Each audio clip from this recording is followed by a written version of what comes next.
beautiful meal for breakfast. You can come up to the tent and see Narelle or one of the other ladies and, of course, get coffees or egg and bacon sandwiches or rolls. And they do a fantastic job, and they'll be doing that all weekend. So don't forget the Rainbow Risers Event Association.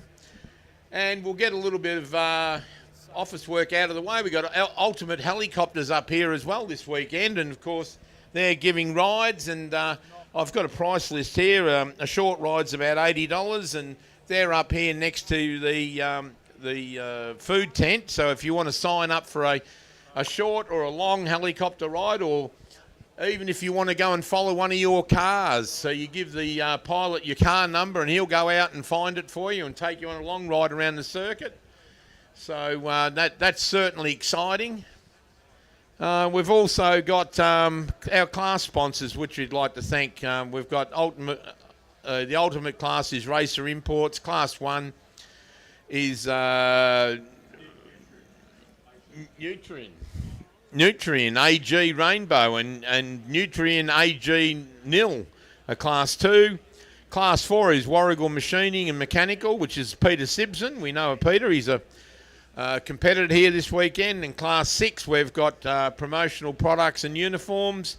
Class 66 is Vora, which is our event host, Victorian Off-Road Racing Association.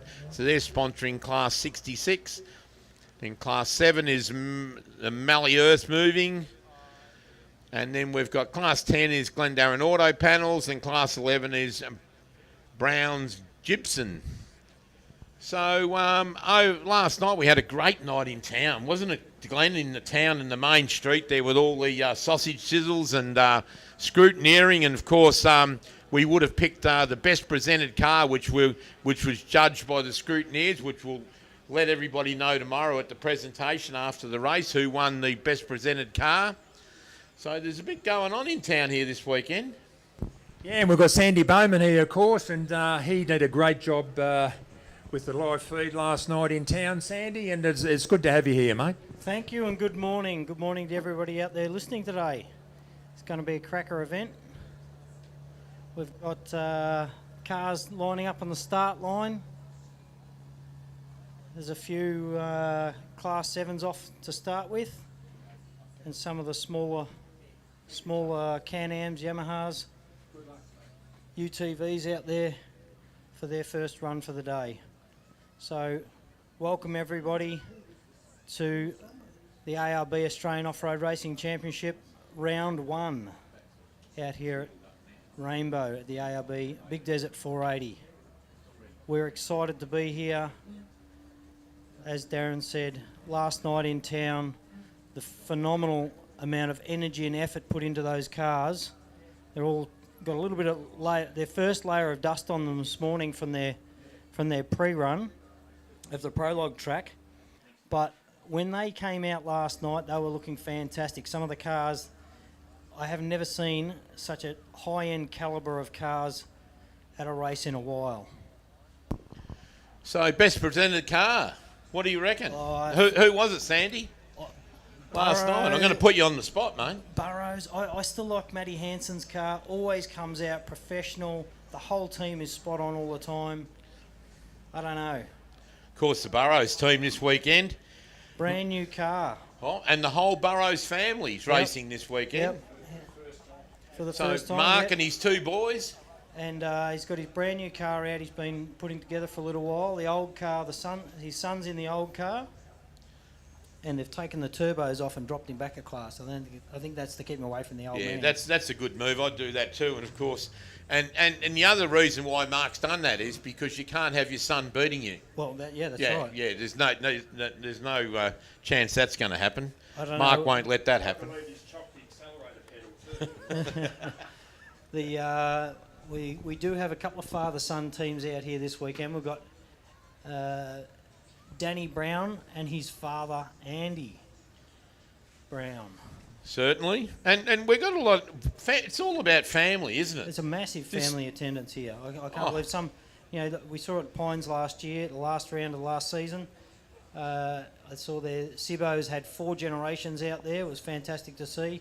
I know yourself have a couple of generations out here.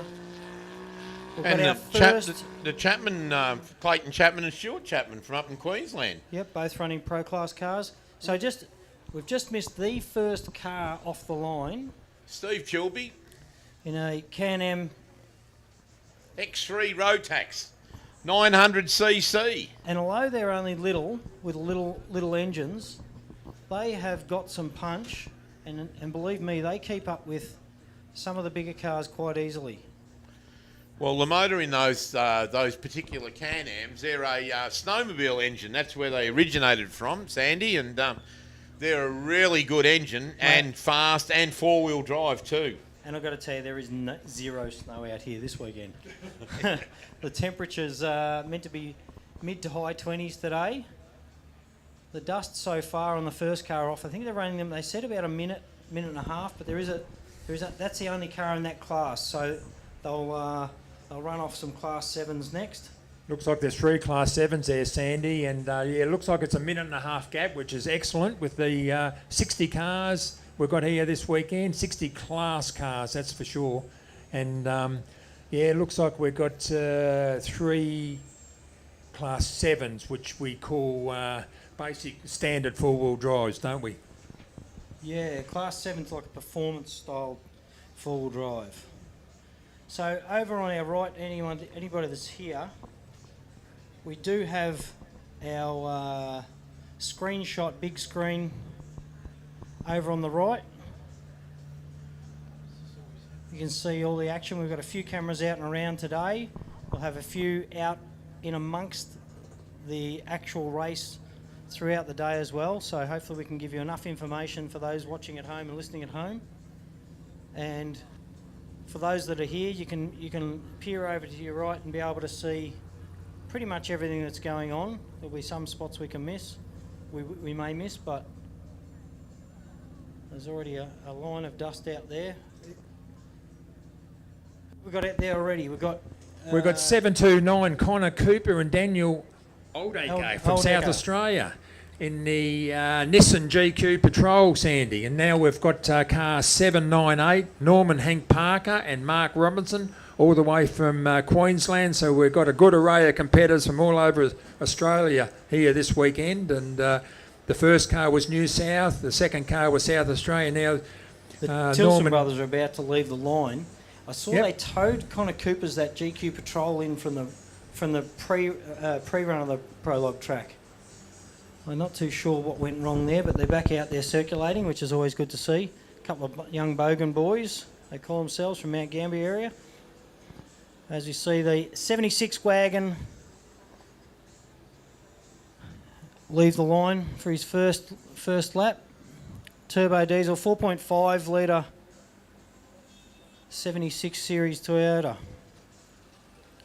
Now we've got 701, the class champion from last year, obviously Brett Tilson and Chris Tilson, Victoria in the Nissan Patrol, Sandy. These boys are from over Geelong way.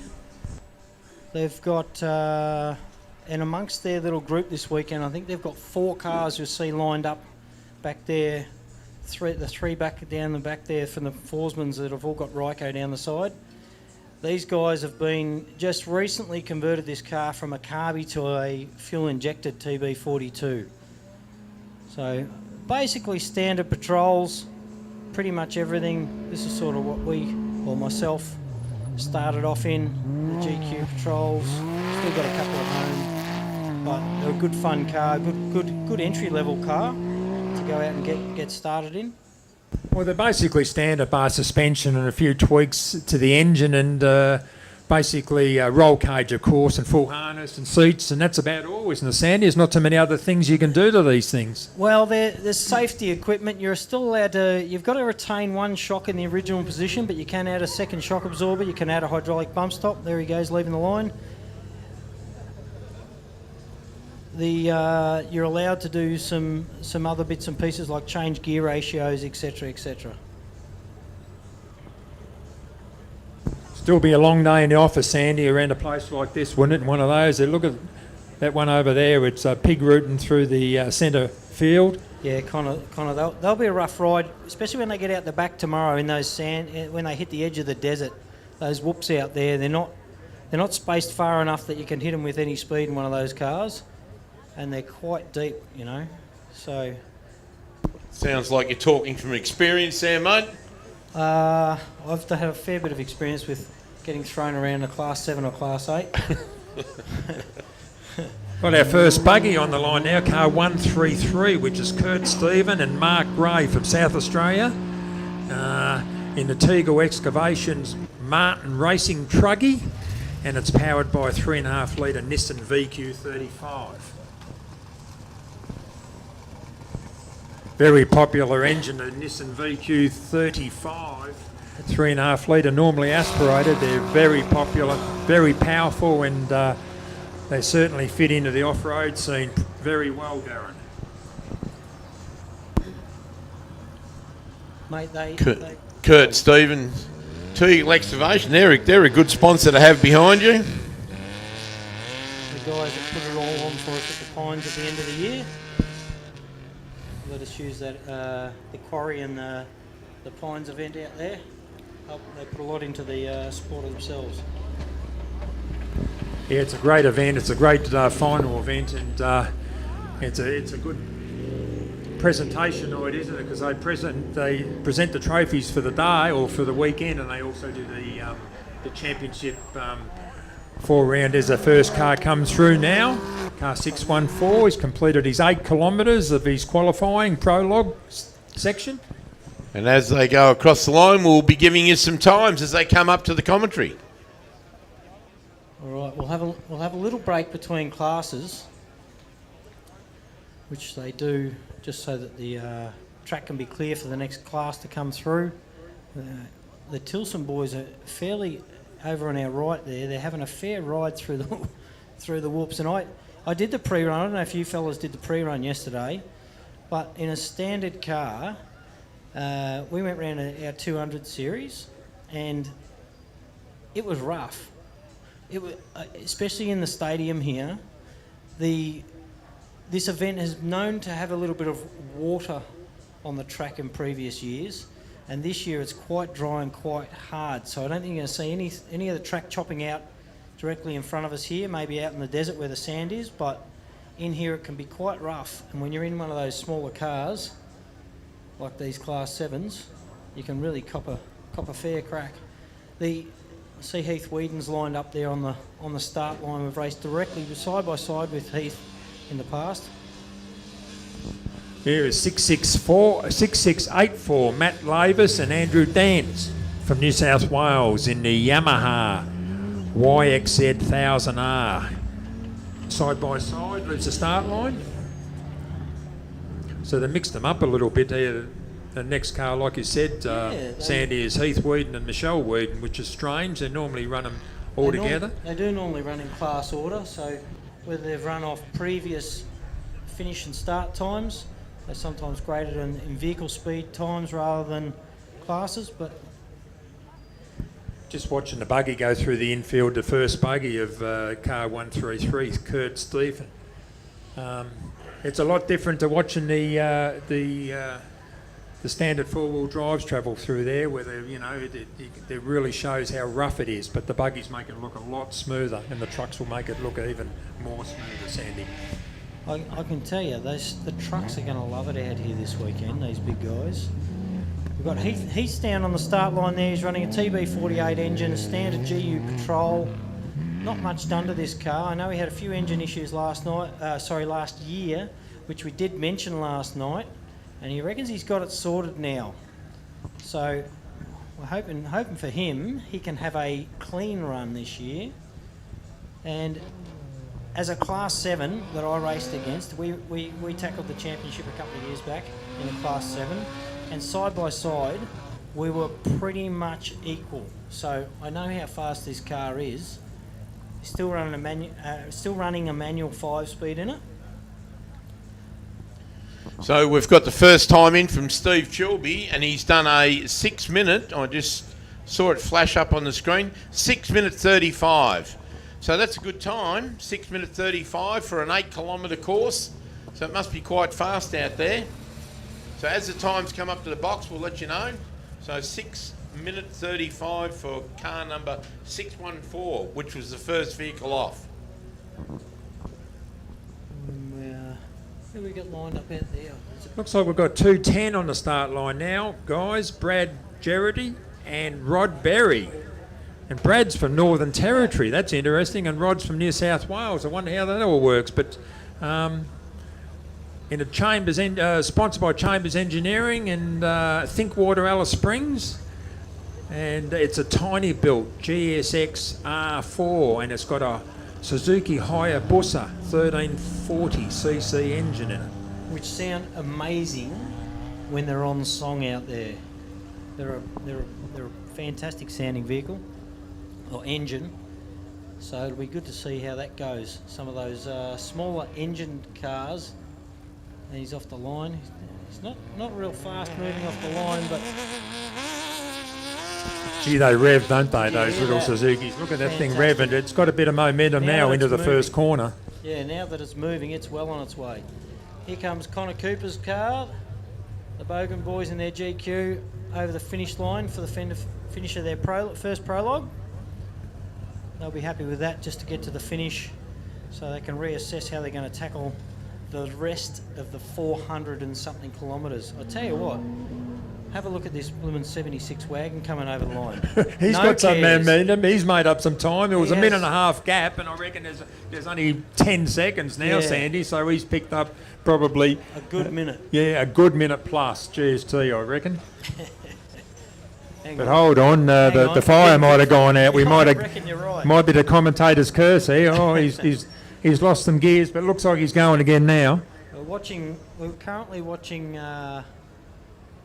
the Tilson boys on the camera there heading out. They're probably on their way back around the back. Over to the left of us, the cars do a couple of switchbacks on hard ground over near the airport there before they curl back around across in front of us into the finish line. We've got 3 Ryco cars, the Forsmans, first of them off the line, car 274, and we've got the 10 class car and their class 4 car lined up behind that. Yeah, Forsman, I see that.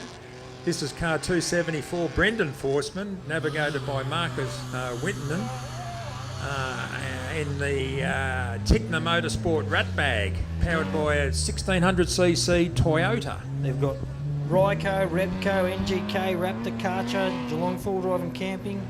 They've got a lot of sponsors on board for this whole crew just to get here as their other car, their other Class 7 comes across the line now.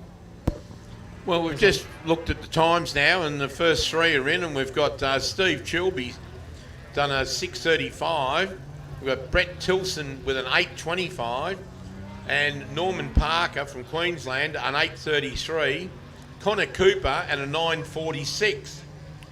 So the 3 Class 7 vehicles, the winner of that class is Brett Tilson at the moment. And it did look like that Hank Parker was absolutely flying when he came into the finish line, but there you go. Yeah, a few seconds off it, only 8 seconds behind him, but of course great effort, and Connor Cooper from South Australia 9:46, but Kurt Steffen from South Australia, the Teagles excavation sponsored vehicle, is a 7:29.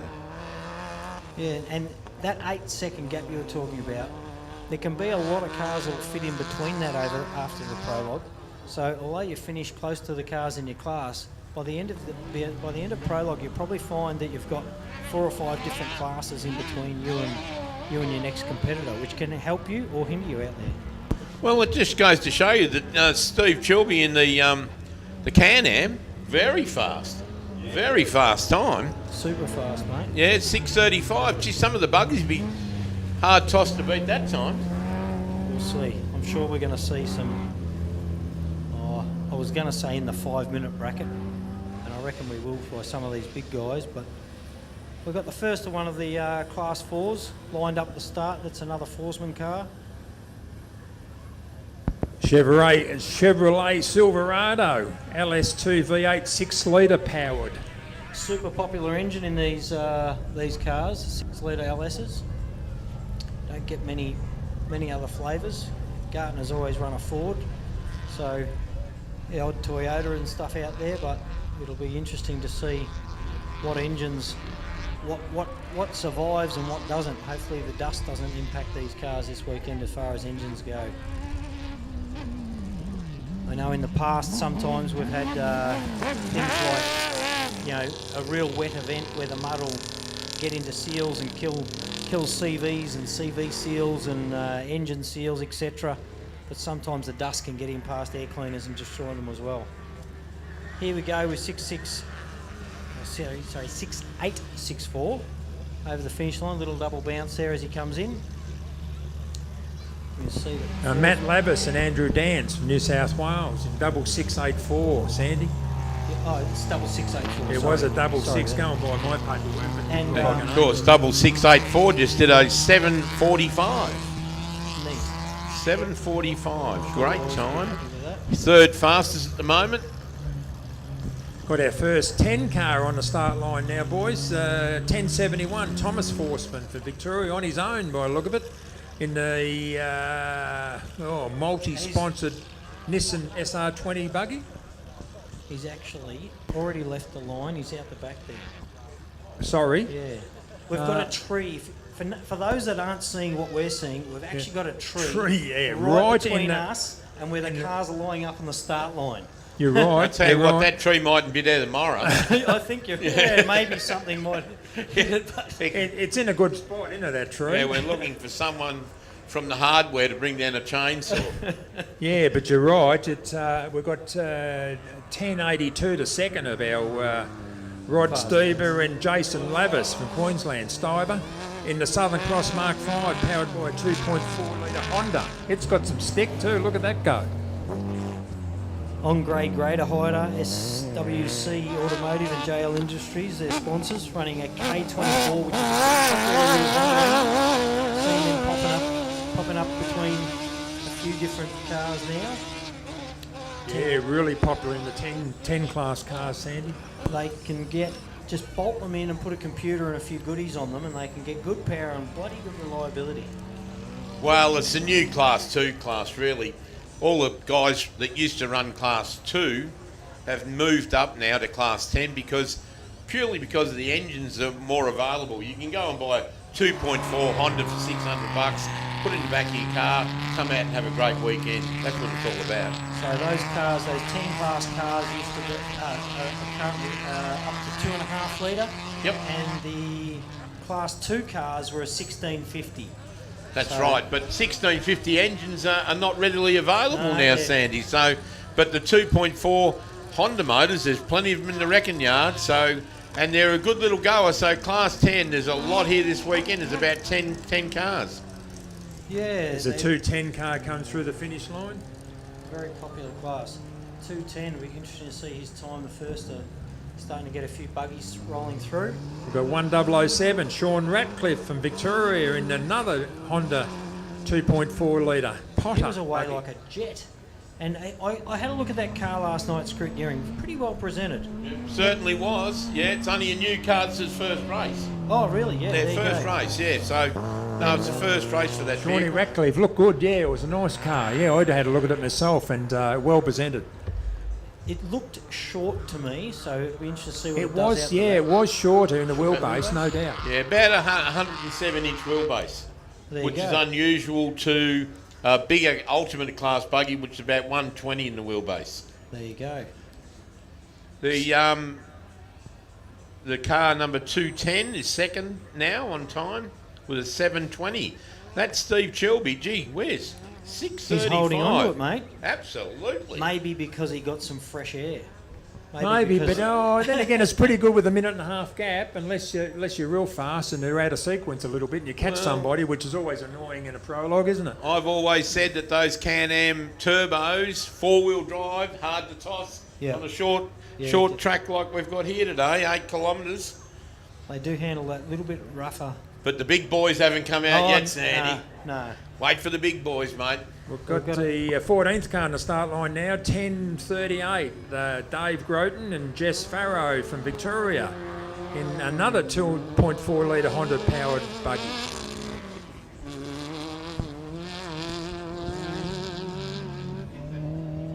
So the dusters seem to have been kept away a little bit. Well, the wind's come up a bit, Sandy, and Yeah. it's blowing the right way. It's So- blowing away from the pit/spectator area, which is what we want all weekend. We want a bit of breeze, make it safer for the competitors, much better viewing for the spectators, and if it blows away from us, it'll be perfect. Over on our right, we've just had, it looks like, I can't see who it is, It is as someone tipped up. 522. Oh, 10 class car. We have a 10 class car on its lid over on the right there. I can see it turtled over there, and recovery are right onto it. They're heading over there, and We'll make sure the driver and navigator are safe first and foremost. yeah, not ideal. Looks, that's that sharp right-hander, and he's come around there and just looks like he's just lost it and roofed it. Well, there's Happens. a big berm there, Glenn, and if they hit the edge of the berm the wrong way around and it's just tipped it over on its roof, it's only a slow roll over. They'll just There'll be no tip him damage. back on the wheels, he'll hit the key and he'll go off again. He'll have another crack at the title. So It's embarrassing, isn't it, right there in front of the spectators, and it's a bugger when you run out of talent, isn't it, Sam? Thanks. Thank you. Yeah, well, I've done it at Pines. One of my first, I think my first Pines actually. My first Pines I rolled directly in front of the whole crowd. So, I think I remember that. I Back think I was about commentating that that day, and yeah, you certainly put it on. It was a decent rollover too. we've been over a few times. The 10, one of the Forsman cars just over the finish line. No, they'll probably just hold the cars up at the start line for a minute until they clear. Certainly can't run it. So, We've got car 455, is it? On well, the 274 456. Brendan Forsman has just done an 835. So he's about 8th outright at the moment. We've still got the number 1 spot, car number 614, Steve Chilby. Thomas Forsman in the 1071 at a 752. And he just came over the line about. Absolutely, got some great Oh, sponsors. hang on, look at this over the line. wow, First of the big class jump, fours. 474. That was phenomenal. Jason Forsman in the Chevy Silverado, the big LS in it. It's a nice looking truck on the start line now. Obviously he'll be waiting for a little while because we've still got this buggy turtled up over in the infield. Is that 456 Ian Terry? Yeah, it is.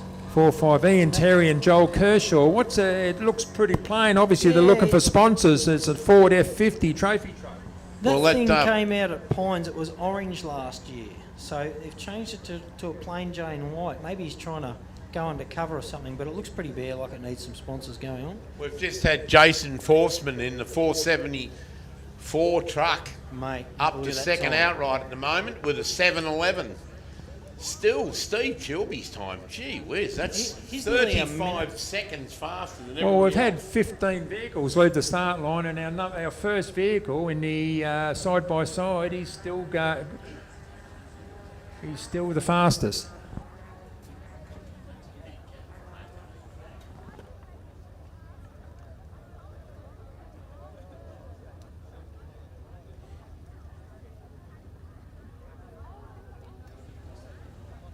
They're just that car's back on its wheels over on the right there, so they'll clear the track, and then Ian Terry's probably going to get a good run here because he'll have no one in front of him. He'll have no dust. The dust has disappeared out there. He's sitting there patiently, all suited up, gears on, gloves on, balaclava on, boots on. It's not ideal though, is it? Like, it's ideal as far as the conditions, but you're sitting there in a Prologue situation where there's a bit of pressure on you, and you don't want to be sitting there too long, do you, Sandy? No, the heat can be pretty immense. 1082 car across the line. Rod Racing. Steiber. Sorry for the fifth fastest time, car number 1082, a 734. These guys are down from Queensland. There's a lot. I'm looking at the start line there. We've got cars from all around the country, which is fantastic to see. Got guys. I know Molesy came in at midnight last night into Horsham, down from Alice Springs. Yeah, good on him. Yeah, apparently he attempted to go across to Charters Towers, but got turned around because of the wet weather and put an entry in here and come down from Alice Springs to here. It's a great effort. And decided to come to the better event, Glenn. You're right. Yeah, we got it right eventually. Certainly have. He'll only be going home with a bit of dust on the car. No mud at this one, mate. And I think these conditions will be very similar to Alice Springs conditions at any time than the pouring rain at Charters Towers. Of course, we've got to thank the Rainbow Risers Events Association, all the locals. Remember the committee up here was all the girls running the fabulous tent with all the coffee, cold drinks, rolls, hot food. It's going to be here all weekend. And of course, championship sponsors, ARB, of course, you know, great championship sponsors. Mickey Thompson, Raceline Wheels Australia, and of course we've got to thank all the landowners. Without landowners, we don't have any events, boys. And we've got Grain Corp Association to thank, as well as the Hindmarsh Shire Council and the Wimmera Mallee Waste, which take all the waste away from this event free of charge. They're great sponsors to have. So, no, you can't run an event like this without sponsors. And it's great to see the amount of people that put their hands in their pocket to bring this event to Rainbow. And it's certainly, over the past few years that Glenn and I have come to this event, it's been fantastic. We've got, I just see there's another car coming under tow. That's interesting too, as our trophy truck pulls away from the start line. Maybe he mightn't had enough fuel or something, who knows, but there's got to be a reason why he's pulled away. Hopefully he hasn't cooked it on the start line, Sandy. That can happen. You need a lot of airflow, and even our own cars sometimes struggle especially when you get into the tighter. This track here is quite open, so I don't think you'll have any heating issues out here. But even when you get into those pine plantations, etc., sometimes, or at the pines or other events, your cars can suffer a bit of dead air. But I don't see it being an issue out here. That other car's back on its wheels, also coming back under tow. So I reckon they're only a minute or so off getting away under the line again. It's interesting they've come back to the start line too, because maybe, I don't know why they tow him back there, Sandy. Maybe he'll get a second run. May have stopped for the incident, if there is any incidents out there, the first two competitors have to stop if there's an accident. As the boys in 4, 5, 6, Ian Terry and Joel Kershaw get out of their truck, so not a good sign. No. Well, we've got a little bit of time. I'd like to say that Ultimate Helicopters are up here next to the food tent. If you want to do a helicopter ride, they've got short rides and long rides. If you want to follow one of your favourite cars and ask the driver, he'll take you around and find that car on the circuit at the time. So don't forget, Ultimate Helicopter Rides. And of course, we'd like to thank Screenshot Big Screens for that beautiful big screen that Sandy's on this weekend. Oh, well, yeah, that's fantastic. I mean, they've gives everybody a chance to see what goes on out in the field as well as what's just right in front of you. Going live to Facebook this weekend, I believe, are we, Sandy? About 14 As a Ratcliffe car comes in, boys, on a tow road, which is sad. We give him a real big rap and how good that car looked, and commentator's curse worked again. Well, I reckon what may have happened here is you're out in a fresh car. It does take a bit of, especially if you haven't driven a buggy or something before, it can take a bit of skill to get used to, but I'm sure these guys have tested and done everything right, and coming out here, new car, new track, just hook up in the wrong corner. It all happens pretty quick and pretty easy. Well, I believe that Shawnee Radcliffe, that owns the car, took it to Mark Burrows' the other weekend, and it broke down getting off the trailer. So he didn't have much luck with it there. And then he took it home to fix it, and we've come in on a rope this morning. So Did he roll? Was it him that rolled, or was it the 1038 car? The Ratcliffe car, was it? I'm pretty sure it was a Ratcliffe car. Okay. I'll be corrected. That's no drama. But Because the car on the start line now got towed into that position, so a little bit lost there about what's going on here at the moment. But obviously the race might has have been held the back. Radcliffe car, I think, that rolled. And We could only see the bottom of that buggy from here. If we get a screenshot of the floor pan, we'll know what it would be. It's got the shiniest floor pan ever seen, and it's got 4 black tyres. That's all we could see because it was turtled up over on that left-hander up down the bottom there. Always happens to new cars too, doesn't it? Yeah. When you got a new car, something always happens. Yeah. Anyway, back to the racing. It's not ideal. First race of the year, and as you said, Sandy, earlier last night, those cars look fabulous. They're well polished up. They've had, 6 months to get their sponsors and get the cars right and get them all spanking brand new, and they always look terrific. Well, generally, all the series races, but first up, they look really good because they've had fresh paint jobs and, it was great wandering around looking at them last night. Like you said, it's as good as I've seen over the years. Well, I'll just read off the first 10 or 11 cars in the Prologue so far. Well, we've got a little bit of stoppage there. And, of course, first is car number 614, Steve Chilby, with a 635. Second car is truck number 474, Jason Forsman, in a 711 time. Third is car number 210, Brad Gerrity, with a 720. Car number 133, Kirk Steffen, with a 729. We've got fifth is Rod Steiber with a 734. So all these times are very close. We got 7 from second onwards. They're all about the 7-minute mark. But gee whiz, that Steve Chilby with a 635. He's going to take some beating. Yeah, I think that was on an 8K track. That's a super fast time and a big gap. But, certainly is. They might have had some boost wound into that Can-Am out there this morning. I think the big cars will be tapping at that time, no worries. So there we go. We've got another 10 class car. It's his second go out here. Maybe he had to pull up for the incident out there, and they've given him another bit of a fresh run. So yeah, that's what happens when a car falls over in front of you, Sandy. Obviously, it's not advisable to go around them, so you get flagged down. So yeah, they've brought him back for a rerun, which is within the rules. Yeah. So normally, if there's an incident, the first 2 cars have to stop, offer assistance. If they're okay, they can continue on, and they'll be rewarded with the time back in lieu. Yeah, well, that's in the race proper, which is a great initiative. Yep. In Prologue, obviously, a little bit different as far as any cars out there that get blocked or whatever. They bring them back and send them away again. So there's a Can-Am out next. Is that the 10 or is it the 11 car?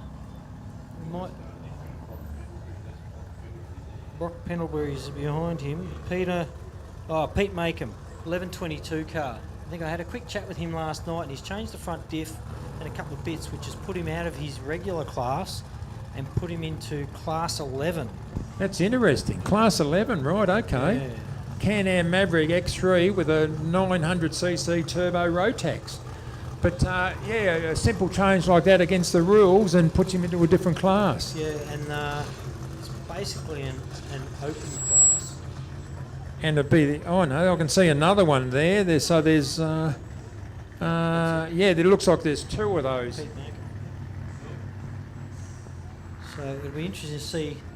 I'm not sure that it's going to put him right up the very pointy end, but I think more what it's going to do for him is make his car reliable and not blow front diffs out of it. He's done a couple of other little bits that'll put him out of his regular class as well. So. Well, of course, the rules for Class 11 I've just been reading is 2-wheel drive, 4-wheel drive vehicles with 1 or 2 crew members, and the engine capacity is not exceeding 7,000 cc. So these new rules coming out with a bit of a tester class, I suppose you'd call it. The 6-litre engine's getting hard to get now. A lot of guys are grabbing onto the 6.2s, etc., which puts them over their class limit. So he's in basically the big boys class. Well, he certainly is, but there's only 2 in that class at this event. So, but I'm sure at the next couple of events we're going to see a few more guys. I know Craig Martin's moving up to Class 11. He's putting up a big 7-litre motor in the back of the Alpha. So And there's a few being built from what I've been told. absolutely. So I think in the next 12 or 18 months you'll see a fair few cars as they pop their 6 litres, they'll go upper level. Which Yeah, it caught me unannounced with the 11 cars. I was lucky enough to go to the Don River Dash last year and watch that, which was a terrific event in September up in Bowen, the Whitsundays, down this riverbed, and there was 2 or 3 Class 11s running, and interesting. They had, 7-litre engines in them. Yeah, and with that comes everything else that needs to be bulletproof. Axles, transmissions. Oh, we've got Steve-O's rolling up to the line there. 248, little 1650 powered car. Had it for a lot of years. It was immaculate. I had a look at it last night, and it's a immaculate car. He always does very good maintenance on it. And I'll have a chat, Steve-O. He's been around for a long time. I was about to say he doesn't mind having a chat. He's a good character, is Steve. Down from Portland in sunny Victoria, which is not a long way from me, I wouldn't think. No, it'd only be a few hour drive. But he always seems to do reasonably well as well. He's got a consistent finish rate. Been around for a long time, exceptional sand driver, so there's a lot of sand out here, so underpowered, but Should be I'm good sure out in it the should be desert. good. Yep. Yeah, old Steve-O, have a chat. I was talking to him last night, Glenn. He said he wasn't really happy with the big sandy sections out the back. It knocks him around for an old bloke.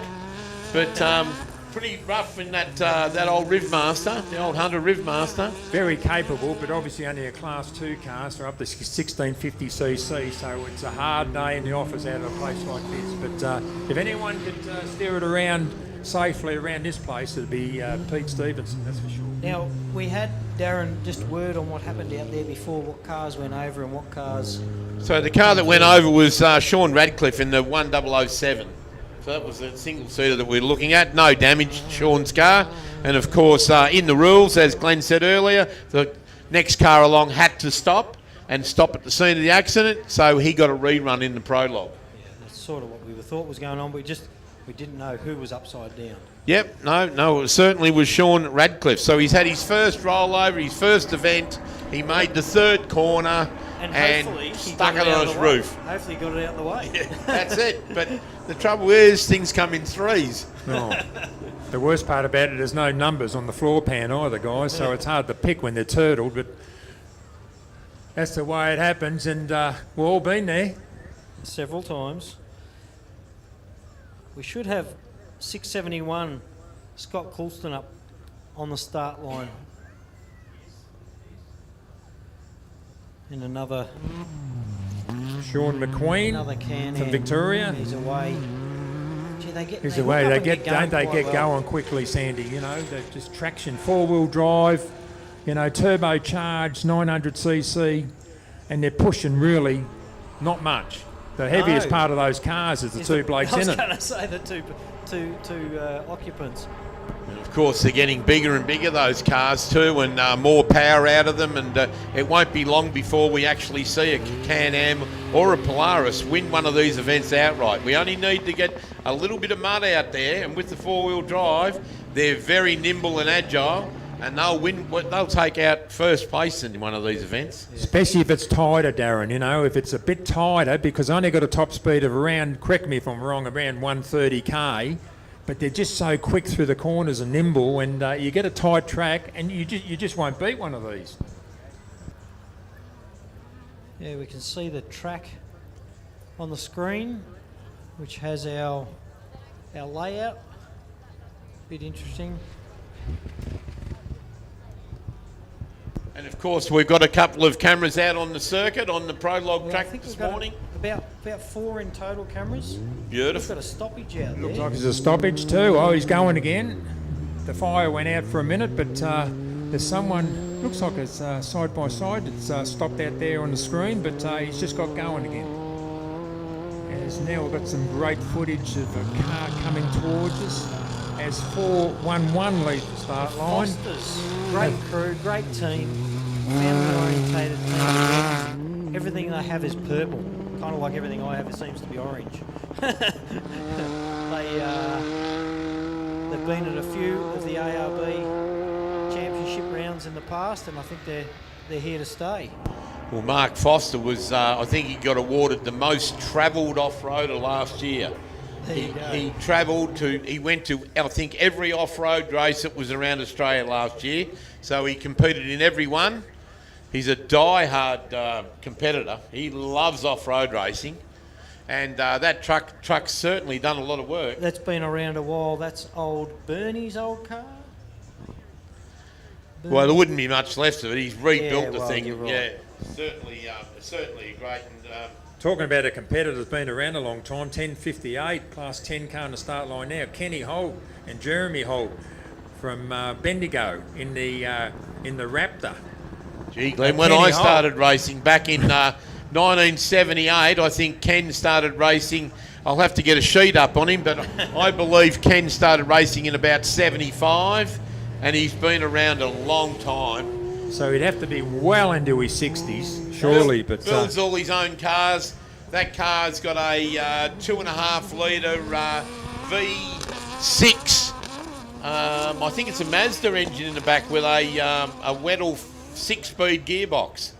So it's a 2.5 litre Lexus, it says here on the sheet, Lexus, Darren. Yeah. A Toyota Lexus. I was looking at it last night. I was trying to work out whether it was a Mazda or a Toyota, but I know it's got a 6-speed Weddell transmission. It's sequential, so and he does a great job with that vehicle. But Ken's been around a long time. He's certainly driven a lot of off-road miles. We've got another Class 10 coming up last time. James Putt Tyrrell on his own from Victoria in the SR 22.2 litre Jimco. Single-seat ex-Brad Chasemore car. That's it. Yep. Ex-Brad Chasemore, and prior to that it goes right back to one of the Simpsons, Dion or Paul Simpson's car it was. So it was Paul Simpson's car. Came in from America in 1998. And it had a Toyota V6 engine in it back in the day with a Fortin transmission, 5-speed. Big jump by 201 through the finish line. Now, Brock Pendlebury just came out of the finish line. He told me that car's 35 years old now. Old beam car. Beam car, and he comes over to jump like that. He didn't lift. And he's punched it up to third outright at the moment. So Brock Pendlebury did a beautiful time of 7:14. That's phenomenal. And away goes Pup, as we all know him. James Tyrrell. Beautifully prepared vehicle. James has just rebuilt that car from the ground up and done a fantastic job. Changed the colour of it from white to grey. And he spent so much time in the shed rebuilding it. On the way up, the wheel fell off his tow trailer. So that's what we do in off-road racing. It's always the way, isn't it? We spend all that time and money and the race vehicles and the tow trailers and all just don't get any attention. Nothing at all.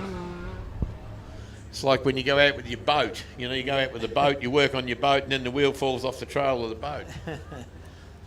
There's Holt coming across in front of us. He's fair moving. He's going well, and Pup is into it too, down that chute, down that tree line down near Lake Wells down there. It's he had a lot of momentum going.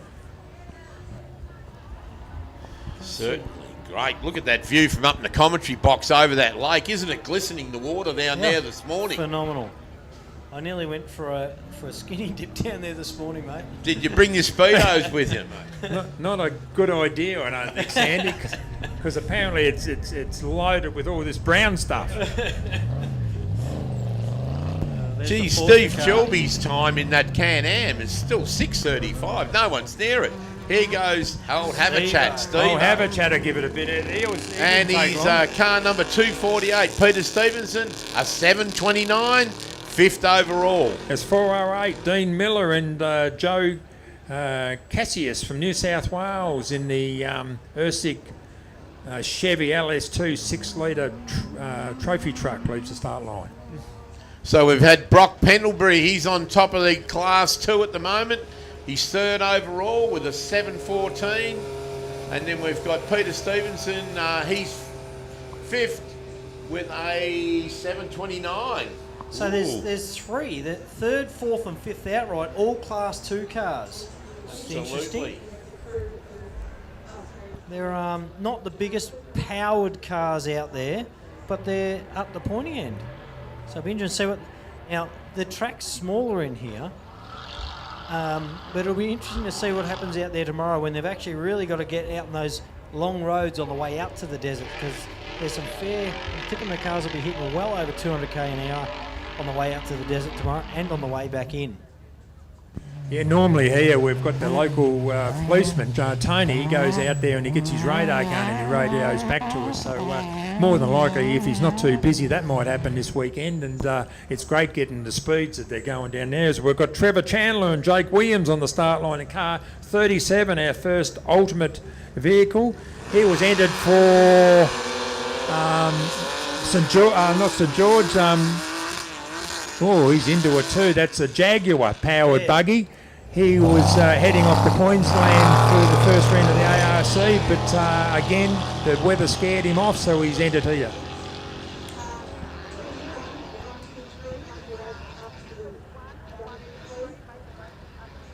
One, two, three, up to the dummy grid.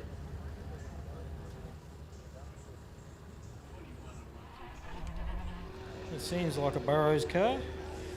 That's young Burrows. You've got the Carter car lining up at the start line, who did well last year as well. So we've seen a lot of familiar faces back, a couple of noobs out there, a couple of new cars, but also, yeah, a few people that have been here and been coming to the championship, ARB championship since its inception. Gee, Sandy, don't these Burrows cars look nice? Fantastic. Oh, big jump by 411. Foster. Gee, that lands well. Yeah, no rebound or anything there. They've got it well sorted.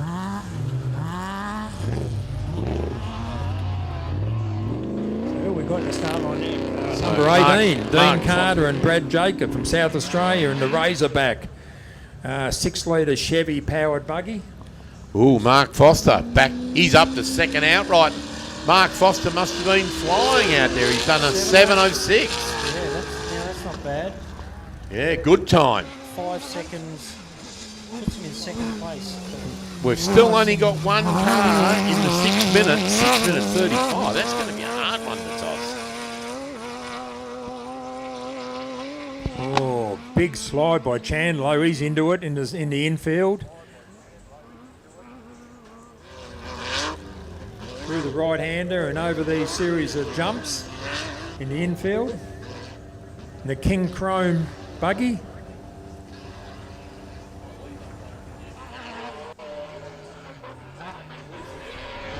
We have got, don't forget folks, we're live on about 14 channels. Tell your friends. Because there's a few different pages that are putting this out live. Hopefully we can get all the information out to everybody you need to and want to. Anybody that's interested and involved in the off-road racing here in Australia. And I believe we've got a few Americans listening in and a few from other parts of the world as well. Can you hold a little bit of a double bounce in the front end as he came over there? Had some momentum. Gee, I think Ken still had the foot hard into it when he went over. Yeah, he did I think he thought it was 2 laps. Yeah, once you go over that jump and the finish line, that's it. That's a timing marker. So, yeah, that's where you need to get to. Is we've got a gaggle. We've got the second of our Class 11 car now, fellas, leaving the start line. 11:10, Darren Frankling and Rob Hackney from Victoria in the Can-Am Maverick. Another turbo 900cc car. So they've obviously done some modification to that to make it go in as a Class 11 car. Yeah, and I'm not too sure what They it is. might be up to turbo boost or something like that. But just seeing their recent performances, mate, ARB top 10, and they just had to state that they finished in front of Andy Brown, who is the grand poobah of ARB, as we know. Not a good career move. Looks like we've got car 2, first, the 27th car off the start line, Glenn Pike and Adam Caganolo from Victoria in the Can-Am Maverick. As who went through the finish line there? Was that Pup Tyrrell? Yep. Over. We'll get his time pop up here any second now, I reckon. I think he'll be up the point here. Yeah, he was quick. He doesn't like losing. He doesn't like coming. He doesn't like coming. And I'll tell you what, he's got Trevor behind him that looked like he had the foot into it too. So James Terrell up to second outright. Still can't get Yeah, that. let's look at that. He's gone into the sixes, a 6:51. That's phenomenal. Yeah, He'll be beautiful wrapped. time. He'll be absolutely wrapped with that. Yep, so There. Pup, Mum old listening James at Tyrrell. home, your boy's done it. Yep, he's done very well. And of course, we know his mum and dad are sitting at home this weekend. They can't make it, unfortunately, but I'm sure They'll be you're proud, watching. mate. They'll be watching there on Facebook, and of course, Just looking in the list too, there's still another 3. There's the Bowie car, there's the Visser car, and there's a Standen car. So there's another 10 cars that he's got to contend against. And Bowie being pretty hard to top off as well, isn't he? Yeah, he's no slouch.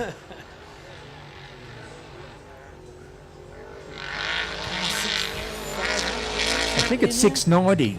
Simon Gubbins and Ben Lugg from Victoria in the Can-Am Maverick. Oh, yeah, there you go. Yeah, it's the top of the page too. 28th car off the start line. Yeah. Damien Nickel lined up behind him. Car 408 over the finish line. Nice and smooth. Seem to have their suspension well sorted too. You see rolling across the front of the crowd here is our current second place car with a 651. James the Pup Tyrrell. Hey, guess what just came in third? Dean Miller in that 408 Class 4 car. He just popped it. So we're seeing a few of these cars now getting popped down the list as a couple of the faster cars start coming through. Dean Miller in with a 705. So he's still 14 seconds behind James. The dust doesn't look like it's too much of a problem out there, boys. It is dusty, but it's not thick. We've seen them at events in the past where you literally can't see 40 feet in front of you. I think a minute and a half is a good gap too. I don't know, what are they leaving at this afternoon, Sandy, in the heat? I did hear a minute and a half. Minute and a half May individually? be corrected. Well, it's but good because the wind, it's funny, some flags are kind of up there and others are just limp. So Yeah. it's not a lot of wind around, but Trevor Chandler's car just across the line. It looked a little bit slow coming up that last straight there, like it was a bit flat. Mate, look at your screen and tell me Yeah, if it's slow. but not slow, second outright, but still we've got 614 on top of the heap with a 635. We've got Trevor Chandler with a 647. There you go. Yeah, certainly, well, it wasn't slow.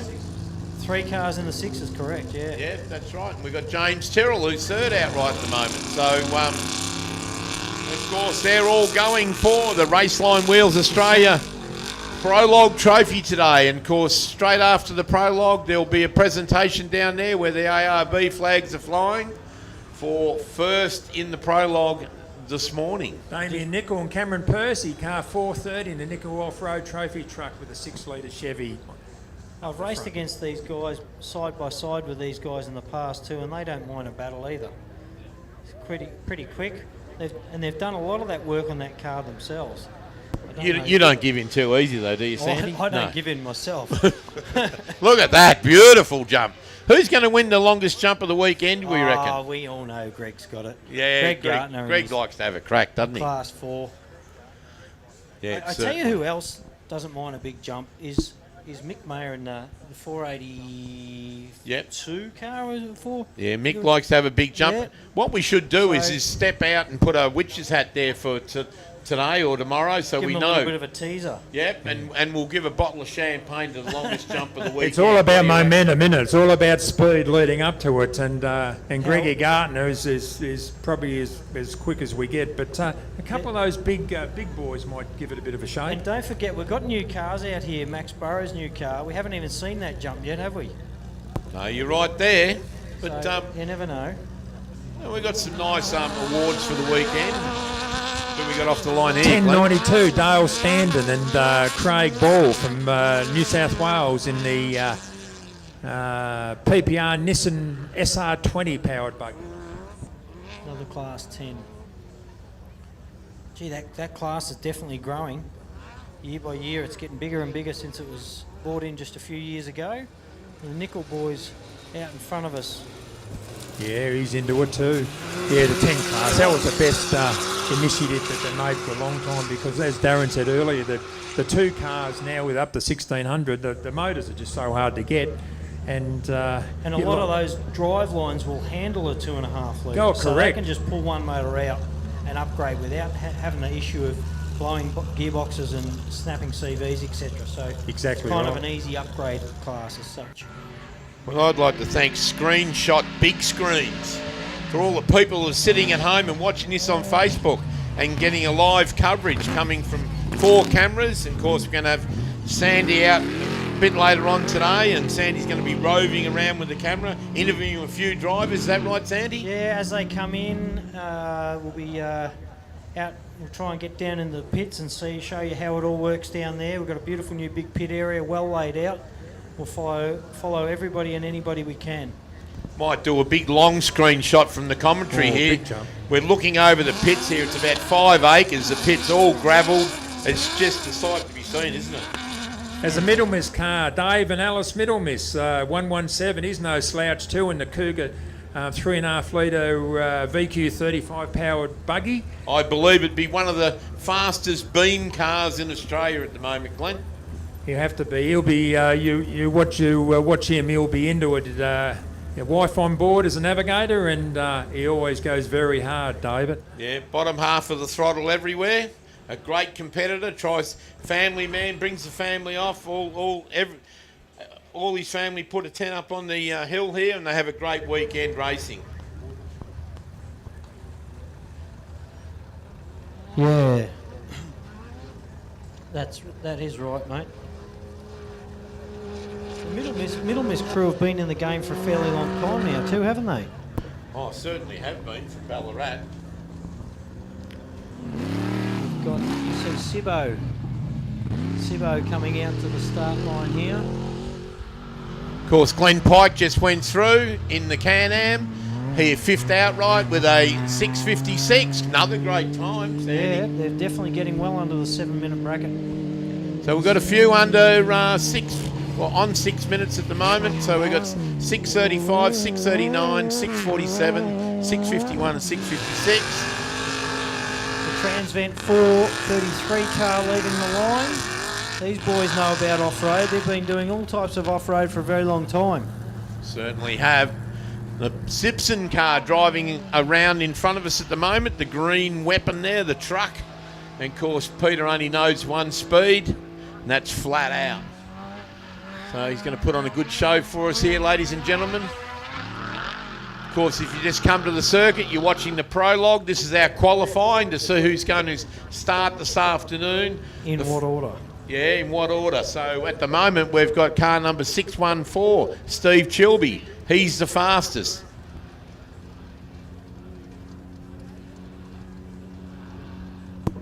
Dean Carter, car number 18. He's second. Trevor Chandler third. And James Tyrrell fourth. And fifth is Glenn Pike. So that's where we are at the moment. But the big boys yet to come. And when I say the big boys, these are the ones with the big high-powered engines in. And they love getting into it, Sandy. I'll tell you what, I just saw Hayden Bentley roll across the front of us. Class 8 car, full drive, turboed Cadillac. No, it's got a Nissan GTR Skyline engine. Oh, no, in that's it. right, yes, we did have this Twin discussion last turbo, night. runs about, I believe, about 30 PSI a boost in that thing, about 900. 1 million horsepower. Yeah, 900 horsepower, 4-wheel drive. That'll put on a show. And big travel, so it's perfectly suited to pretty much any condition out here. I think these four-wheel drive trucks and buggies that are starting to circulate in Australia are going to dominate out here. They'll be suited to all types of conditions over. Who's your pick? Who's your pick for today, mate? Come on. I'm going to put you on the spot. Tell us who's going to win this Prologue. Prologue, it's either got to be Danny Brown or Greg Gartner. Well, what about Havey? He's hard to toss. Gee whiz. I know, I've seen Greg here a few times, but in saying that, you know, we've got such a big field of big end cars. Oh, absolutely. Matty Hansen, Matty haven't seen Hansen. Hansen, we've got Hansen yet. Aaron James. All forgetting Aaron James. 8-time Australian champion. Mark Burrows sitting there. We've got cars like Molesey even, you know, and Brent Martin, our last year's champion. And his brother Dale in Yep. the twin turbo this They year. are So both fast. they're all fast. They're all And fast look cars. out. Watch this space. There is no picking any winner at the moment. Normally you go to an event and you could pick the top 3 or top 5, but this weekend you're trying to pick the top 10 or 15, aren't you? Oh, I love putting you on the spot, Sandy. Jamie Knight and Lachlan Bosman from Queensland, 439 in the big Silverado 6-litre Chev. Ex-Luke Hall, nice looking car. And look at this. Look who's gone to the top of the heap. Damien Nichols. Damien Nichols snuck in here on us at a 6:33 in the truck. Here he is coming down in front of the spectator area Now, in the night. there's our Night first- engineering. He's on top of the heap, ladies and gentlemen. That truck must have been absolutely on the money out there. He'll be ecstatic. Absolutely ecstatic. Certainly will be. So, Damien Nichols with a 6:33. Kniflex Engineering, which I believe he does nearly everything on that car himself. I venture to say that whoever wins the prologue will be under 6s. Yeah, Late I reckon you're fives. right. I reckon we've still got In a 8 few. kilometres, that's fair howling. Yeah, when you've seen the cars that are out there, and we know there's some of the big cars to come out. Who's going to take home the Raceline Wheels trophy for the prologue, the fastest in the prologue this morning? Good to see Chris Hummer and Raceline Wheels on board for this championship. Of course, we've got 3 major sponsors for this event, and it's ARB Accessories, Mickey Thompson Tyres Australia, and on board now for the whole series is Raceline Wheels Australia. And that'll be down there at where the ARB flags are flying down there. Be a presentation straight after the prologue for the winner. Will it be Damien Nichols? He's on top of the pile at the moment. We've got to thank McLean Sonic for all this gear that we're using here today, Darren, too. You know, All the audio, all the the new audio, audio it's- gear we've got. Oh, Gee it's whiz. fabulous with all these extra speakers, and we've got everything on board here, and it's just fabulous to work with these people. I tell you what, I came in here earlier and said it looked like a nightclub setup. It's certainly great. I thought I would have to go to school for 12 months to operate some of this stuff, but it's pretty basic, but as long as I don't touch anything, I think it'll all work well. And the air conditioner's working well too. Yeah, and I believe that the audio setup took 2 weeks to erect here, and down in the pits we are, and all the way along the viewing area. It's working very well. As Dave and Alice Middlemiss come through the finish line, and I think they've lost... They kept the boot in right down to the first corner. Oh, there again. they are, Hey, 4th hey. overall with a 6:47. Knew they'd be fast. Yep, so Dave and Alice Middlemiss, car number 117 with a 6:47. 4th overall at the moment. With a little...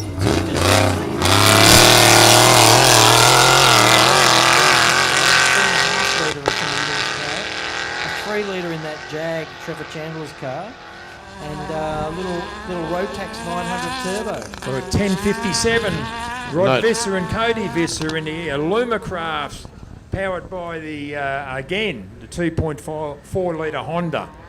I noticed Dale Stanton driving by there, car number 1092, and he did a 7:17, and he's 14th overall at the moment. Meanwhile, we've got Andy Brown driving car number 45 past, warming up the brakes, warming up the engine. Before it lines up. Of course, 64-year-old, is he? 64. and we won't still say how old Andy is, but about 64 and fast. certainly a fierce competitor, loves off-road racing, is so passionate about the sport. Of course, the company sponsors Andy's a director or CEO of ARB, and of course they put all their money up to off-road racing and put this series on in conjunction with Mickey Thompson Tyres, and this year Raceline Wheels has come on board. So great to have 3 good sponsors like that. And of course we've got the new blow-up erection there at the start line, Glenn. Oh, Doesn't that look a treat? That looks fabulous. Yeah, that's terrific. And That'll be going to every event this year. yes. As long as they keep fueling the generator, it'll still keep looking good. As car 19 leaves the start line, which is Jake Freckleton and Daniel Gibson.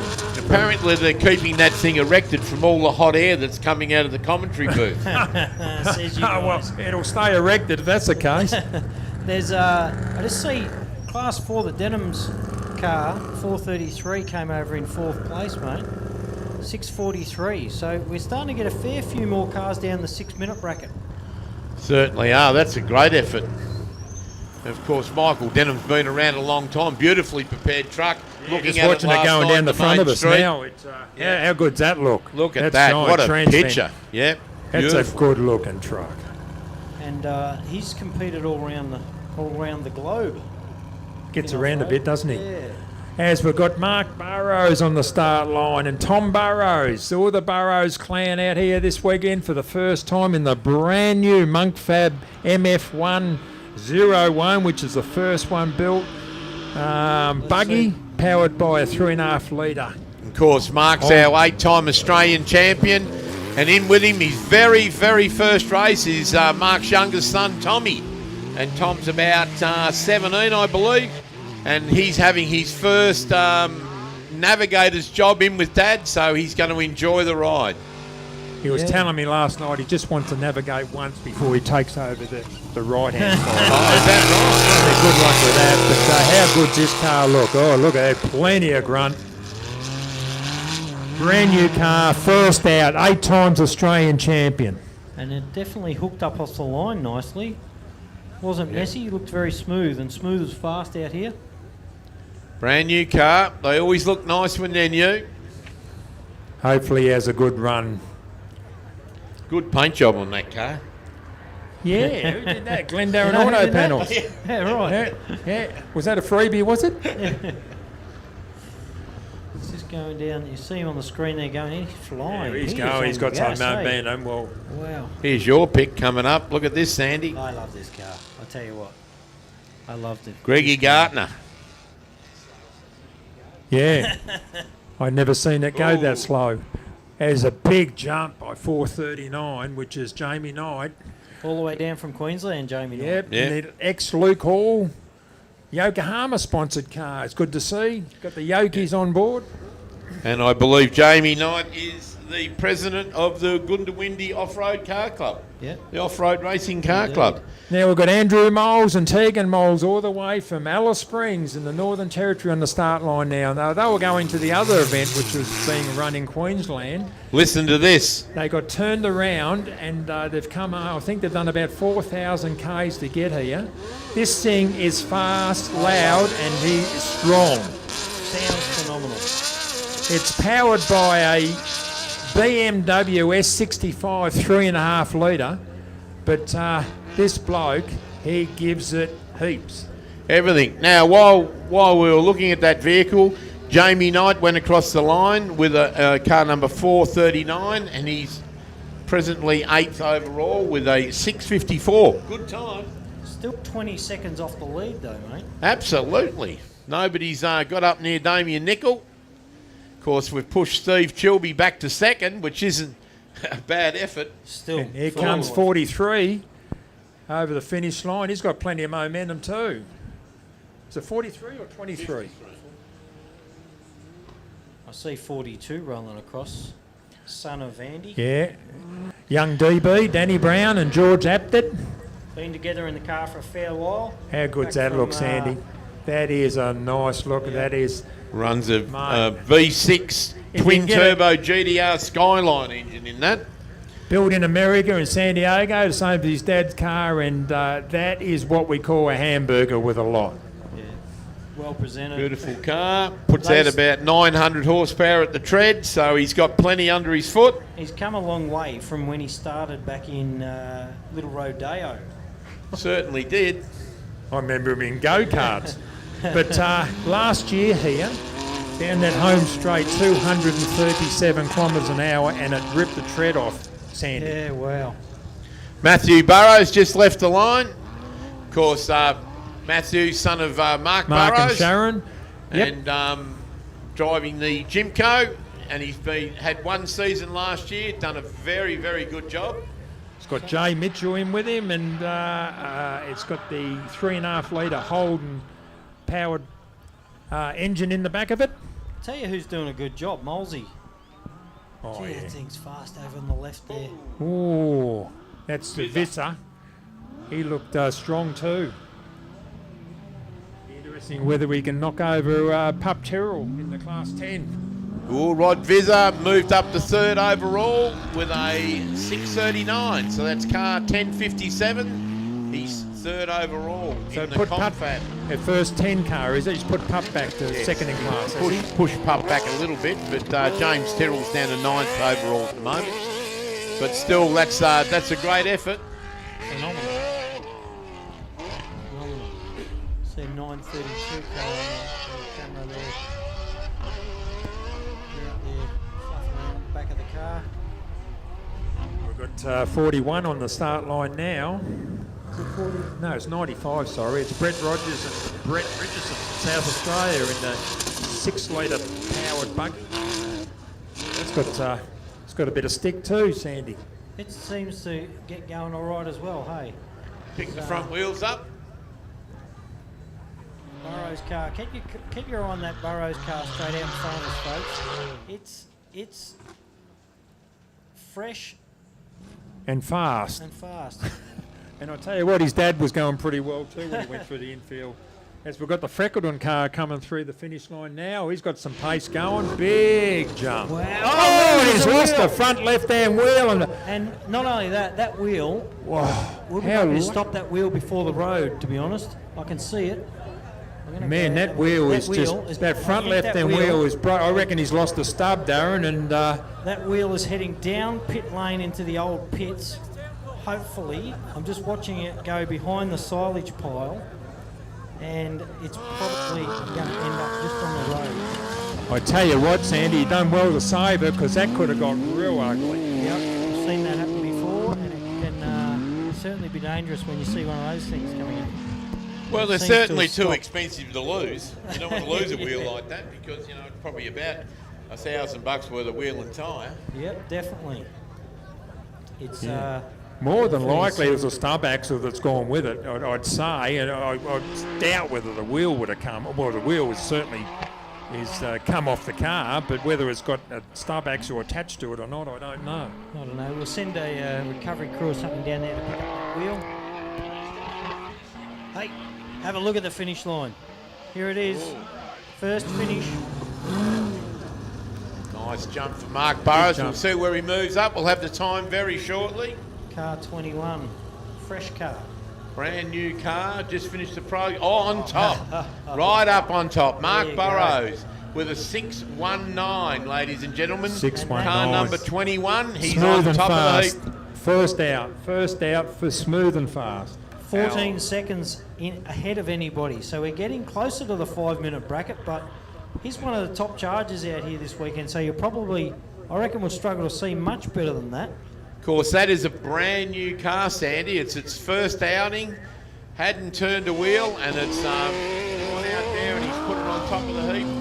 619. Great time. 68 on the start line now is Craig Barnett and Megan Barnett and Gary Hardy from New South Wales in the Southern Cross Mark 6, powered by a 6-litre Chevy. I'll tell you what, young Tommy Burrows sitting up there in that left-hand seat, I said it'll be all about Tom. He would have been the navigator of the day. I wonder how much he said. I wonder how much he said in that 6 minutes and 19 seconds. I don't think he would have said, "Slow down, Dad. This is a bit quick." Young Tommy be goose-stepping around the pits there, telling everybody how good he is. So, We've got Bentley's lining up there. Yeah, he's one Sivo. back. So We've got a couple 68. of fast cars sitting in the lineup we before certainly have. ready to head out. We're getting close to the big boys, and we've had a few out already. Well, we just had the biggest boy, car 21 out, who's cleaned up. Yeah, I see Matty Hansen's wandering out, but Molesy's heading for the finish line here. And, This will be interesting. Backed off a little bit. He hasn't been there before, though, has he? the sound of that car just gets me. I heard that he revs it to about 11,000. Sounds like 20,000, but yeah. Craig Harrison built that engine, that BMW engine, and it just... where did we see it? It was at Millicent last year, Millicent Darren. last year, And so it that's just, first time. it was top 5, and it just screamed all day. All weekend. Will yeah. Molesy be able to beat Mark Burrows? We'll soon see. Barnett's off the line. 68 Barnett, and that was struggling for traction, so that's got plenty of Mumba. They did a reasonable run last year too. I think they came in reasonably well. Look over on the left, boys. There's Matty Hansen's car. Andrew Moles, car number 135, 5th outright with a 638. Yeah, that's not bad. He's up there, 638 in the sixes, safely in the sixes. So Will yeah, anybody get the high fives? Let's as see Sandy what- said, they might struggle, but I nominated that earlier. I reckon You always get one, don't you? This bloke I'm in going to front of us nominate might do it. whoever wins the prologue will get a 559. You reckon? This bloke in front might do it. I tell you, Bentley's off the line. He's got good traction being a four-wheel drive. Yep. Well, he's about to get off the line, should I say. He's got a four-wheel drive and plenty of power. And Twin big turbo, travel. So twin it's turbo. a bloody phenomenal combination. Yep, Matty and he's a Burrow. great drive, been around for 100 years, won 2 Fink Desert races, so he's no slouch, and the whole family's been involved for years, and all the boys have been great drivers, and Hayden's a, you know. Oh, Matt Burrows, look at that. Second to that. Car number 123, Matt Burrows, second outright with a 632.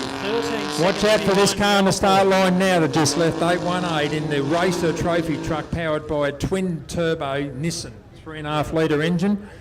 No slouch. This will be good to watch. Like I said, it's got pretty much everything you need in an off-road car, doesn't it? It's got traction, it's got wheel travel, and it's got massive amount of horsepower. And it's well built by racer Dale Dondell in America, and no doubt it'll be well driven too, Sandy.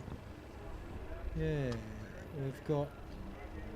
Isn't that great to see both the Burrows cars, first and second at the moment? Not bad for the Mark family. Burrows. First time out as all the boys. Matt driving 1, 2, 3, and of course Mark and his son Tom in car 21, which is the fastest so far. Take some However, beat. They have got room to stick a few in between there at times. Yeah, there's definitely room to squeeze a couple of other cars in amongst them, which I'm sure they'll be hoping there isn't. We've got Sibo out there.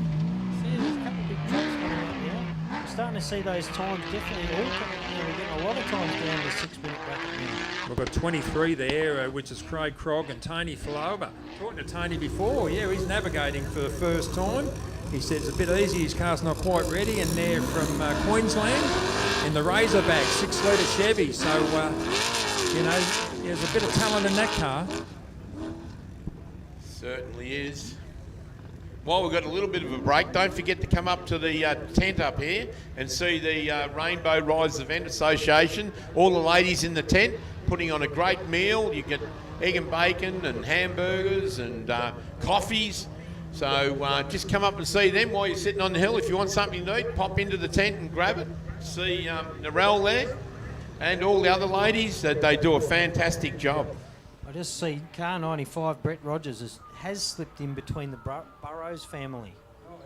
Yeah, he's wedged himself in there. So Spoiled he's the come party, across has the he? line second. That's pretty blooming good. And just looking out a bit further, see Hayden Bentley's car disappearing down the bottom on the left. Plenty of momentum too, Sandy. Move. Plenty of momentum. Well, here's Andy Brown right in front of us there, and of course he won the Prologue at the very last event last year over at the Pines. He did. And he's pretty hard to beat in a Prologue. He told me last night that they ran out of time to get him a crank for his engine, so he actually put a cracked crank back in that car. And I'm not kidding you. That's what he told me. He goes, I haven't got many years of racing left. Yeah. And you telling me it's a few months away from getting a crank, put my old one back in, I'm having a go. So the engine builder said, are you feeling lucky? Sibbo, he's a sicko and he's off the line. He's been around forever too. Sibbo from Warragul in Victoria.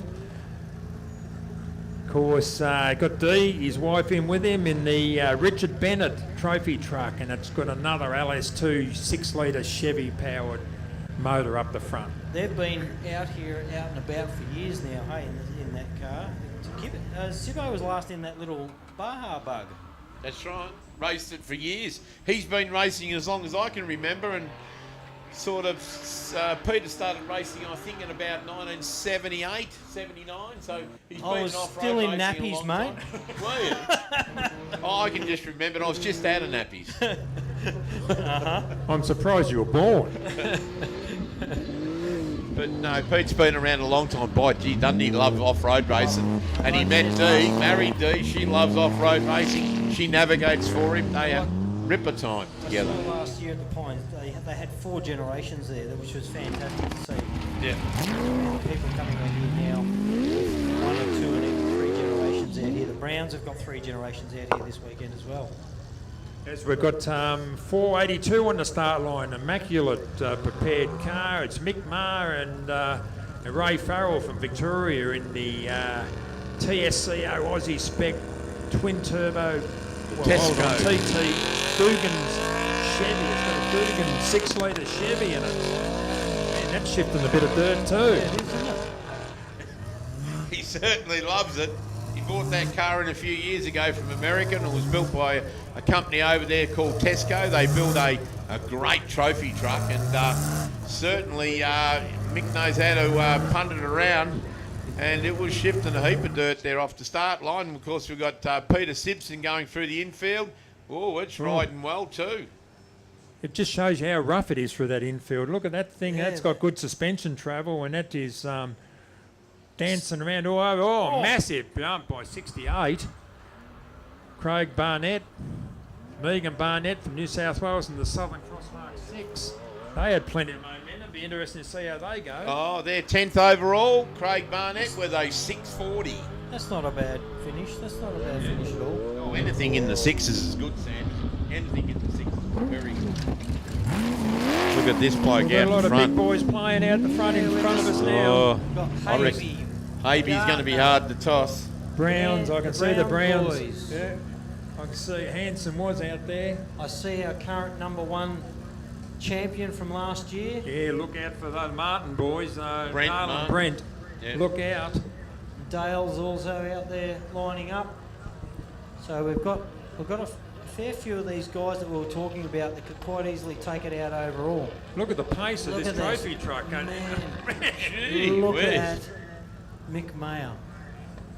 He's not here to catch spiders. Yeah, he's not.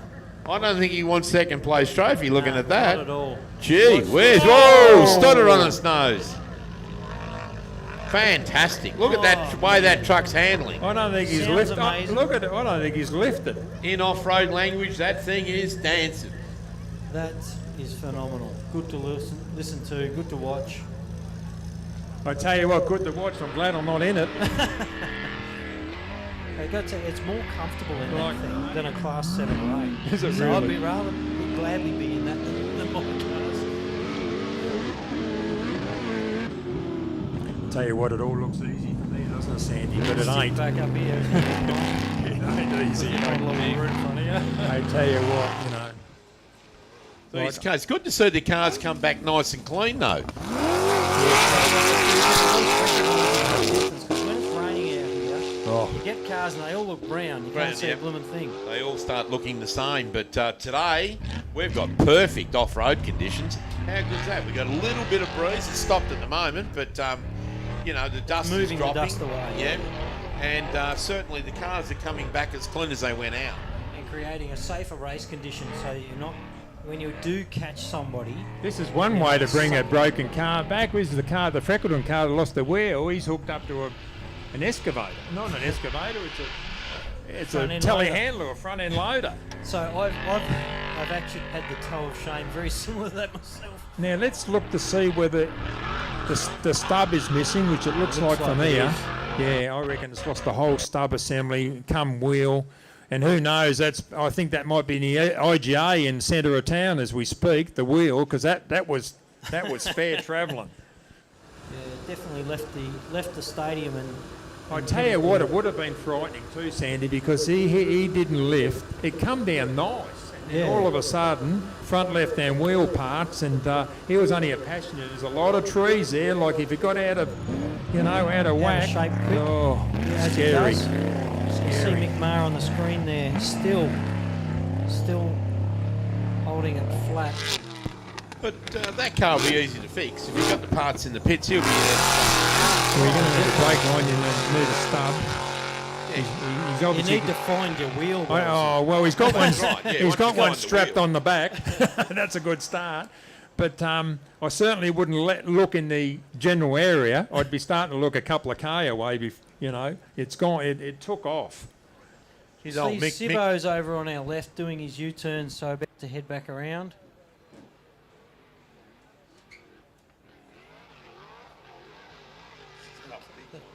Yeah, the stubs looks like the welds failed and snapped through there.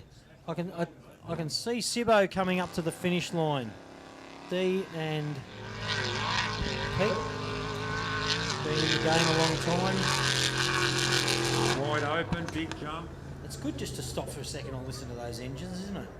Don't you love the sound of a Chev? We don't There's a few out Chev there. don't rev. we don't get quite the sound up here in the box as you guys do at the front of the finish line. I'll see some of that soon. As soon as the Prologue finished, I'll be out and about. Go and have a chat to some drivers and some teams down in the pits. Of course, second overall, we've had Craig Grog. Yeah. Car number 23. That's not a bad effort, is it? Oh, I told you it's a good combination because Tony Falaber's in with him. He navigated. He's got some history as a driver. So Craig Grog, gee whiz, all the way from Queensland. He's come down to play with the big boys, and he's showing us what he come down for. He's got the Mickey Thompsons on board, and he's looks like he's from Budrum, which is around the Sunshine Coast somewhere. But the Razorback 6-litre powered Chev. What about Peter Simpson's time and D. Simpson? Third outright. Gee whiz, third overall. We do have Michael Marsden on the start line. Yeah.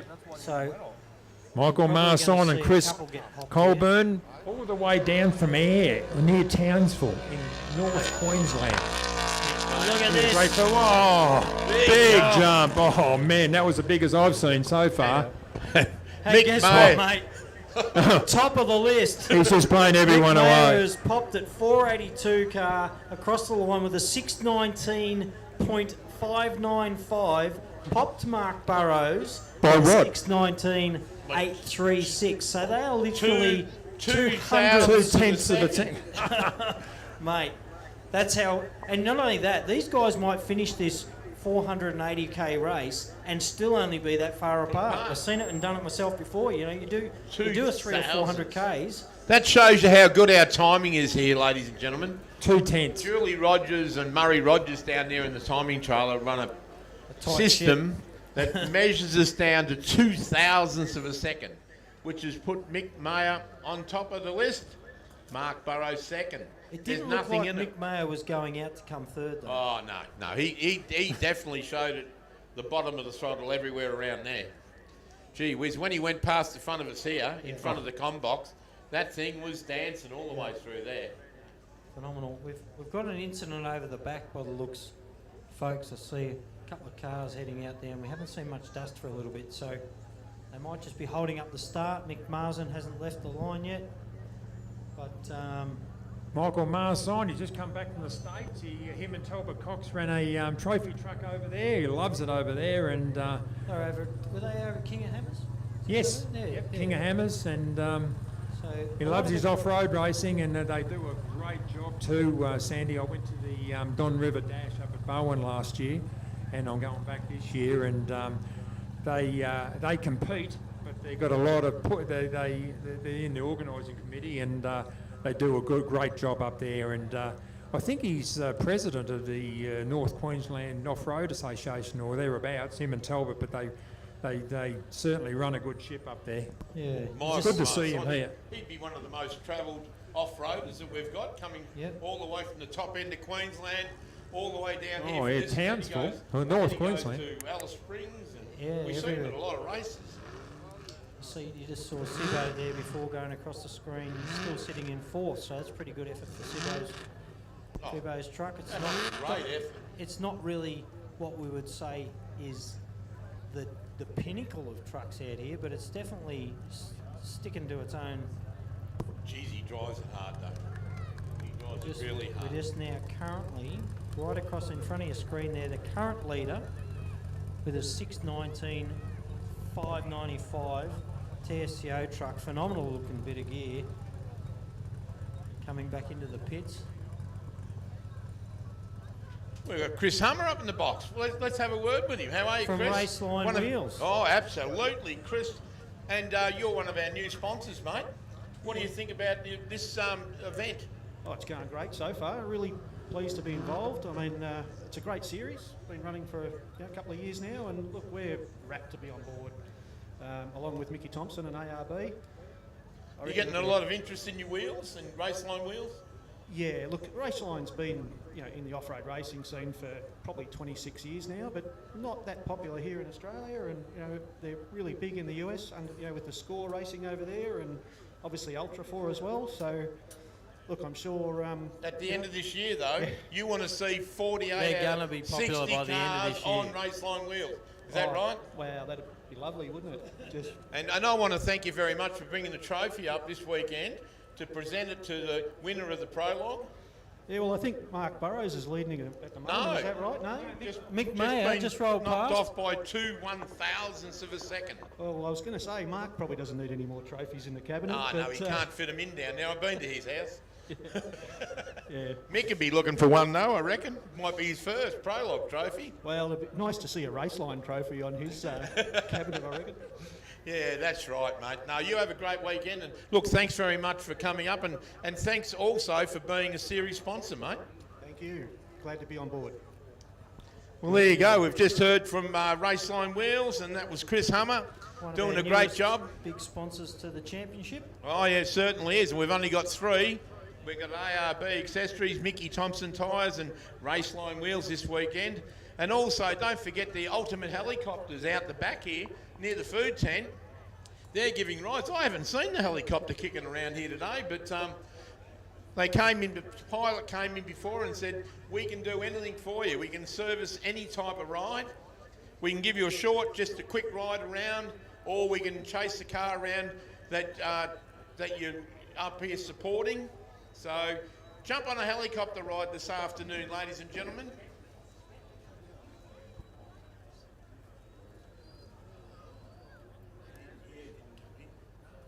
We think maybe Hayden Bentley's had a little mishap out the back there, so Yeah, we've got a bit of stoppage, so we're only guessing who it is, because if someone loses a wheel or has a flat tyre or you've got to pull over at any incident the next car along. So we'll have two cars stopped out on the circuit possibly at the moment. three, because it's the first two cars have to pull over. That's correct, yes.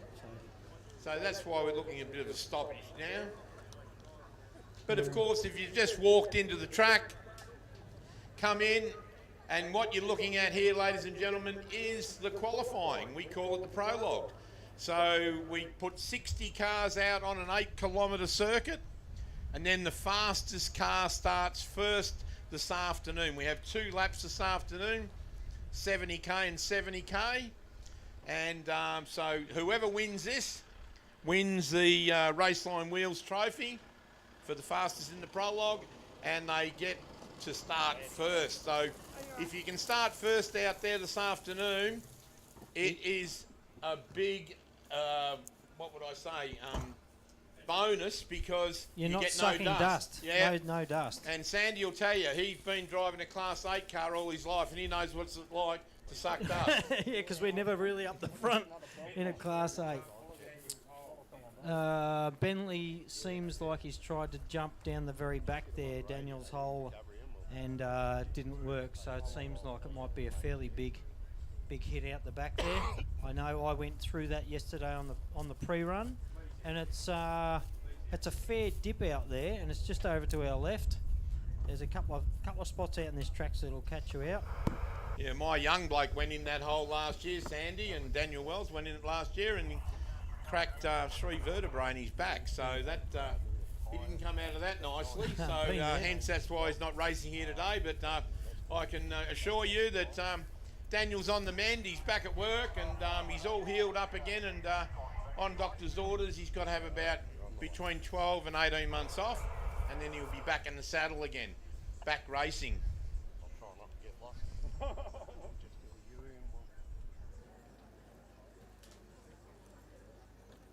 There you go. We're just having a quick chat to Lammy, who has a lot to do with the Pines event and the championship overall.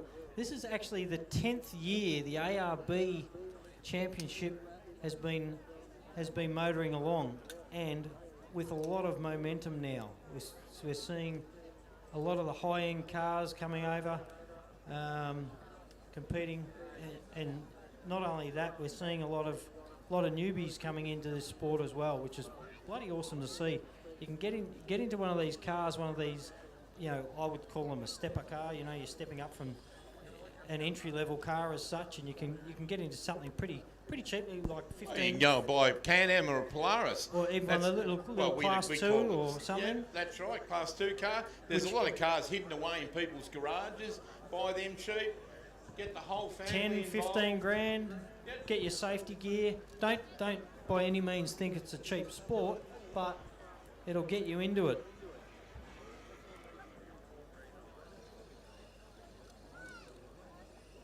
Yeah, so we're Mick Master might be just rolling back. I don't know why they might be waiting for him to pull out. You can see Hayden's jumped the hole over the back there. The car seemed to make it through okay, but maybe he's got another issue there. So did my car, Sandy. My car went through okay. It was just the occupants. Yes. I'll tell you what, over the years I've had a couple of big accidents myself, and broken necks and cracked skulls and vertebrae and all sorts of stuff over the years, so definitely know about how much pain it can put through your body. Probably why I'm standing in the box today instead of out there. I got our car didn't make it here this weekend. I got Benny and Billy running our car, but we had a couple of mechanical issues on Sunday, fixed the car, had a similar issue on Tuesday, and just didn't get time to get it here ourselves, so it's a bit disappointing. Our team's deflated, so I know the feeling of not making it to an event or getting knocked out early. I have done the odd prologue. I remember doing a pre-run of prologue and not even making it around the pre-run, so all that energy and effort which these guys, and if you're in a team or part of a team, you know how much energy and effort goes into getting to these races, and to get there and not finish or not even start can be pretty deflating. But Well, I've just noticed that at the starting line there, they've allowed the cars just to drive off, move around, get a bit of air through the cab, and that's the problem sitting in these hot race suits. And these guys don't run any water, any cool suits or anything like that. So, we know it's hot up here in the hill. Sitting in that race car would be extremely hot. I noticed Michael Marson in front of us here, car number 32, smart guy. He's parked under the shade of a tree, and so is car number 110, and of course 1065 has too. So sitting out in the hot sun's not good. So we're waiting for them to repair and clear the track over the back, which isn't far from the finishing line here, I might say, that particular hole.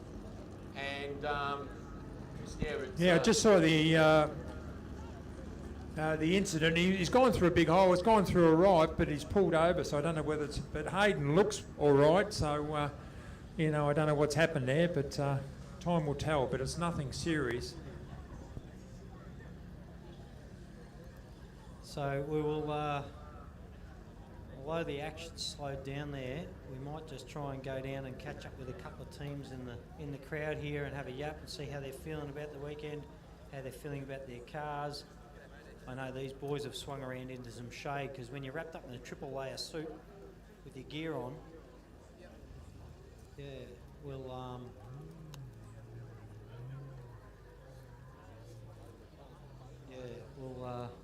so we've got Sandy Bowman's going to go down with a roving bike, and he's going to go down there amongst some of the competitors and have a word with them. And of course we're going to interview a couple of the driver got Michael Marson down there, so Sandy will whip down there and have a word with them, see if they can beat Mick Mayer's fantastic time, which is a 6:19, I believe. Gee whiz. And of course, Mark Burrows did a 6:19 as well. There's only 2 1,000ths of a second between first and second overall. And then we've got Craig Grog from Queensland with Tony Fellhaber in with him, car number 23. They're on a 6:25. And then, look at this effort. Car number 412, Peter Simpson and Dee Simpson in the truck. And they're all the way from Druin. Done a great job. And that truck was a picture when it went past here before. Just looked fantastic. Who else have we got after that? Brett Rogers. And then Matt Burrows. Then Damien Nicol. And then Steve Chilby, who was on top of the list early for quite a while this morning with his 6:35. He's moved down to 8th overall, and then Jake Freckleton is 9th, and then Andrew Miles all the way from Alice Springs in the Razorback with the big BMW in the back. He's 10th overall. So we've still got some of the big boys to come yet. We've probably got 10 of the best in Australia to come. So it's going to be quite interesting. I might have a drink to sit back, ladies and gentlemen, and we'll take it all in very shortly.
Testing 1, 2, 3.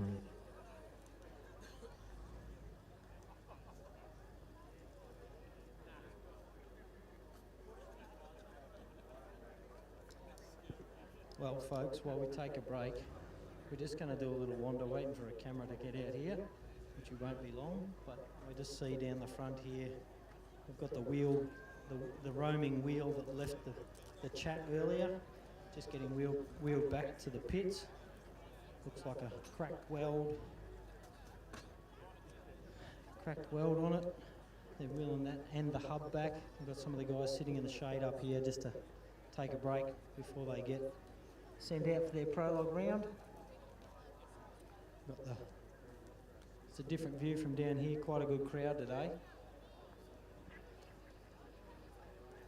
Tell you what, it gets hot sitting out there, but these boys are all suited up, geared up. They've turned their cars off to save a bit of fuel. A lot of the guys will run just a small amount of fuel, just enough to get through their prologues. They'll change tyres for the prologue. They'll run a different tyre. They'll flick a switch on some of the big cars. They'll run higher boost for the prologue to get better time, so they can start up the pointy end, and then they'll try and conserve the car a bit more when they're out in the big track. So you see on your screen some of the cars that are rotating around from last year.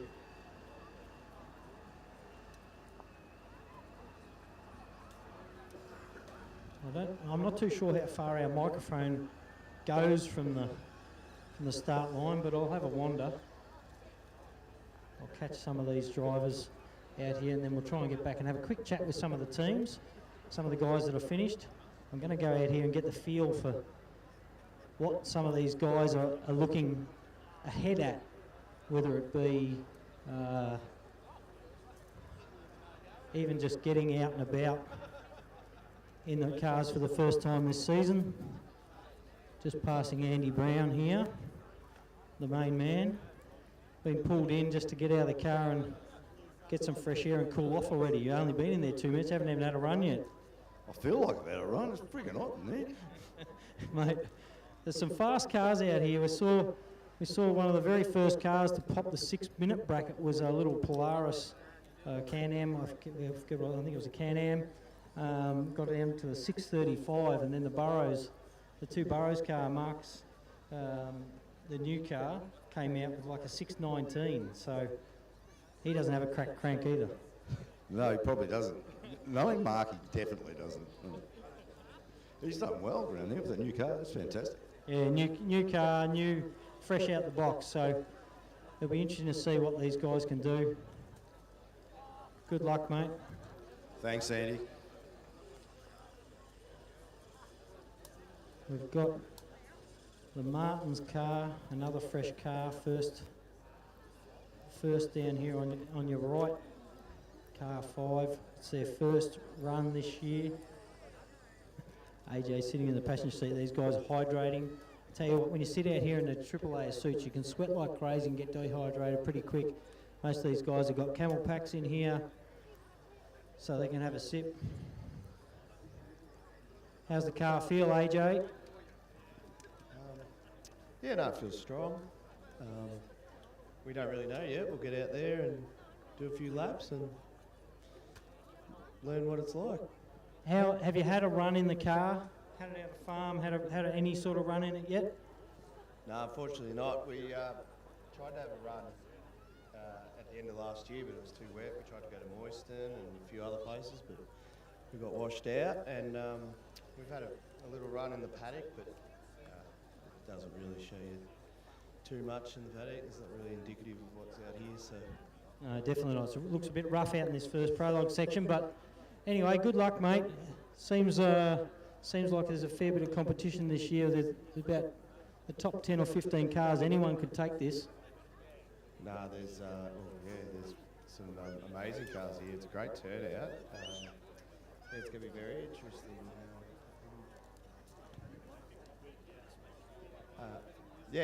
Hopefully they can get the Hayden fixed up and back going again, and we could sort of get out there and have a go.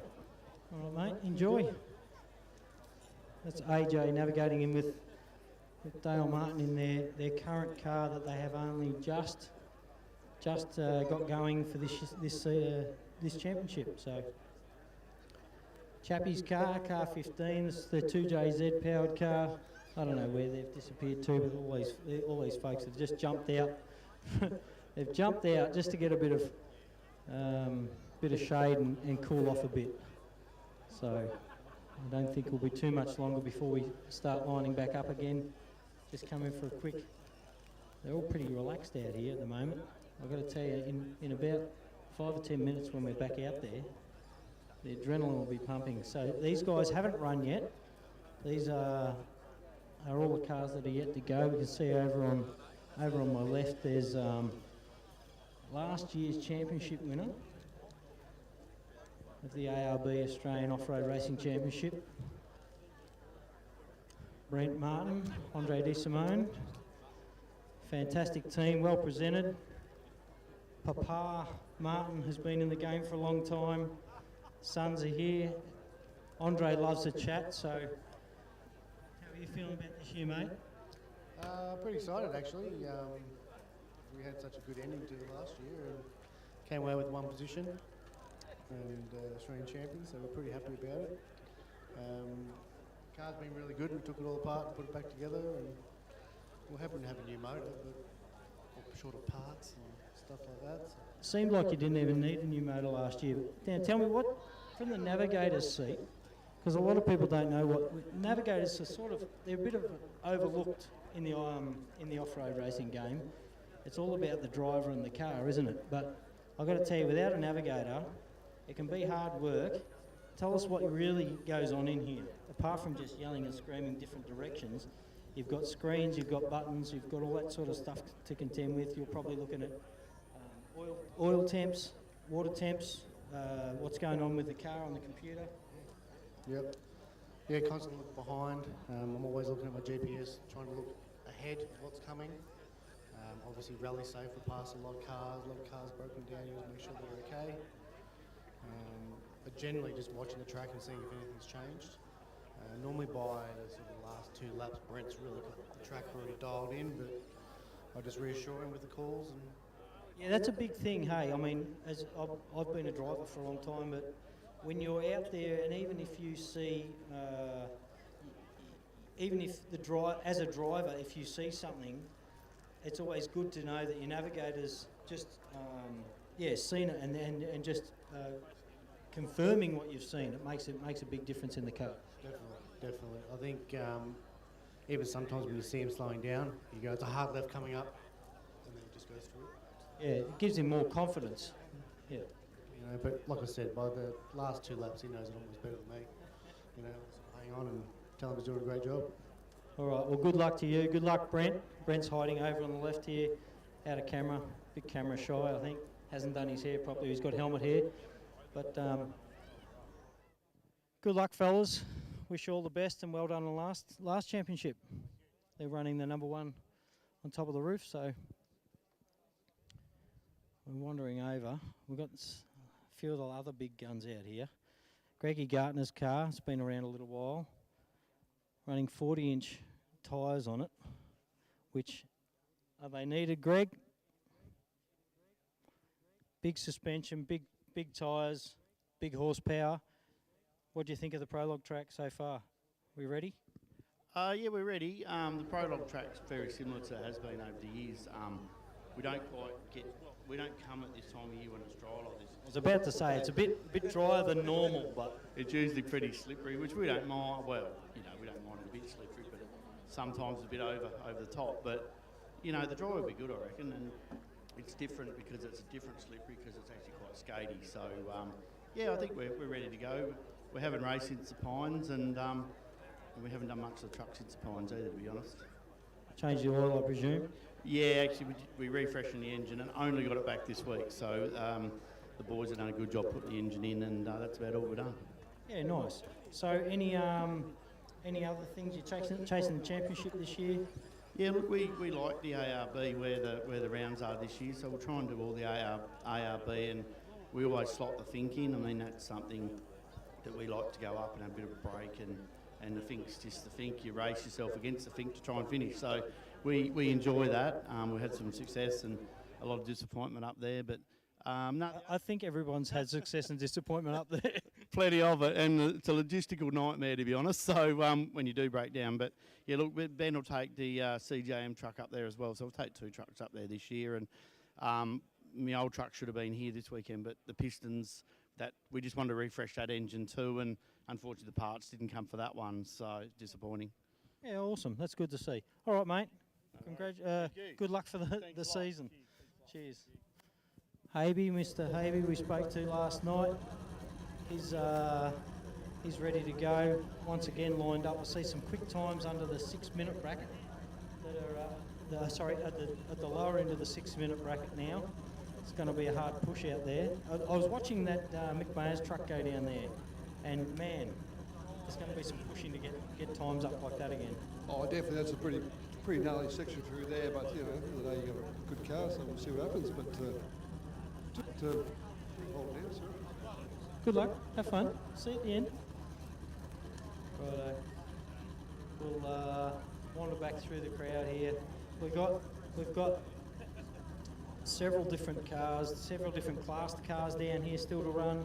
I see class 10 car up there, 1065. We've got Richo down here somewhere. Where is Richo gone? We'll have a quick yap to Richo while we're here. Tell us what happened at Hillston, Richo. Tell us what happened at Hillston. Yeah.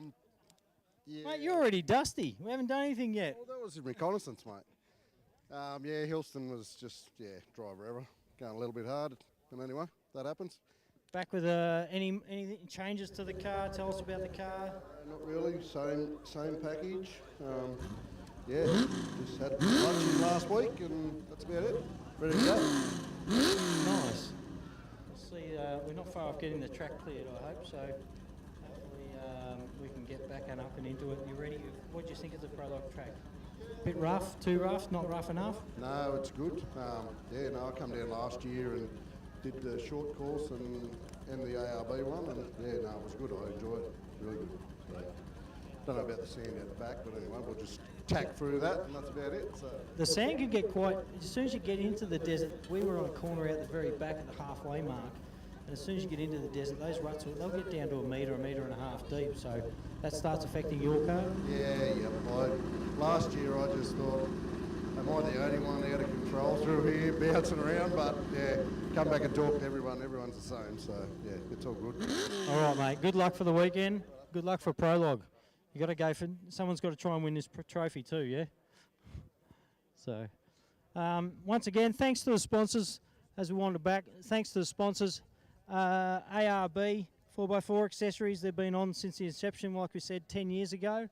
We've got Raceline Wheels, who's fresh on board this championship for 2023 and hopefully beyond. They're a great mob to have on board. And also Mickey Thompson Tyres, who they've been on board with me personally for a long time. Wrapped with them, I won't run anything else. And they've been on with the championship for a fairly long time.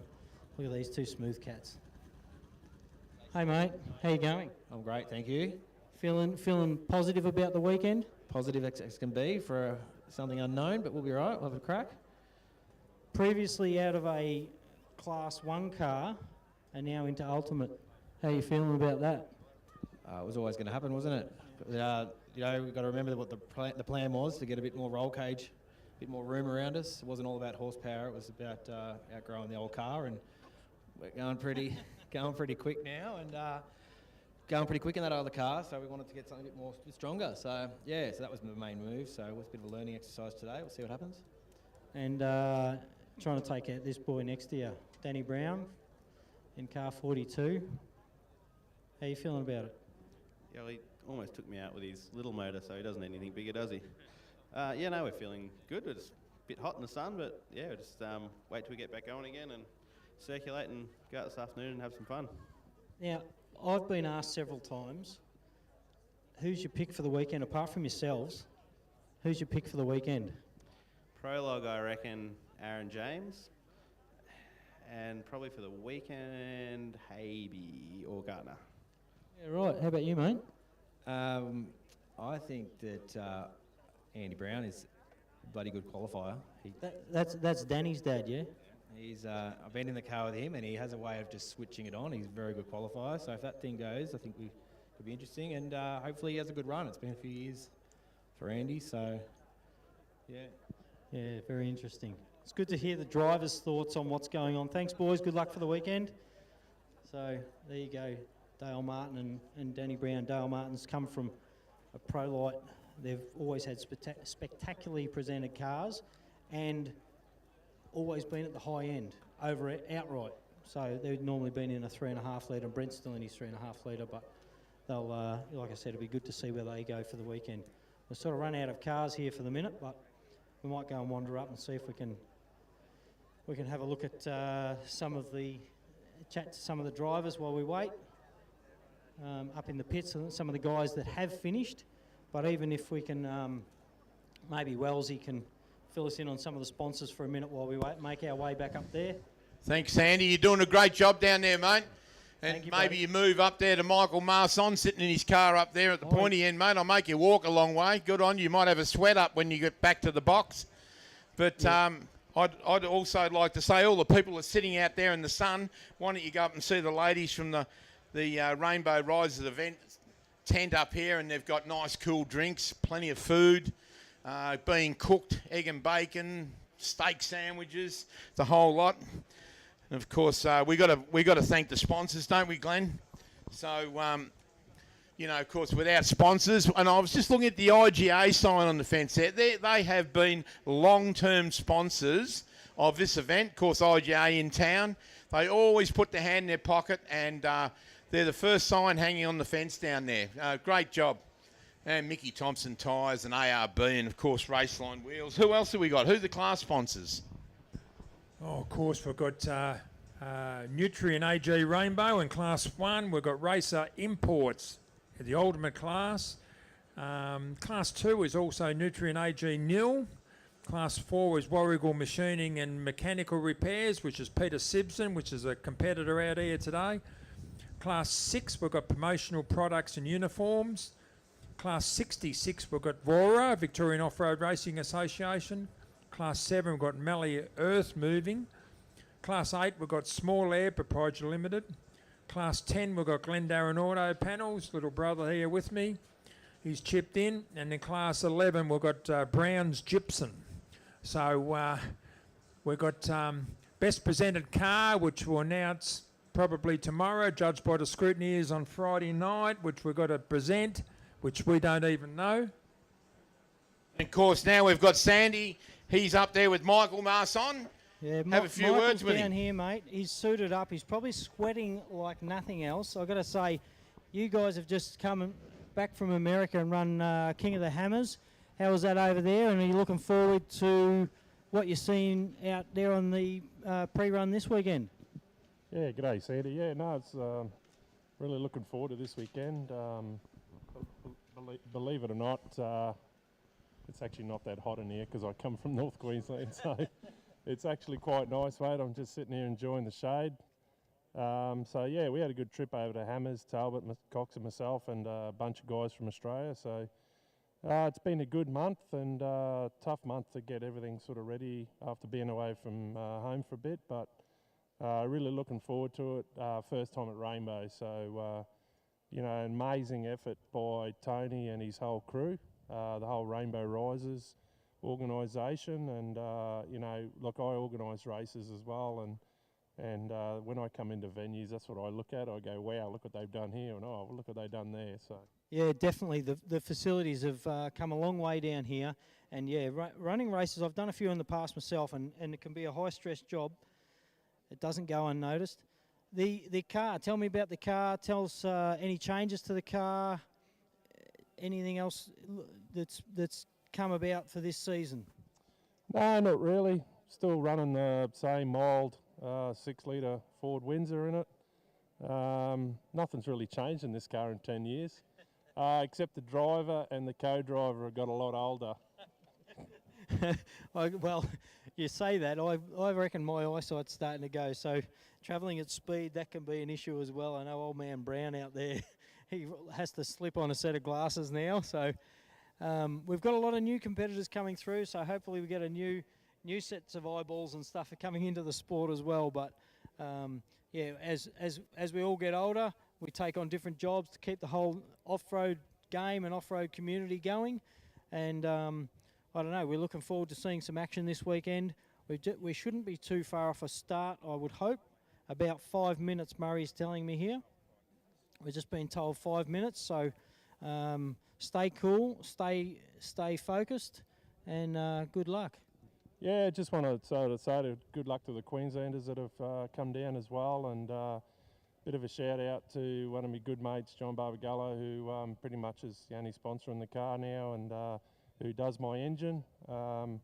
So, you know, I want to thank him and thank obviously the wife, mate, because she lets me do this. And my best mate sitting next to me comes and helps me with the car.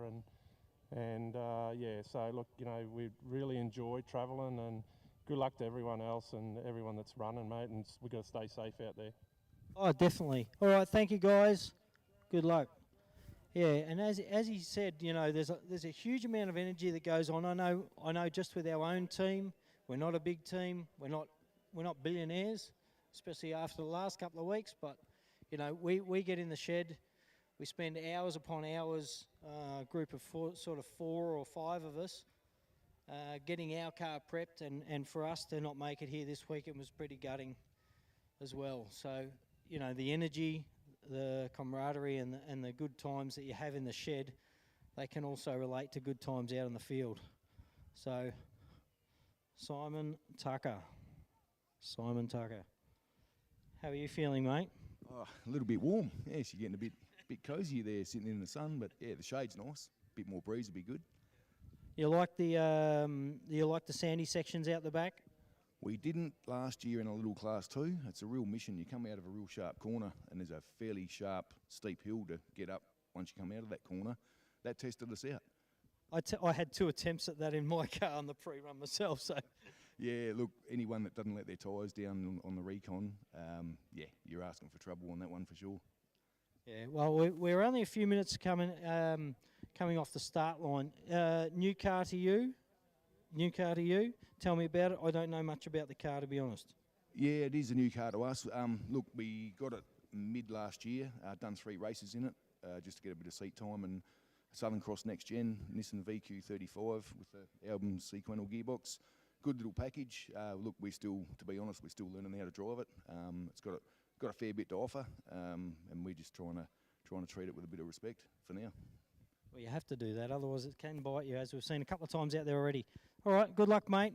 Have an awesome weekend. Thank you, guys. Well, right, Sandy, we're probably only 2 or 3 minutes off the start. So yeah, Welsies, the 2 Welsies back in the box up there. Okay, we just got a report that the truck of Hayden Bentley's just gone back into the back of the pits. So it got driven back in over there. So it's gone through the big hole over the back here, which it's got a couple of big danger signs on it, but race drivers don't seem to acknowledge those. And, of course, Hayden's gone through there with a lot of speed on board. Glenn and I have just looked at a bit of footage of that. And Hayden's navigator was okay, but apparently Hayden's hurt his lower back. So exactly like Daniel Wells did last year. Same hole. And when they put double dangers on a big hole like that, you got to take notice. And I think all these guys that are parked in front of us that are just about to go out there will take notice of that big hole, because it's only 1 second to back off, roll through it and come out the other side. It's a real gotcha. Yes, you might be able to make up a little bit of time, but sore back lasts forever. Anyway, we've got Michael Mars on there. He was on the line. He's parked under the tree. Michael's all the way from Queensland, so he's a cane farmer, I believe, so he's used to a little bit of heat, and he's getting a little bit of shade from that tree that's blocking Glenn and my view to the start line, unfortunately. But anyway, it might grow up a bit by next year when we're here, and we'll get a better view of the start line, or we'll move the start line forward about 6 feet, Glenn. But and then, of course, we've got car 110, Simon Tucker and Kyle Tucker from South Australia. Beautiful car, one of Bob Strawbridge's, I believe. Southern Cross. Might have even been Bob Strawbridge's last car that he drove, and maybe the Tucker boys have bought it from him. But Bob Strawbridge had been around off-road racing for a lot of years, built a lot of off-road buggies, and Bob was always at the pointy end, fearless driver. And, of course, unfortunately, he gave away off-road racing a number of years ago. Age beat him, I believe, and the age and the body. And that's what happens to us all. But looking across there, 1065, Bowie. Class 10 car, fast car. A Lumacraft out of America. That's the latest beast that Lumacraft built over there. And then we've got the ARB car of Andy Brown's, and then Danny Brown's car. They're both Lumacrafts too. So they're all the same vehicle. The 10 car is just a little bit smaller in all of its size because it runs a 2.5 litre motor. Andy Brown's car is a full-size an American off-road car, Lumacraft car, and so is Danny Brown's. And of course, Andy Brown's car there, the one with ARB written on the side, has got a Kelly Racing V8 Nissan in the back of it. Beautiful engine. If you ever get a chance, walk over. Andy won't mind. Have a look. It is all engine in the back, and it sounds a treat. And, of course, Danny's car, he's got a GDR Skyline twin-turbo motor in the back of that. And I believe it puts out nearly 900 horsepower. So Danny's got lots of horsepower under his foot, but spins the wheels a lot too. But I must admit there's a little bit of a battle between father and son there. And at Millicent last year, and he took home the chocolates. He won the Prologue, so he was very proud of beating Danny in the Prologue. Didn't have as much horsepower, but certainly outdrove him. So that was a good day at the office for Andy. And then, of course, behind him, I'm looking at Dale Martin in the new Jimco that he bought out of New Zealand. That was what they call an Aussie built. Jimco built a frame called an Aussie built. They're a little bit smaller in size. And that car went to New Zealand. Dale had been driving a Tatum car for about 5 years, 6 years. And he decided that he wanted to step up a class. So he found out that this car was for sale out of New Zealand. He bought it back here to Australia, and he's totally rebuilt it from the ground up. So it runs a Nissan V6 VQ35 twin turbo motor with a Albans 5-speed gearbox. So the Albans 5-speed gearbox, when you're looking at all these buggies, they seem to be the flavour of the month. Most of these cars, and I would say 90% of them, would be running an Albans 5 or 6-speed gearbox. Very, very tough transmission. Yes, mate. I'm got to tell you, I'm glad to be back in the commentary box because, geez, it was getting warm out there. The only place in the only spot in the field that's got aircon, I think. Well, I must say, don't stand in front of the air conditioner, Sandy. You're blocking it from me, mate. We're only a minute or two off. You'll see the car starting to circulate back to the start line.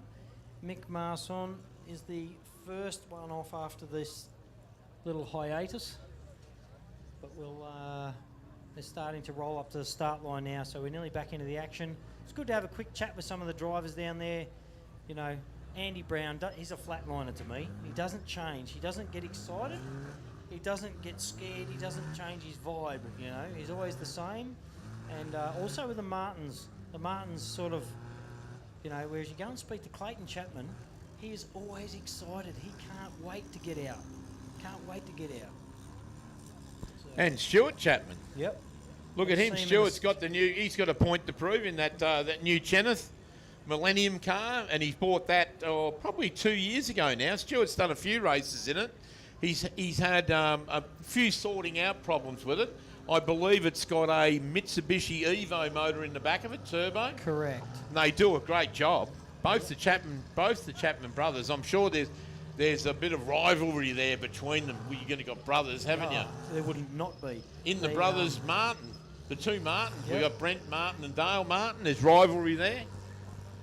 We've got rivalry between Andy Brown and Danny Brown. Yeah. And of course, Burrows, we've got rivalry between father and son, so there you go.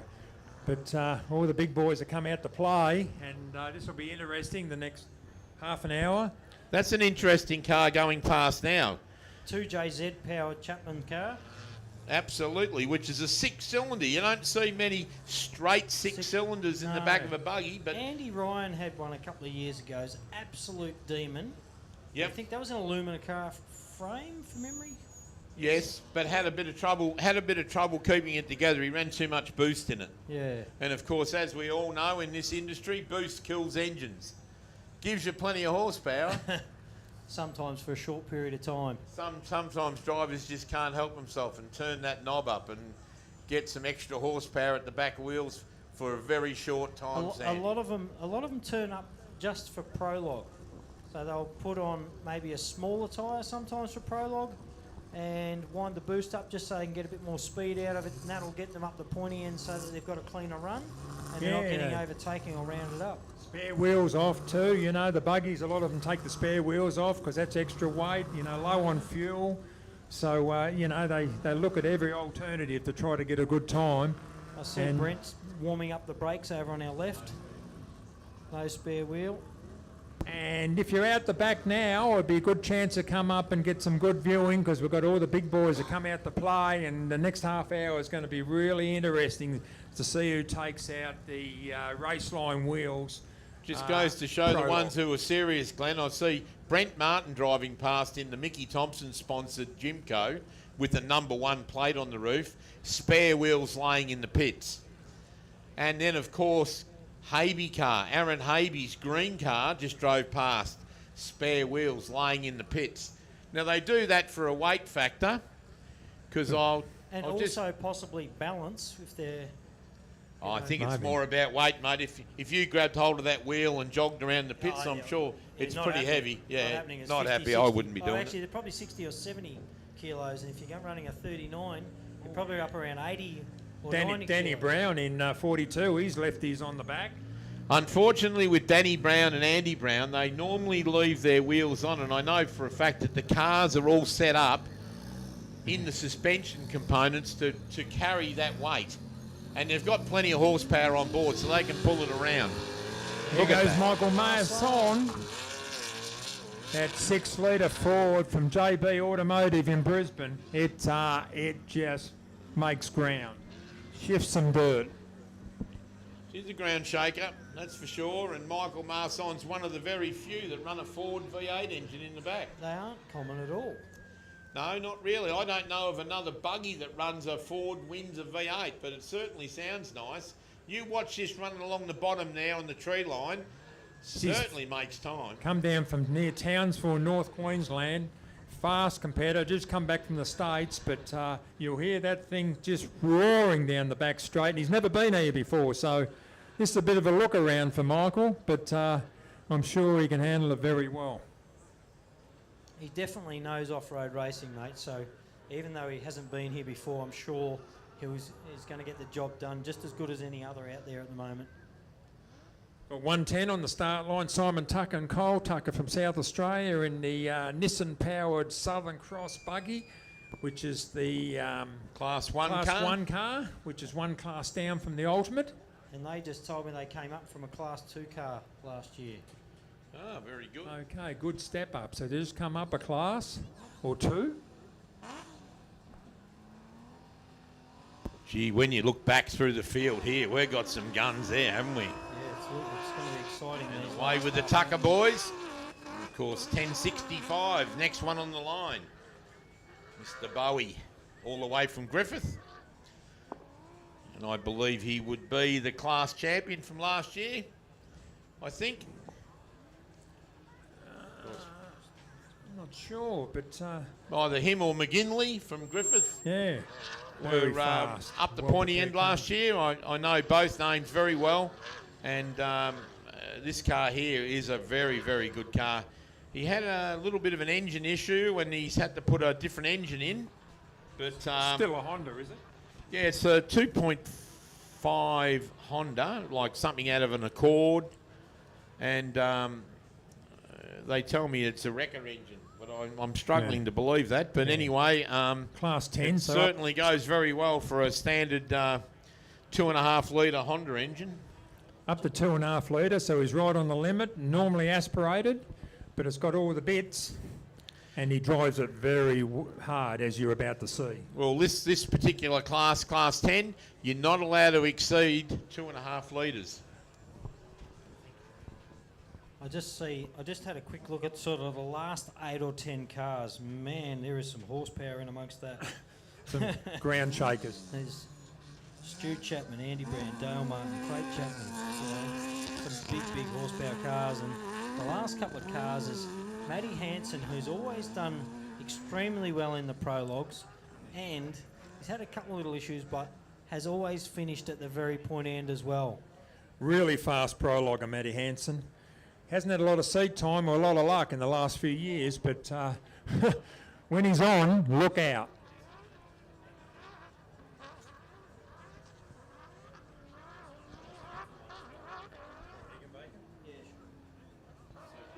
Sorry for the break, folks. We're actually ordering lunch for the fellas up here. Man's got to eat. We've got a few left. Still got Mick Mayer up in the top spot. So as we saw that grey TSCO truck come through earlier, absolutely on the hammer, but only like 0.300ths of a second faster than anything else. So Mick Mayer's on top of our list at the moment. Car number 482. And, of course, Mark Burrows, our 8-time Australian champion, second. And then Craig Grog from Queensland is third. What time was he, Darren? Because the other two were 6:19. So 6:25. So there not was much 6 in it. seconds, yeah. I think it's about to change in the next few minutes, but I reckon 17 you're right. leaves the start line. Stuart Chapman in the Chenoweth Mitsubishi-powered turbo buggy. Those Chapmans love their Mitsubishis, don't they? You know, Clayton run his... Yep. The old man Rob Chapman ran the Pajeros, and even the mum, Layla, like they've all run Mitsubishis over the years, all red. Geez, I've been to races where the whole family's driving. There's been 5 cars out there. They've Yeah, run Triton Utes. absolutely. And, Just remind me of the Taylors and that from Brisbane. Like they just, the family there from Queensland too, and they just love their off-road racing. It's always a family concern, and where there's a race, generally they're there. 100%.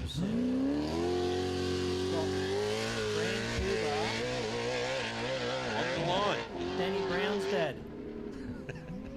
Whose name is Andy, navigated by Daniel Hardman.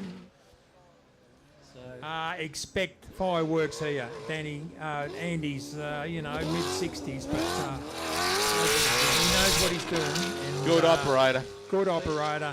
Been Good doing gear. it for a long time, probably back when Before you were born, mate. Before you were born, he's been around, and he's going to put on a show. Don't worry about that. I've been fortunate enough to race against Andy, and he's a fearless competitor. He's going to show this thing no mercy. I hope that crankshaft holds together. Look at that thing shift some dirt. You'll hear it all the way around, folks. VK56 6 litre out of the new Patrols or the Titans, and what else was it over in the States there? They came out in the Armadas. So Yeah, I think they're only about 5.6 or 7 or something. There's Michael Marson, big jump through the finish line. Let's see where we go, whether he goes to the top of the list. He'll be up there somewhere. Yeah, Michael Marson will go close. Mick Mayer was certainly moving when he was out there. Gee whiz, he looked fast. So Michael Marson is where? Car 5, Dale Martin and Adrian Rowan from Victoria. And the start Michael line now. Marson, third, with a 6:25. So he didn't get to the top of the list. Third. So we've got 6:19's the fastest time at the moment, which is shared by Mick Mayer and Mark Burrows, is second. This bloke on the line now, look out. Dale Martin in the Jimco Aussie Special 3.5 litre twin turbo. His first drive in this car, as Darren said earlier, he purchased it from New Zealand and he's totally rebuilt it. And No really second fast. places for this bloke, Glenn, and he wouldn't want his brother, who's starting a little bit further back behind him, number 1, to beat him. So Dale is one of those drivers, I'd hate to have him in my rear vision mirrors. Bit like his old man years ago. Yeah, not good bloke to have behind you because he wouldn't go away. Like my mother-in-law. Well, when you're out there, we're all there to win. So when you've got someone on your tail, Whoa! Nice. Big jump by the Tuckers. that was Simon doing Tucker. some fair movement. That was moving along. Yeah, okay. that was going all wrong. He wasn't that far behind Michael. He might have all. Really looks like it must have been a little gap close. Car 15 on the start line on Clayton Chapman and Adam Maguire in the Okay. Chapman's Dyno Tuning Mickey Thompson Shod Razorback Toyota. I'm going to go out and have a listen to this thing. Yep. Why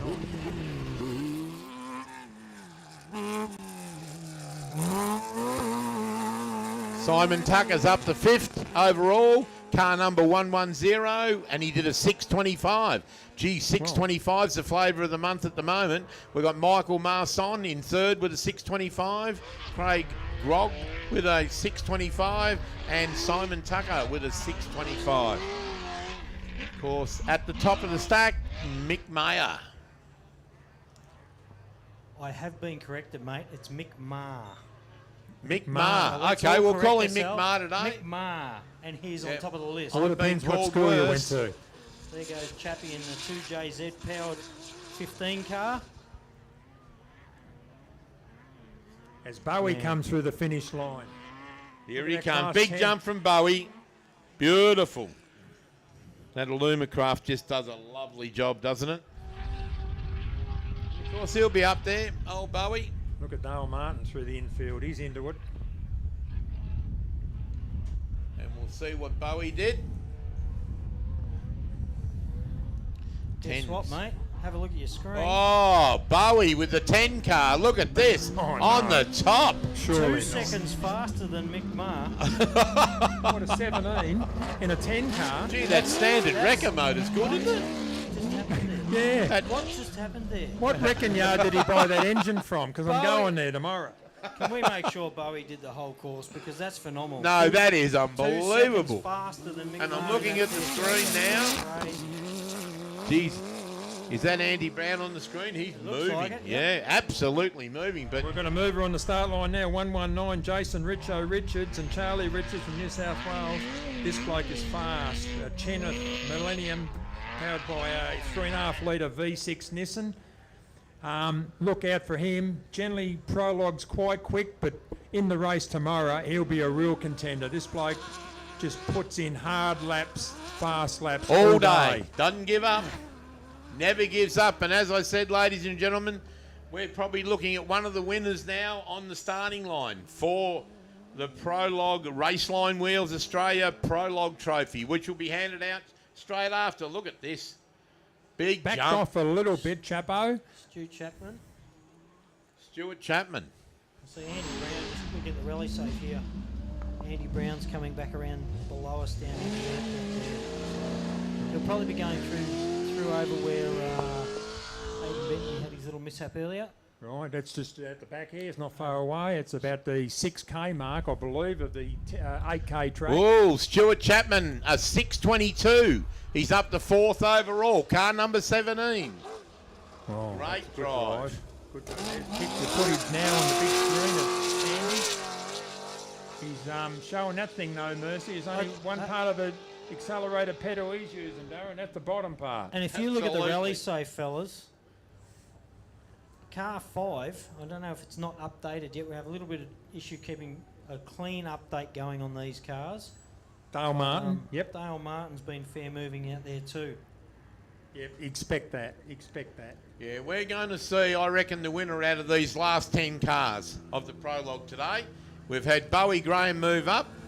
As our number 1, Australia 1, leaves the start line, the Mickey Thompson Brent Martin. Jimco, Brent Martin.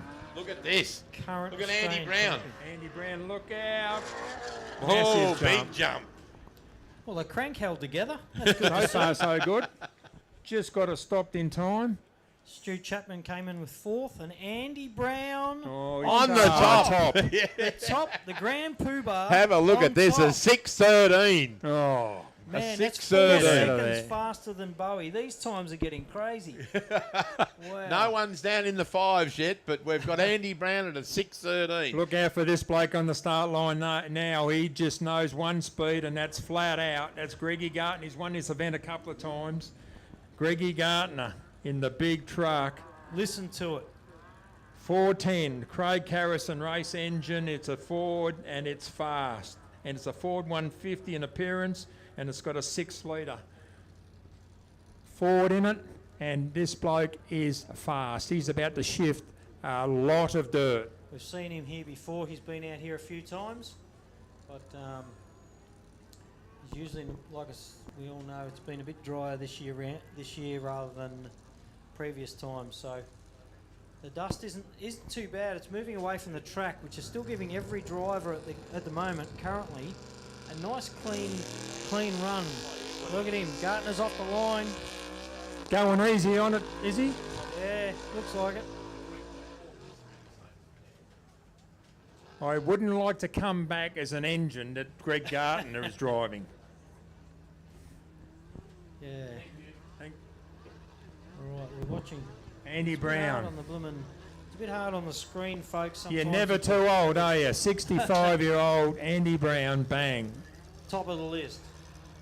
Look at that beautiful engine in the back. It's got that Nice and shiny. Kelly Racing motor in the back, 6-litre V8. And of course... With a cracked crankshaft that he went easy on. Aaron Haby, look out for the Haby. Aaron and Liz Haby in the Element. They always do well. Oh, yeah. certainly Toyota do. twin South turbo, Australian. 3.5 litre. South Australian. South Australian light, can drive it. Really fast car. Good on the sand. Yep, won the Don River Dash in Queensland last year in September. Went to Millicent and unfortunately didn't go far there. Had engine issues, but rectified all that and he's back out and look out. And of course, you've got to say that this is an Element off-road prodigy, the car, which they build themselves. They build them on site at home. Yep. So these cars are an Australian-built car. I think they've sold about 20 of them in Australia. Take a second look at Greg Gartner. Greg Gartner, look at the pace. There's Aaron Haby leads the start. Greg Gartner, I think he wants a set of Raceline wheels on his truck. Who have we got coming up over the finishing line? It's Chappy. Chapman car. Ooh, Lovely big jump. Look at that. He's been young And Chappie's been racing for a lot of years as well. Started Willie when he was beat his brother on in time. early teens. We've got Stewart at 5th at the moment. So waiting for the update on our screen. I'll tell you what, it gets pretty intense up here just waiting for these times. Right, 2 to Oh, go. Clayton Chapman, 2nd overall. He'll be loving that. Great time, 6:16. Got Andy Brown on top of the list at a 6:13. Clayton Chapman at a 6:16. So there's still room, mate. There's still room to stick Danny. There's still room to stick Matty Hansen. Still room to stick Aaron Jones. There is still room for these other guys to slot in between there or even possibly Last 3 cars jump are on fast. top. What about They this are bloke? What about Danny Brown?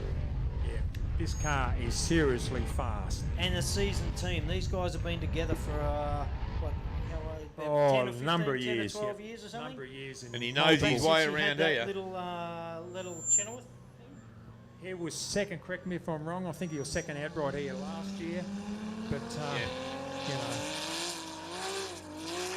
just enormous horsepower, super fast, over 230 kilometres an hour in a straight line.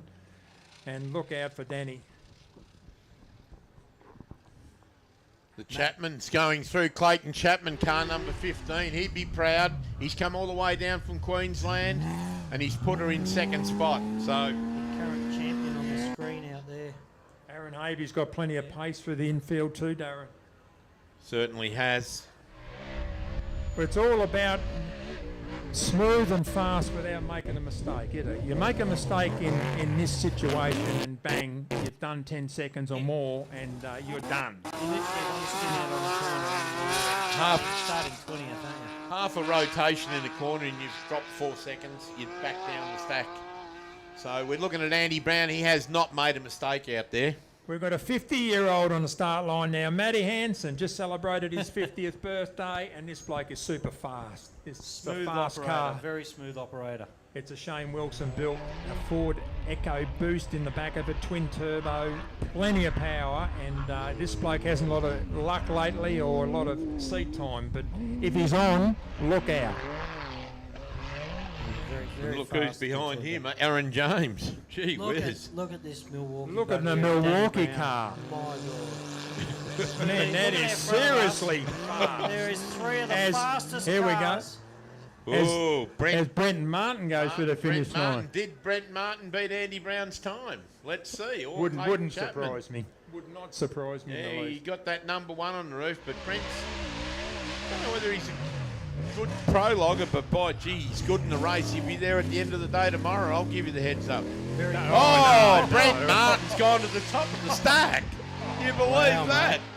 Hey, Brent where's Martin with a where's Dale, mate? 6:05. Gee Dale's whiz. out there. Dale's out there, is he? Yeah, Dale's Brent Martin's just beaten Andy Brown. What'd he by do? 8 seconds. 6:05, mate. We're getting 6:05. closer to your 5 Yeah, minutes. I said a You said 5:59. A 5:59 will win it. And I'm not far off the mark so far. Gee.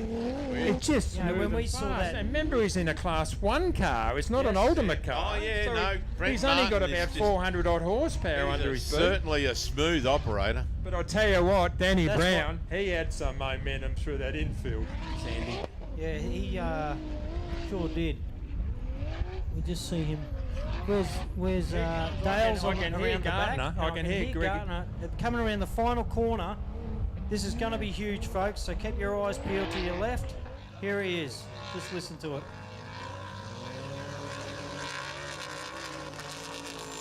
I think that thing might have a miss at about 11.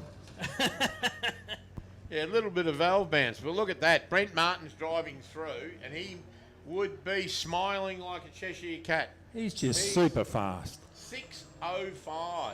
Gee, where's that fast? In a what's that? 3.5 litre normally aspirated engine car. So what we're saying to the uninitiated, it's not the big horsepower car, it's the one down. It just shows you that, you know, Probably a good half driver the navigator, horsepower. half the Oh, horsepower. Greggy Gardner's done it. He's on top. Oh, no, it's just shifting. It's unbelievable. Look at Greggy Gardner's done a 6:05, and he's beaten 400ths Brent of a Martin second. by 4/1000ths of a second. Oh, he's going to dust him in this afternoon nicely, isn't he? Certainly, Greggy Gardner looked fast. Will Danny Brown take the? Well, we've still got Danny. Matty We've still. Hanson's still out there. Yeah, He's still got heading Danny out, Brown, Matty Hansen out there. Aaron Who'll Jones. take the chocolates today? We've got Havey still out there. So Hey, we've still yep. got the last four cars on the course for the Prologue. And they're all fast. So obviously that's why they're fast, because they're in the last four cars of the Prologue, because it's. Who would have thought Greg Gardner on top of the I heap? did say he was be up there. He was one of my picks. Definitely, I'm sticking by that. Did you say Yeah, Bill? we did. I Yep. heard him say that. I did hear him say that, but I thought, no, you know, in my book, 4, 5, 6, something like that. But Look no. at Here that comes truck the going. green Oh, team. here's Whoa, Havey gone through. That truck looks like it hasn't even done anything. I tell you what, Will the motor Aaron wouldn't be Havey telling move you up? that. Let's see. Aaron Havey's got to be faster than the 6:05. We're looking at our times. That dust is sort of hanging around a little bit there now. Greg but jumped that jump out there, that hole. There's no. couldn't have. Tell you what, out the back to our hard left, you'll see Danny Brown. Aaron Havey's third. There you go. So there you Couldn't are. get Greg. 6:10. Greg the master. Still great time. Looks like Dale Martin's gone missing. Yeah, Dale Martin didn't come back, so we don't know where he's gone. I see now Danny Brown's just done his last switch back and he's coming back around behind the pits and he'll be heading back to his last little corner, which you have to button off a little bit for, but literally the last three cars on track, and it looks like car 5 hasn't moved for a little bit out there, so Yeah, it's obviously no issues, We'll so see they're if still Danny running. lives for the let's jump. see what Danny can do, hey? He'll go Oh. for jump of the day. Big jump. Look at this. Oh! Whoa. Have to be the biggest jump of the day. That's momentum. I'd expect to see that go to the top, We look unless like- he's had an incident like a lose. But Will Danny Brown beat Greg Gardner's time or Brent Martin's time? We've only got really Matty Hansen, Dale Martin. We have car 19. Here we go. First car into the fives. Danny Brown, a 5:58. There you go, mate. There you are, ladies and gentlemen. We said it to get down to the fives. We're in a 5:58. 58. Danny Brown. I don't think they'll beat that, Sandy. No. I don't think they'll beat No. that. I nominated Hang the on, first guess car, who's still out there? Matty Aaron Hansen. and Aaron Jones. Matty Hansen. Mr. D. Brown and George Apted. 5:58. Well done, boys. Look at that. What a I what a nominated drive. that the winning car. I'm pretty close at the moment. You've heard me say that, so. Because it's a 5:58.913. Oh, so so it's a let's 5:59. round it up. It's a 5:59. You buy the drinks, boys. Certainly. Now, what about Mr. Hansen? Will he beat a 5:58? AJ Hanson, and We've still got some good and Dale. good drivers out there at the moment. Is that Dale stopped there? Is that a white car? I haven't seen Dale move. It looks like he is stopped. Obviously He's not there's moving on the rally safe. Yeah, So here comes Hanson. There couldn't be any problems with him because they're still running. So this thing's a jet, mate. yeah, this thing's a jet Beautiful. too. Here comes Hanson. It's shifting some dirt. Just big. Oh, probably as the big a biggest jump as Danny again. Brown. Now, where's he going to end up on the stack? He'll be up there. Don't worry, unless he's had a little bit of a lose. He hasn't had a lot of driving. Let's call it seat time. He would be pleased to. No, down to fifth. A 6:10. A 6:10. Still a good time. He'd be happy with that. A 6:10. He's only 10 seconds off the leader. So at the moment, we've got car number 42, Danny Brown. Second is Greggy Gartner, truck number 410. Car number 1. Then car number 57, Aaron Habe. But look out, here's my tip. AJ? He's coming now. Yep. He's a Lumacraft single-seater. But Aaron James. It want to be a quick lap to beat a 5:58. I don't think so. Danny Brown will be chewing the nails in the pits. But Danny Brown's a cool cat. He probably won't be chewing the nails, you know. He's a pretty chillax type of guy. Very down-to-earth family. Here comes Aaron James. The final you car. just don't know what he's done out there, but this bloke won this Prologue last year by 9 seconds. So, and look at the pace that car's got. So look out. Nice and smooth. There you are, folks. The last car over the line. Dale Martin's still out there, but not circulating. The last car over the line for today's Prologue for the ARB Australian Off-Road Racing Championship. First round. Well, Matt Hanson just going past the booth there, and he'd be pleased to have finished his Prologue. He's had a bit of trouble with that car recently and hasn't done too much in racing. No, hasn't had much seat time at all. He's had a lot of bad luck. Yeah, so he'd be pleased to have finished that, but in 5th place. Good spot to be starting, actually. I think anywhere in the top 10, dust will be minimal. That makes sense to me, really. Is AJ's time come up as yet? Not yet. It's interesting when timing take a little bit longer because they keep us in suspense. He didn't look quite as quick as... No, he looked smooth, but he didn't look as aggressive or as quick. Sometimes you don't have to be looking fast to go fast. We all thought Mick Mayer was amazing. He's all of a sudden dropped down to 9th place. Yes, and he was fast. He looked really Mick fast. Oh, sorry, Mick Maher. Mick Maher, yeah. What are you doing? The 93 car goes past. Still nothing. Mate, where's AJ's time? Yeah. Maybe you're still trying to think, no, surely not. Well, we did say that about that little Class 6 car, didn't we? Oh. I thought Bowie, he started the rot, like he was into it, you know, and then we had Brent Martin, which is no surprise.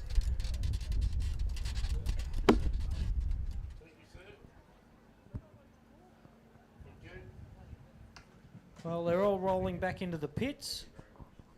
We're still waiting on Aaron James's time. There'll be some. It's the last one. It seems to be taking a long time. Yeah.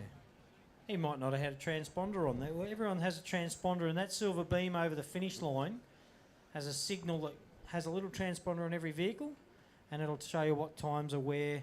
That'll come through on the computer. And Aaron James' times just come through, finishing in 4th with a 6:08.164. So we've got Danny Brown taking out the Prologue for this year, Greg Gartner, Brent Martin, Aaron James, Aaron Habe, Matty Hanson, Andy Brown, Clayton Chapman, Steve Bowie, which was a surprise, and then finishing it, rounding out the top 10's Mick Maher. So, mate, I've got to tell you, that's phenomenal finishes. If we can get Danny Brown back up to the box here, we'd like to see his car back up at the start line. For the Raceline Prologue presentation, that'd be grand. please, Danny Brown's crew, if they could let him know. And they've just bought a sandwich, some steak sangers in here. So the fellas here are feeding their faces. They look famished. I've never seen. They looked skinny, so they looked like they needed a feed. But you've probably got a little bit of time before the actual racing gets underway. But we've got a lot of info, things like car information we can let on, and also some event information. If you haven't been out here, you can also get out tomorrow as well. So don't go anywhere, ladies and gentlemen. There's going to be a presentation on the dais here under the ARB and Mickey Thompson and Raceline Wheels flag here.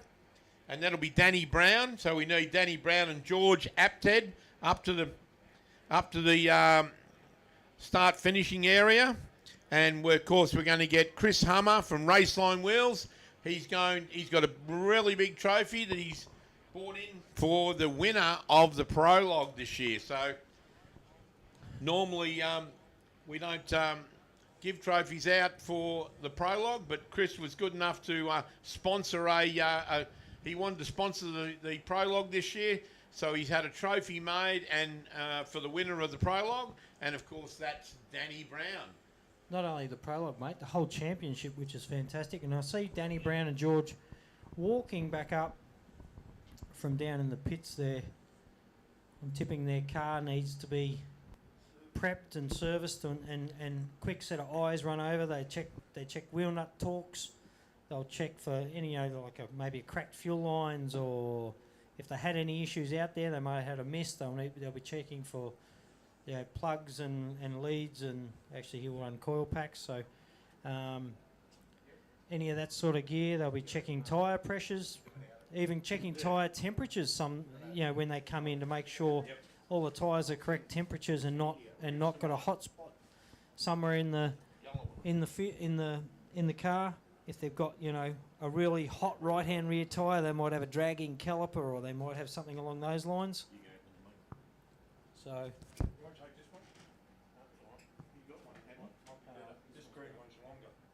Okay, we've got Sandy Bowman going out. He's going to meet up with Chris Hummer. Of course, the presentation for the Prologue winner.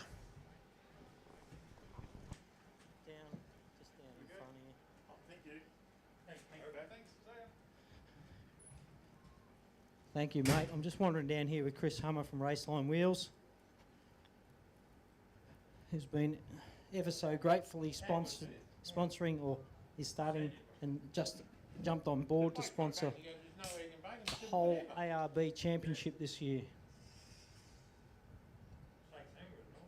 And the whole family's coming up, by the looks of it, to accept Danny's hard work, Danny and George's hard work. I saw them last night travelling out of scrutiny. They had wedged the whole family in the front of the buggy. Danny's wife, the two kids. He was fast. He wanted it. And I reckon I know who wants to take the trophy.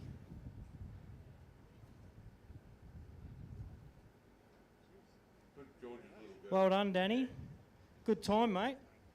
Yeah, it was. We had temp warnings and everything going off. We pushed pretty hard. We turned the boost up on that because we just knew how much we were going to need it this afternoon. The further you can start at the front, the better you're going to be. So, everything was hot when we came across that finish line. So it was pretty tidy. We had one little coming up the chute back up here. I had a temp warning come on, and I was watching the dash and trying to reset it, not where I was going. So the car was bouncing all over the shop. But we had a good run. Mate, only car under the 5-minute bracket, 5:58. Yeah, it's good for us. We as I said, felt smooth. We don't think we could have gone much faster. So no, we're happy with it. That's good. Good position for tomorrow. Anybody likes fresh air. So, all right, hand you over, Chris Hummer. Thank you, Sandy. Congratulations, Danny.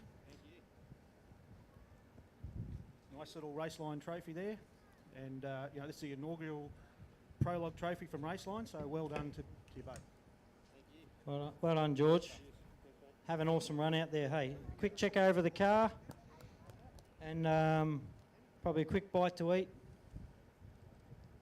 They'll have a quick bite to eat, a refresh the car, and they'll all start to line up for their first 2 laps, guys, of the ARB Big Desert 480.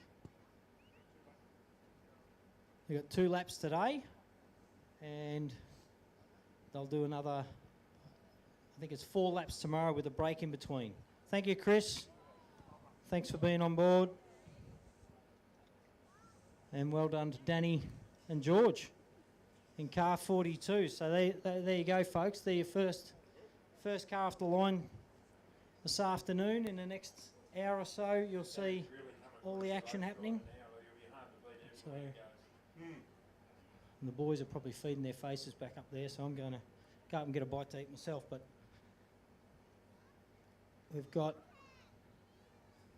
a total of 60 cars today, and like we said earlier, you know, the top 10 or 15, although Danny's popped them at the mark here in the prologue, outright, I think you'll see a change in positions. You'll see things like Greggy Gartner's truck, when they get out into that rough stuff, it doesn't muck around when you start thinking about the real rough stuff out there, you know. So maybe for the folks that are here, go grab yourself a drink, something to eat, quick toilet break, and even some sunscreen, because getting down there, it's starting to get quite warm. And we'll be back on board soon with some action. Darren's just here telling me the sandwich is amazing, but I'm yet to have a chew. Get there in a second. We're back in 5.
Well, that's good, mate. So we're going to see you back in an off-road car shortly. Well, if they allow me to give up this microphone for a minute, Yep. we'll be back out there. And we're going to see, once our car's back on the track and sorted, we'll see you maybe even later in the year. I might even take everyone for a live run around the Prologue. No, it's I quite might good. be able to Quite double good enter. working behind the microphone because you can always say how fast you were. And guess Yeah. what? I don't have to work on the car right now, do I? So, all right, I'm going to grab another microphone and head down to the pits. I'll Very get our good. cameraman and see if we can't catch up with a couple of guys down there, see what they're doing to prep.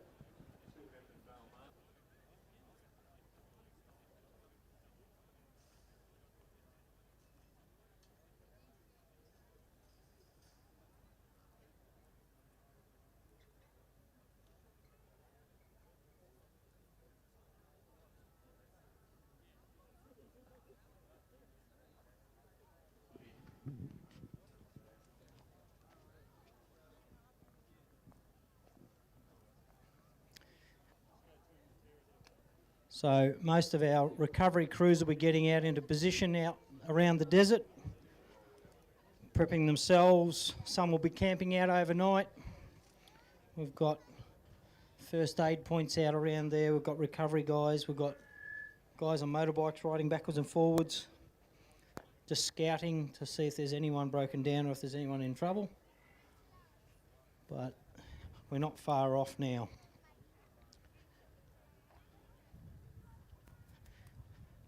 It's quite breezy up on the hill out here, so it's quite good. But we'll head down to the pits, have a chat with a few of the crews before they get ready for their for section 1, which should be a big blast out to the desert, what we've all been waiting for. Tell you what, this new pit area, second to none really, isn't it? I spent a lot of time and energy and dollars getting this ready. I see Richo car 119 in the back of the truck here.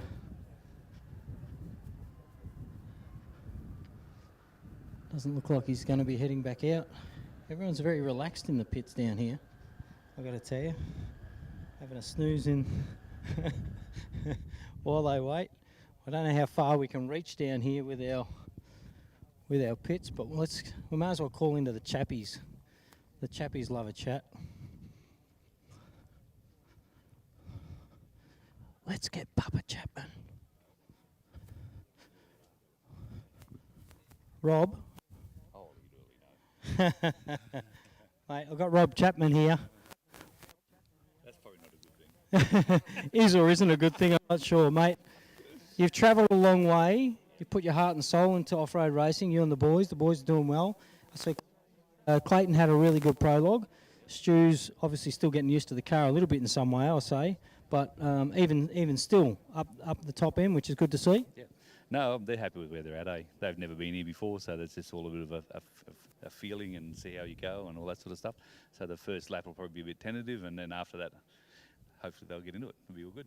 Oh, bloody oath. I think they will. I think they'll do well. Like the cars, you've prepped off-road cars for a long time. You've done a lot of it yourself over the years. The whole family has. And we've raced side by side with Clayton when I first started as well. And well, the whole family really. Yep. And it's good to see you back out here. But I think with the experience that you guys have got, I don't see why you wouldn't be popping up the front end. This track, the hard part of this track out there, as in the hard ground part of the track, is very much like Gundy. And then you've got a few sandy sections, as you know, went around the pre-run. But yeah, you did. Yeah. What'd you think? Oh, we went, wow, we're on the beach. We're at Fraser Island. This is sweet. And the boys have probably never raced in that stuff before, to be honest. So they're looking forward to it. Those whoops out the back, there might be whoops and you might think of Fink, but they're nothing like it. It's all just a little bit more aggressive and further apart and all sorts of weird stuff. So, no, they're looking forward to it. No, And you're probably hitting those whoops a little bit slower speeds than normal. Yeah. Well, and definitely than Fink, you know. Well, yeah, well, especially in my Pajero we were. But, yeah, and that's what they've got to work out. You know, they've never done it before, so they'll work out what speed they can do them at. And then Tell me, what the cars sorted with heating issues, like in the sand? Have you had dealt with any of that sort of stuff before? Yeah, the Don River is sort of very similar to that whole boggy, horrible stuff. And, the boys all got excited when they come back and, all the temperature under 3 digits, so they get pretty excited. So, no, I think the temperatures will be fine down here. So we're used to Queensland stuff, so that everything's always hot up there. So no, I think we'll be right. Well, we got the right weather on for you guys anyway. Oh, well, good luck. The boys will do well, I'm sure. So, cheers, mate. That's the Chapmans. They've got 2 cars down from Queensland, and like I said, they've come from a long line of off-road races. They've run Mitsubishis for a long, long time. They've had Class 7s, Class 8s, all that sort of stuff. Just wanted to pass Steve Barnett's, the crew's all here, working on the car, grabbing stuff out of the truck. I'm not sure if they're fixing little issues. I'm going to haunt them, just because I can. What are we looking for, fellas? 6mm bolt. 6mm bolt, that's it. Hopefully it's not a big issue. No, we just cover, we're right. Righto. Every car's ready to go, felt good? Yeah, we had no brakes. We blew the slave cylinder on there, front left, straight out. So we went into the third corner with no brakes, but we sawed it. There you go. Simple issues, simple problems that happen real quick. Third corner in, it's already lost brakes, but they'll be back out there ready to go, yeah? Yeah, mate, yeah, we're good. All right, enjoy. Yeah, that's how it happens. It's you never know what's going to happen down there, and literally, it only takes two or three corners to have something go horribly wrong. No brakes. I've done it once before myself back in Mildura. We had a race up there and took off from the start line, and the very first corner lost brakes. So we did 2 laps with 0 brakes. So I know how that is. Down the Forsman camp, these guys have got 4 cars here this weekend. You've probably seen them out there. You've probably seen them on the feed already. I'm going to come out here, using in the back down here. Look at the camp, boys. Lying down, having a nap, recharging. This is the most relaxed camp I've seen. Either had a massive night, or are just here on holidays. Either that, or all the cars are broken and they're ready to pack up and go home. I'm not sure, but they're all good to go. All right, awesome. No problems. No problems apparently.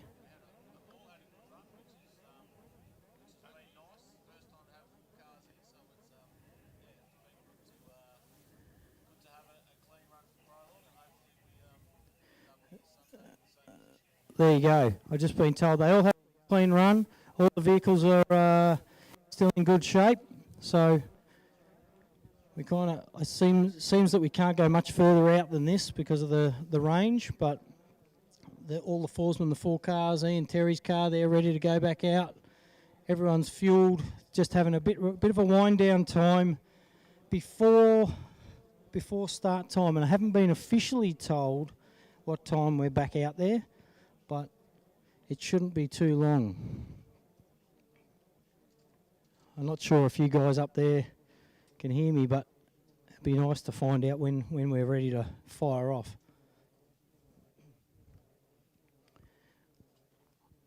Like I said, we can't get too much further out from here, but we'll come in and have a quick chat. I saw Craig Krog out there before. I don't know if he's napping under here or actually checking stuff, these folks. We caught him.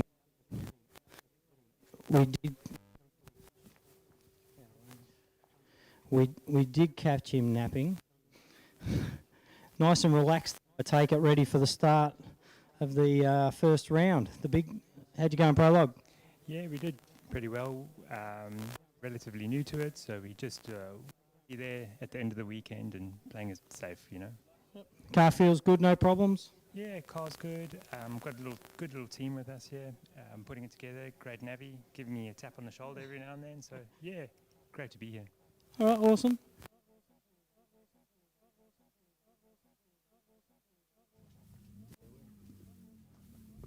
Yeah, we're running out of range down here, but I might throw back to you guys up there if you can hear me, and if not, we'll be back on deck in a few minutes.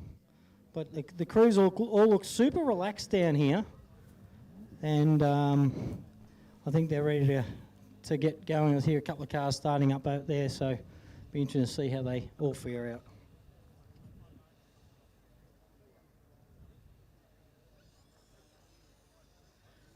I just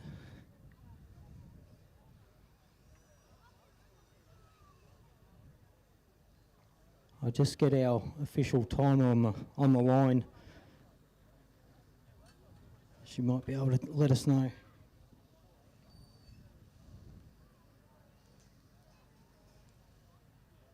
So I have been told it's a 1:30 lineup for all those guys in the pits. If you didn't know, all the competitors, it's a 1:30 lineup for a 1:40 start, and that'll mean Big Dog Brown, you're up first, mate. So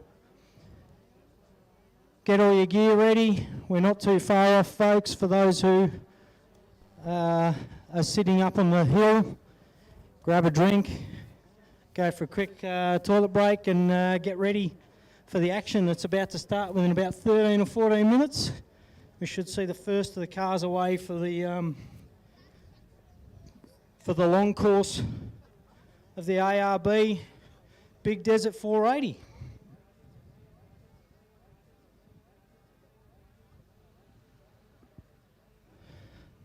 Even the crowd up here looks super relaxed. Tell you what, it's warm out here. It'd be good to have a bit more aircon going. I hear some of the cars, see Aaron James backing out, ready to come over for the lineup. And one of the brown cars reversing out.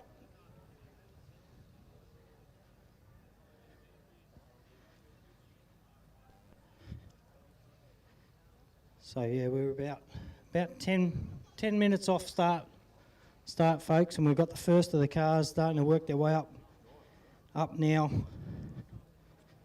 to the start line.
Here they are, folks. Starting to roll into the start-finish holding area. Getting ready to line up in order for our takeoff, which should happen within 10 minutes. We should see the first of the cars storming out to the desert. And I say storming out to the desert because these guys are going to be reaching well over 200k an hour, these top punters. Every 30 seconds. Every 30 seconds. Hot in that office. Yep.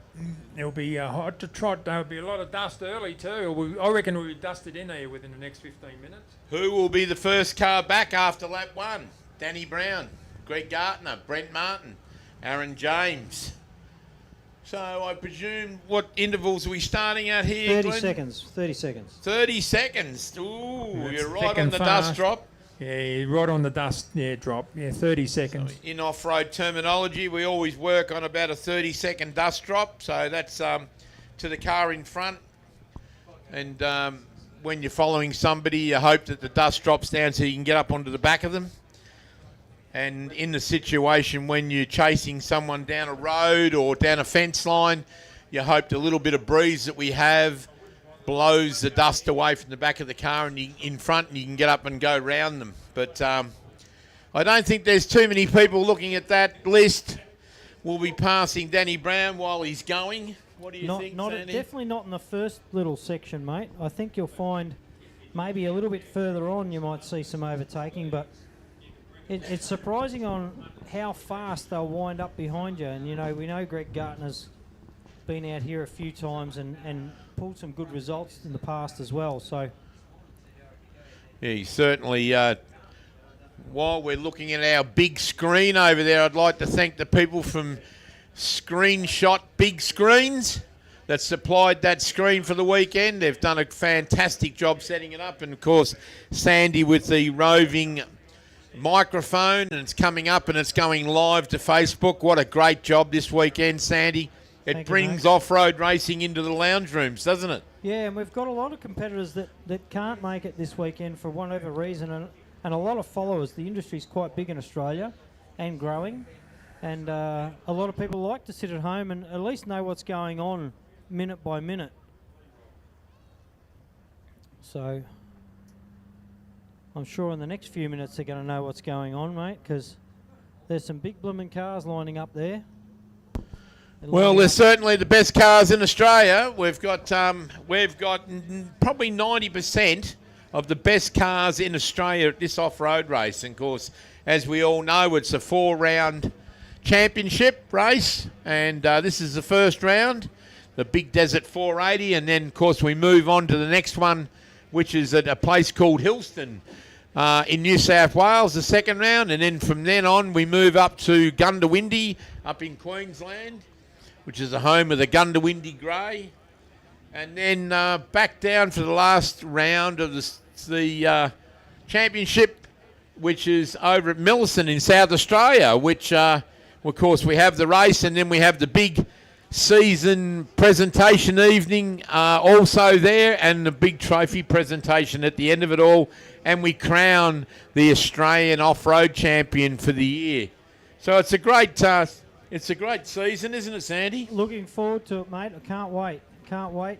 It'd be good to even just see this race come to an end, as far as seeing these guys come across the line and seeing the results. And these guys are they're ready for a whole season, not just a day of this, not just a weekend of this, but the preparation that goes into the cars is phenomenal. And to have the same engine for the whole 4 races, sitting on 5 and 6 and 7,000 RPM for hours on end, the energy that goes into getting these cars to last all that distance, not just one race, but the whole season's going to be quite the challenge. Well, the best part about this, Sandy, is in this sport, to be the best, you've got to beat the best. Correct. And this is where the best is. And we've certainly got 90% of the best in Australia here. And, of course, at the end of the season, we'll crown the Australian champion. Without a doubt. I'm sure there's a little bit of angst going on down in that lineup everybody's geared up, and it's quite warm out there, you know, sitting in the cars. So there's a lot of guys and girls out there in those cars that are, I'm tipping they've got their camelbacks there and some rehydration. Well, to be honest with you, Sandy, I'm glad I'm up in the commentary box today because we've got the beautiful, delivered. well, you know, the Rainbow Risers events. People have put a lovely air conditioner in the box, and you'd come back again here, wouldn't you? Mate, I had to come back from the pits because it was too hot down there. So, yeah, I'm back up here out of the sun. But without a doubt, probably very, very high up on the list of as far as an event organisation and layout goes. Have we lost many cars since the prologue? I know we've had a couple of cars pull out. Look, I couldn't go too far down into the pits just because of the range, but I did see there Richo's... Big hole ventilated the block. Well, I see that Richo's up in the trailer, and I couldn't really see too many others down there. They were very relaxed down there when I went down there, mate. There was people snoozing under cars. Well, I was just talking to Jason Richo Richards at the back of the commentary box there before, and he told me that he ventilated the block in the VQ35, the motor. And who else? Dale Martin also ventilated the block in his VQ35. So not a good day for the Nissan VQ35 engines. Ejecto-cetoed a couple of pistons or something. Yeah, absolutely. Big holes and in the side of both of them. So an expensive little effort, but I'm sure they'll be at the next meeting. And, of course, Richo's from up there at Griffith or Hillston Way, and he told me that he's got a couple of motors in the shed. He'll certainly be there in flying colours and back up to the pointy end again. And he's a fierce competitor. So it's good to see Jason Richards up there. Well, it was probably me that he can blame because I really talked him up, didn't I, at the start of the prologue, and the old commentator's curse didn't work well. The big boys have come out to play. There's Pup going by. See, we've got Danny Brown, Greg Gartner, last year's champion, rolling past. Brent Martin. Gee, that's a good-looking car Some too, of these isn't it? cars, beautiful cars, aren't they? Very well prepared over the break. I don't know if Hanson's polished his car in the last 10 minutes, but it looks like it, doesn't it? Certainly does. That fluorescent car certainly stands out, doesn't Phenomenal. Gee, these boys, they put, teams, not boys, but boys and girls. it? And I Teams put a lot really of hope effort he has a better run this time too, Sandy. He's had a couple of bad races, hasn't he? He has indeed. I knew he had fuel pump issues there for a while back. Probably even 12 or 18 months ago on that car. We got the ARB boss there, Andy Brown, starting right behind Mr. Hanson. Gee, that'll be on out in the circuit, won't it? Well, you look at that top 10 here, Max. The Burrows car. Gee, look at these top 12, 13 cars. That's anybody's race. You know, look at what they've done in the past. Some of these competitors. Mick Maher, gee, that was showing some speed. Yeah. Mick's just gone by there, and he's got Mark Burrows right behind him. So, yeah, I mean, and Burrows is no slouch. So. No. And I got a text before, I must say. We talked about the best presented team was chosen last night in town. Guess who? The Burrows team. Yep. Both got best presented cars, so the Burrowses tomorrow afternoon will get the prize for the best presented team for the weekend. So that was put up last night and judged by the scrutineers on Friday night by Bellevue Machinery. Good to see Shawnee Ratcliffe out here too after his rollover in the prologue earlier. Not too much damage there. I think it just, as we said, it just tripped up and fell over and damaged his ego more than the car. Yeah, it was good to see him out running. Just had the helicopter pilot here from Ultimate Helicopters, and remember, out the back here, short flights, long flights, nice and cheap. So if you want to fly in a helicopter, I tell you what, it's a good time to go out now because with all these boys starting, you'll get a great view from there. What about Peter and Dee Simpson? Gee whiz, that truck looks a treat. And that was going. It was moving. It was showing some time there earlier in the prologue. And when we saw father and son burrows come over in next to each other, and then there has been a couple of cars slot in between them. There has, hasn't there? 3 or 4 cars in between those two. Yep. So You said that. You said there was a few there's seconds a bit there. of room. But look at the calibre of the cars that are lined up there right now. Yep. Mate. Yeah. Phenomenal. Plenty of experience there. Yeah. Yeah. There is going to be... And the good part about it, boys, too, is when they come through, which, what do you reckon, they'll take 40-odd minutes to do a lap, yeah, roughly? I would say roughly 40. Roughly 40 minutes. And when they come through, knowing that they left at 30-second intervals and knowing we've got a start position list here, we can kind of help you out as far as, you know, who's made up or who's passed or whatever's happened out there. I can't see there be much passing, but there's a lot, you know, you only got to miss a corner or something and the car shoots through, so it doesn't take much. Danny Brown moving up to the starting line. Now, I see Murray's hand in the air out there. Yep, he's given us maybe a 1 minute interval. Well, look, 1 minute to go. He's So- he's given us a 1 or 2. He's a long way away, but it's not long anyway, whatever it is. Either that or he's telling us to nick off. If I went to an off-road race, that's the spot where I'd want to be starting. Yeah. Number 1, off that position. No dust. You are the leader of your own destiny there.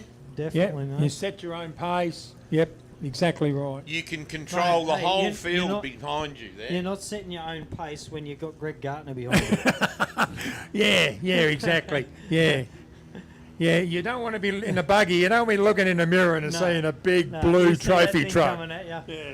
Especially I'll tell with you what. Greg Yeah. Gartner there, because Especially when he get out like, hey up, And we're away. Danny Brown, he's off the mark. Bit of a slow start there. Whoop. He's had something go wrong, I Missed, reckon, fellas. missed the gear or something there, has he? Well, not sure, but Well, that's not he's a good. very- Did he? Getting going. Very slow start, but he's Yeah. actually on the way, and I reckon not too long. I reckon he's we'll got see, issues. Yep, I reckon he's not moving with great speed, but I think Greg Oh, Gartner he's will be picked off. up a bit There we now. go. I reckon Greg will pull that time. Greg got a lot better start off the line, didn't Let's see how quick young Danny is across that bottom fence line. he? 'Cause, Oh, yeah, he's looks like it's starting to get picked up moving now. He might have had an issue. He did have an issue, remember, last Prologue Yeah. at the Pines last year, snapping a cram on the Yeah. spider gears or something Spider in the gears, diff. yeah. No, he's got the momentum up now. Yeah, he's I on the reckon way he's now. just missed a gear, or maybe he Possibly. lost. Yeah, he didn't find one. That's what it looked like to me. But he's heading out now to the road jump. Your current or last year's champion off the mark. Brent Martin's on his way. Look at Gartner off in the distance there, folks, down your left. Oh, my goodness. That's phenomenal. It is it is the horniest sounding car in the field. It's that for me, that and Molsey's car. I still love Molsey's car. It's phenomenal. The AJ's Oh, off his the AJ's line. away, and that's Car 93. he's into it. The trouble is, though, with these guys, like you can make up. Oh, look at the speed of Danny Brown now. Oh, man, that is really shifting some dirt. 30 seconds. It's thick and fast now, ladies and gentlemen. Well, we could do our own little time comparo here if we're smart, but it looks like Geggy Gartner's already made up. Well, Danny would have lost 10 seconds there with that gear, well, what I'm calling a gear selection issue. I've just started a stopwatch as Danny went back past us, but he is fair hooking over on the left. First car in the field, and the good thing for he's got clear path, no dust. So, and Greg Gartner has already made up about 7 seconds. There you go. Greg Gartner's already made up around 7 seconds from Danny Brown. So that's just my dodgy timing calculations up here. That dust needs to get away, doesn't it? So the first guy's got a nice, clean, clear run, but once you get out there and that dust starts hanging in the corners and you're 10th or 11th car out, you can't always hit the corners just in case somebody's stopped or something's going on in there. There goes Andy. off the mark. Gee, that sounds phenomenal. What a beautiful sounding engine. With his VK Clayton Chappie, which will be another one that sounds phenomenal. 2JZ, Toyota 3 litre. Wouldn't Clayton love to catch Andy Brown out there? Oh, well, we might just see that, mate. Got a fair lineup of cars in front of us. Some of these Class 2s down the back end here.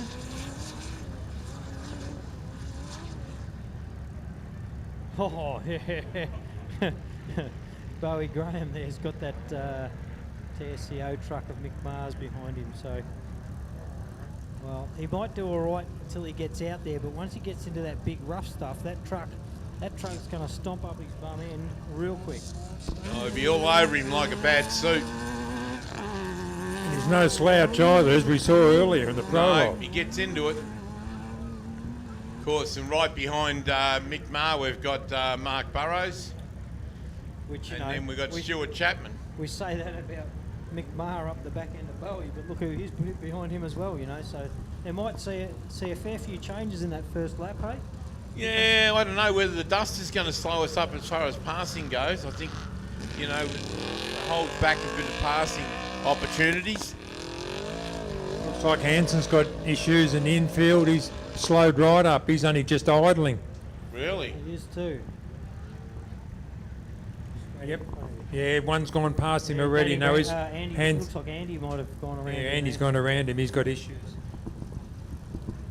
It's no good because he's. Oh, that's a shame. He's been plagued with car issues for a while now, and of course, it looks like they've come back to haunt him. And you know the best part about this, Andy Brown will be going, "Wow, I got a minute in front of me now." Clear sky. Yeah, so he'll be the man that'll make up the time. You're right. Yeah. Yeah.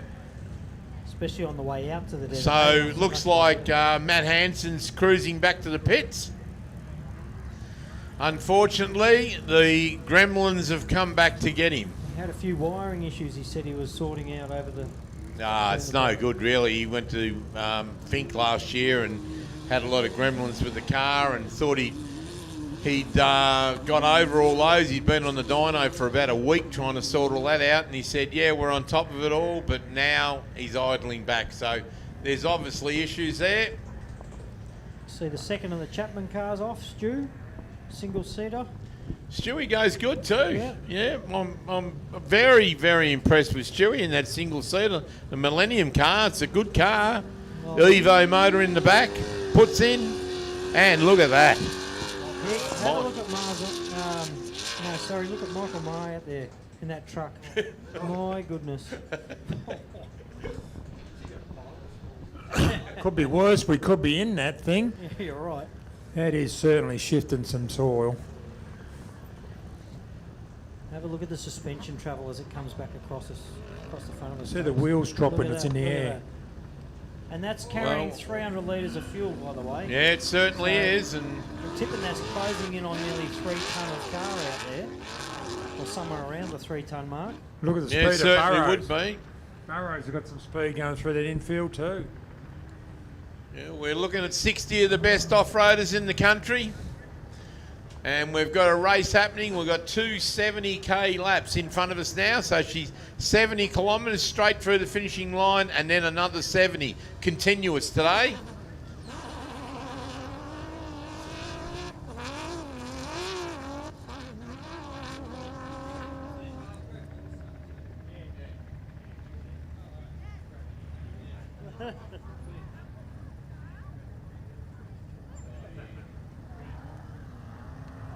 Sebo's up at the start line. Husband and wife team. They're they've always been a fairly successful contender. Yeah, Well, usually pretty finish consistent. quite well. Been around a long time and he knows all the tricks and very consistent. That dust is lingering this afternoon a bit, but See the 30 seconds, bit different to the minute and a half, the 90 seconds earlier. So but a little bit of breeze there, but a little bit more would be nice. But I think, you know, once you get out on those roads on the way out, you get onto those hard roads, the dust will move off the road fairly quickly. So you should have a little bit more of a gap once you get out of the stadium here.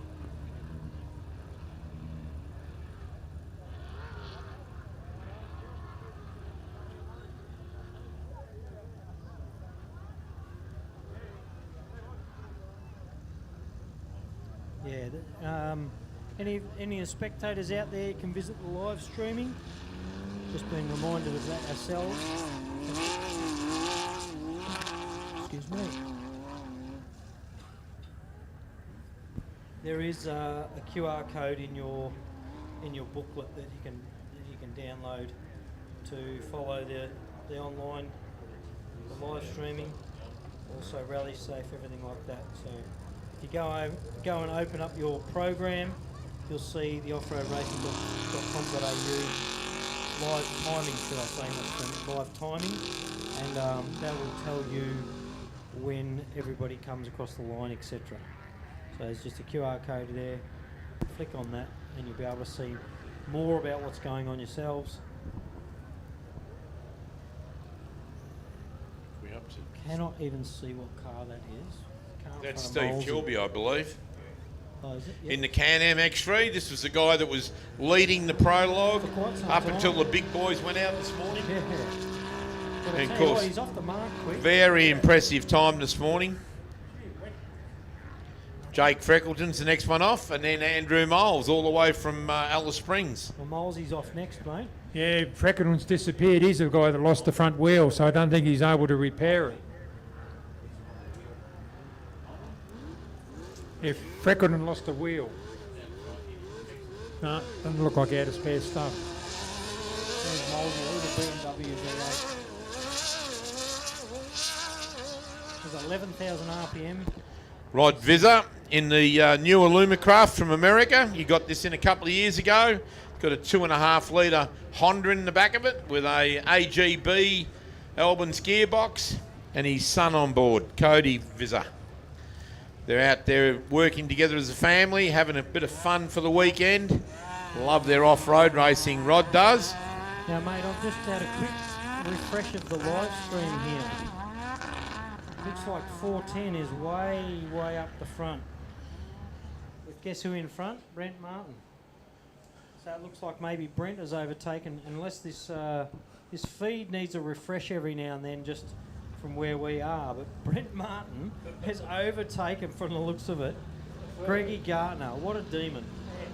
And Danny Brown seems to have stopped, so he did have a bit of a troubled start, so it might have been pulled over for the same issue further along. Currently out there, you've got your last year's championship leader, or winner, Brent Martin, out in front of Greg Gartner. Then you've got AJ in 93, and then the Havies in the 57 car, followed by, rounding out the top 5, Andy Brown. So Was that the commentator's curse, was it, this morning when I said I think Danny Brown damaged an engine in the Prologue when he had all those alarms going off? Say that, yes, mate. Yeah, so anyway. But that top five's pretty good, and these guys are already well. Like Brent Martin, looking at the rally safe there, Brent Martin's nearly halfway around the Flumen course already. Well, we know Brent Martin is just fearless as far as a competitor goes. Last year he's how many races did he win there last year? Was it 2 rounds? He 2 won out of the 4. Gundawindi and of course, why has he got that number 1 on the roof there, Sandy? That's when you get all the points, mate. Well, he won 2 out of the 4, and correct me if you're wrong, I think he was 2nd or 3rd in the other 2. Hansen coming back out onto the circuit. So obviously there was a minor issue with that vehicle. He can actually drive straight out past all the cars and take off. He's got to enter. Does he have to enter from where he left the circuit, or does he have to take off from the start line again? He will probably take off from the start line again, mate. Look at that Mickelfab truck. You can tell when these guys take off that they're heavy in the back with fuel. They're a lot more. Certainly back out right of the there. back end. So some of these guys just leaving the stadium. I see Rod Visser over on our left. I don't know why Matt Hansen stopped up. Like it was me, I'd be darting down the inside and getting to that start line as quick as possible. Well, unfortunately, look who he's going to pull in front of. So it's not going to be nice for Trevor Chandler, because Hanson's going to go straight out. They won't hold Hanson up. They'll just wave him by, and he'll pull out straight in front of Trevor Chandler. Don't know what he's waiting for. Just go. Yep. Go. There's only a single width through that. Well, he's lost time now, so he might sit in behind Trevor, but he might just take off right behind him as well.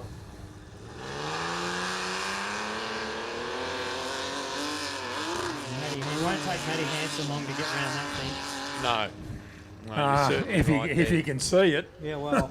And of course, James Tyrrell's up on the line, and of course, he's 30th off. Done a great job, and he's sponsored by Dean Williams and Property Maintenance, PFS Property Maintenance. And we all know him as Pup. Loves his off-road racing. Just purchased this car last year, rebuilt it, doing a great job out there. He came from Winchcombe too, mate. Certainly did, and he's out there doing it, and you're talking about it. Yeah, well, I've been there, done that, you know. Brent Martin's well, he's on his way around the track. It looks like, I'm not sure if the rally safe's just the computer here is being. Well, Jeff Newick was just saying it's those good Mickey Thompson tyres, giving him all that grip.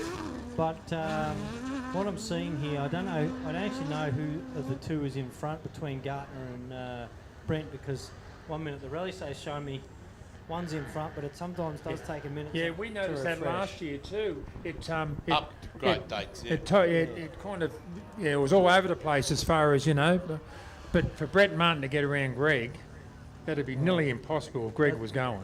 Jamie Knight, all the way down from Gundawindi, and Jamie Knight's the president of the Gundawindi Off-Road Car Club, and he does a fantastic job, and he's sponsored by Yokohama, as you can see on the side of it, truck number 439, and Jamie is a great driver. He always up the pointy end, he drives to finish.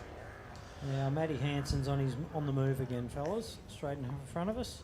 So he's Did he wound it back up again? Still hasn't caught Chandler, No, though. he hasn't. No. That'll be the dust. Yeah, because he'd have the grunt to get around him, but you got to get close to got to him. get close enough, mate. What about Glenn Pike gone and Dean Miller? Truck 408 on the line now. And then right behind him's Mark Foster. Just looking at the rally safe, those first of those couple of cars, our leaders, have just hit the edge of the desert and are just gone into the sand. It still looks like Brent's the front car from what we can see. So it's he'll be the first car past the halfway mark, and we have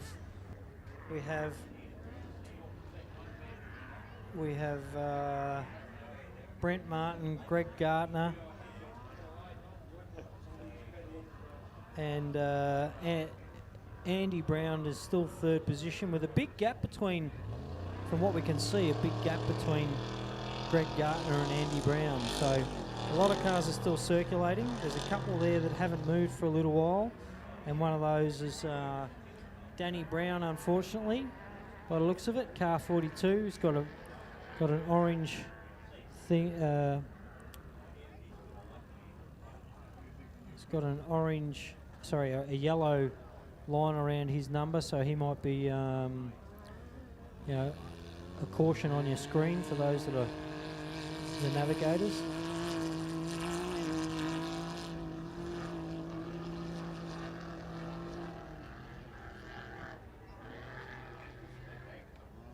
So, car one, Brent Martin is just well on his way through the desert. Greg Gartner is either stopped moving, hasn't quite made the edge of the desert yet. So we've got car 1, 410, 1065, car 21s. That's a Burrows car, still behind Bowie by the looks of it on the screen. And then 482, which is the Michael Marr truck, that grey truck. And car 32. I didn't see on my lineup here. Michael Marson, yes. I didn't see on my lineup here where the Habies are, because they're... Oh yeah, the Habies, sorry. Greg Gartner is in amongst the desert. The Habies are not far off launching into the edge of the desert. So we've got a lot of those big guys have already left, well on their way. We've got some of the smaller class cars, you know, some of the class 2 cars, like that 201 car just leaving the line now. 35-year-old beam car. Now it's pretty impressive to see a car still circulating and doing well and pulling the goods after 35 years. It's pretty phenomenal to see, and still out having a go. So yeah, certainly good to see that, Sandy. There, I wonder if some of these front runners are going to might almost catch, but probably halfway around lap 2 are going to catch some of these rear of the field contenders, which makes it real interesting. yeah, and especially when you're in a slower car. I know I've been in both situations. I've been in the slow car and I've been in the faster car, and I've experienced it myself where, you know, in the dust, you'll be catching one of these slow cars and you might be doing over 100k an hour faster than these guys as you catch them in the dust. So it'd be quite scary in that situation. It is, and vision's always a problem too. We always taught, you know, you can't see, don't go. Yeah. And didn't always work because the brain didn't even function to that. But yeah, it can get quite dangerous if you get dusted in and you don't back off. Look, is that a chappie getting towed in over the back there?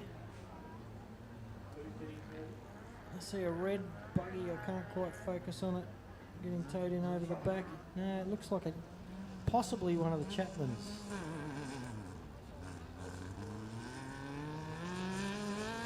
I shouldn't say that. I don't want to put wind up anybody. It's certainly a buggy. And it's It's certainly reddish. Just going past the Wells Lake sign down there. Yeah. But no, that's not good to be on a tow rope. At least you've got this afternoon to fix it for tomorrow, Sandy. You can, and you can get. You've got to have a 75% finishing to get points. To get any points for this championship. So, if these guys don't do 75% of the course, then they don't get any points towards the championship. So, if you've only got 1 or 2 cars in your class and you finish 75%, you might get a second place, which still might also put you in the contention for overall points at the end of the year. And the way the point system's structured in the ARB Championship is that anybody has the ability to get up and win the overall spot. Yeah, sometimes there's not much in it, for sure. It's pretty tight. It's all about finishing. And it's always good to get a good start at the first round, isn't it, being this weekend? Definitely. So it's always good to get points on the board early. What's that saying they say for years? You must first finish to finish first. So, and it always comes to fruit at the end of the year. The person that's finished 4 events and got some points, and look at that, and he takes home the bacon, walks away with the trophies.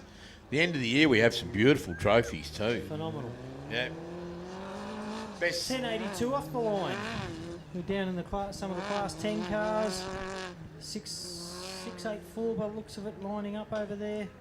Some of those class 6'8", 10 cars are 6'4", very nimble and light, aren't they? Phenomenal. Yeah. Very fast. Power to weight ratio. Power to That's what weight, it's, yeah. that's what it's all about. When you see things like, even, you know, when you look at Brent up the front there, power to weight, he hasn't got, he's probably 350 horsepower out of that. Yep, that's right, but he uses every part of it. Good package. It definitely looks like a Chapman car. I'm going to say it. I'm not too sure, but it definitely We're looks trying to like work out who's on the back of that tow rope over to the right, or our right. So red buggy. I ran a class 7 for a few years, and I'm just looking at the last 5 cars. There's 4 class 7s. I know how they feel, and I know how they're going to finish. But you never started back there, did you, Sandy? Oh, no, not really. And there's a buggy. Usually, there's a buggy tucked in there between them too. Yeah. They've got a tough day, these folks. These folks that are in front of you, they've got a tough day still out there. But especially by the time they get onto their second lap, the big boys will be home. Yeah. They'll be washing their faces off, and these guys will still be circulating. They'll probably do it. You know, some of their laps might be near on 2 hours, a solid hour and a half. Anyway. Yeah, oh, Darren and I would be in the local pub having a couple of beers and a can of tea at that stage. So, Sandy, you'll be able to stay and see your mates in the Class 7 cars come in. You'll be able to look after the last hour or two, wouldn't you? Yeah, sure. I do see it is Clayton Chapman getting towed back in, which is really disappointing for the Chapman family. They've travelled all the way down from Queensland. They do a massive amount of prep for these races. So the 2JZ obviously didn't hold up, so we're not too sure what's going on. Clayton Chapman in Class 15. He was 8th off the line this afternoon. That's a bloody good starting spot. But I see... Whatever makes it propel forward isn't working. No. And I see that Danny Brown is also out. Cooked a converter, I believe. Super disappointing, mate. Super disappointing. He was right up the pointing end, and he didn't have a good start off the line, so he might have heard it then, and it's given up. Not far into the event either. He's certainly right there. He puts a lot of horsepower through that little converter. And it certainly opened it up for Greg Gardner too in the trophy truck. Like he must have thought when he pulled over, must have thought, how good's this? Like I'm clean air. Clean air. And Greg Gardner still will in make front. a lot. Yeah, he make a lot of use out of clean air. What I'm seeing, Greg Gardner still in front, but I can't see where our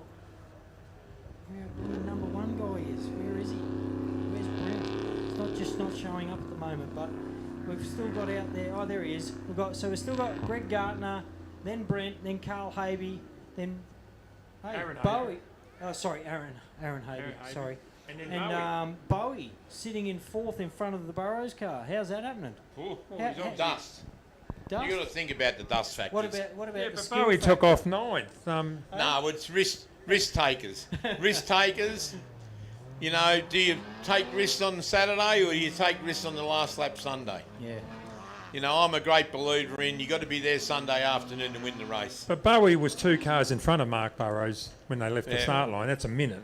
I'll just tell both of you that Mark Burrows has not got 8 Australian championships under his belt because he's there on the Sunday afternoon. And Mick Maher looks like he's dropped back about 3 or 4 places. So that's even interesting to see. Michael Marson has come up through the field. Yep. Well, we predicted that. Michael Marson and would move young up. Stu Chapman's hanging on out there too, I've got to say. He looks like he's doing all right too. He's just sitting there at the same sort of position he started in. So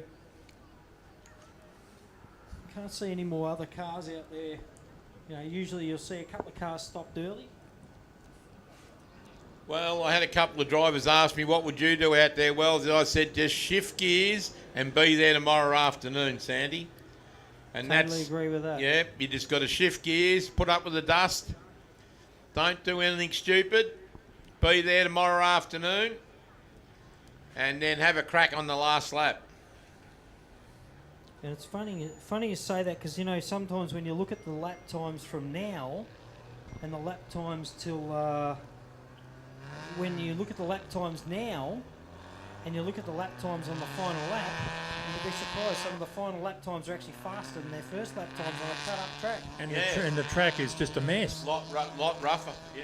So I just got a message in from Benny, who's out at the halfway mark. Who was meant to be driving my car this weekend. They're doing a recovery out there, and Habe looks like he's possibly got some engine issues going on out there. So he's still travelling through, but. Right, Habe, car 57. Those turbo cars don't like heat and don't like boost. You normally see them, they heat them up in that big heavy sandy parts. Well, Benny's parked out at the halfway mark at the very start where they enter the hard stuff on the desert, you know, before those couple of hill climbs. I did the pre-run out there yesterday and there's some fairly soft loamy sand going up some of those climbs. You've got a hard right-hander before one of them. So you're already pushing big temps before you even get to that point too. That's right.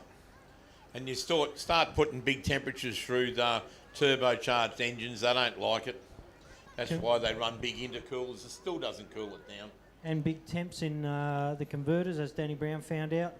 Yep. They don't like big temps either. Nope. Now we've got the last of our cars off the line. We can see a couple of these Class 7s. Heath Whedon in that aqua-coloured 4.8 power Patrol. He's on his way out. We'll probably have, we've got the Tilson boys in the silver GQ there with the green NGK sponsorship up the side. The last car out there is that blue car, Connor Cooper's, the Bogan boys out there. And also, I can see Hank in front of us there.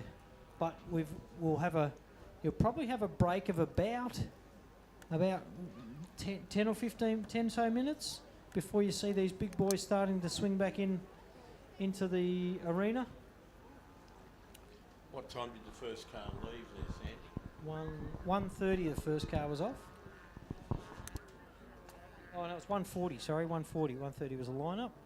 So 1:40 or just past maybe 1:40 the first car was on its way. 37 minutes. Yeah, so we probably might see 45-minute laps. Yep, I'm thinking it would be 45 to 50-minute laps. So not far away. Not at all. Of course, as we predicted earlier on, that Danny Brown had a dream run out in front, but then cooked the converter. Got Greg Gartner pushing up the pointy end now, and of course the amount of dust coming off the back of Greg Gartner, I can assure you, ladies and gentlemen, that Brent Martin would have not a chance getting around him because, for one, Greg doesn't muck around, and two, the amount of dust that comes off the back of that trophy truck is horrendous. But Brent will just hang in there and he'll just gnaw at him just slowly all day today and all day tomorrow. And that's what Brent does. He's like a bad mother-in-law, just never goes away.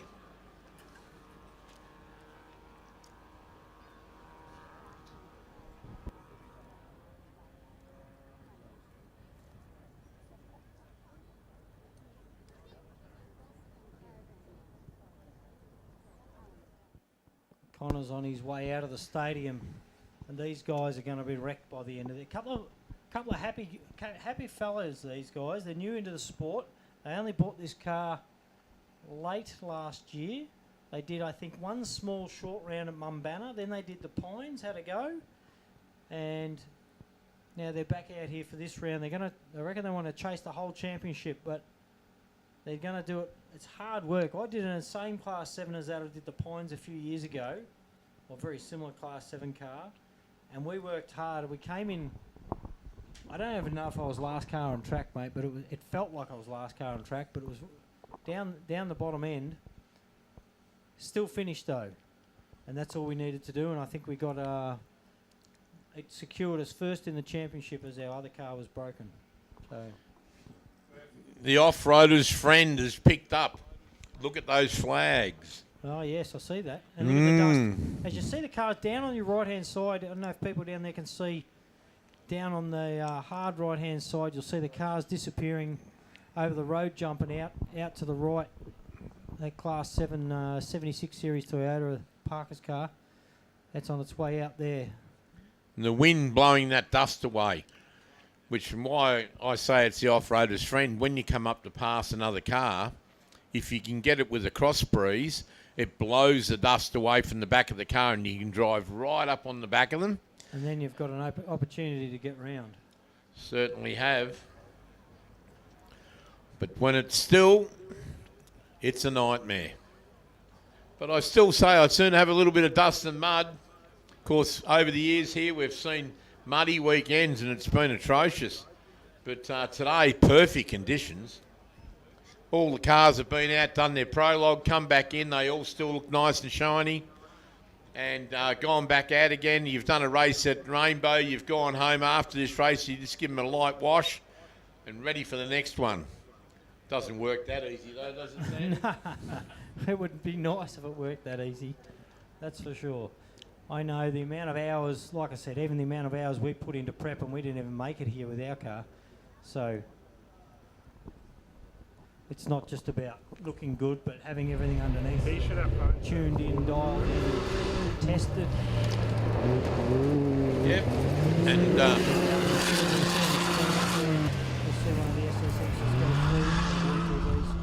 got to have a little bit of luck on your side too, don't you? Oh, mate, you've got to have a lot of luck on your side out here because only one bounce and you're in a tree, aren't you? Oh, absolutely. You know, We've tear an seen that arm over off. the years. Well, we saw that over the finish line this morning. Yep. With that wheel departing out onto the road. Well, not quite, didn't quite make Well, the that's road, why we luckily. put the catch fence down the bottom down there, Sandy, to catch all the wheels that come off.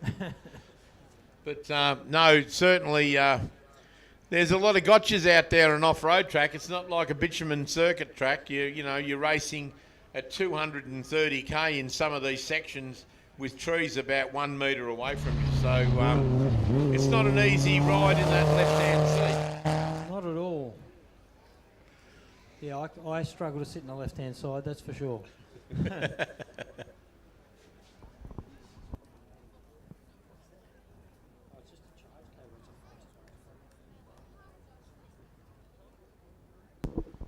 Well, we've got a couple of cameras out on the track.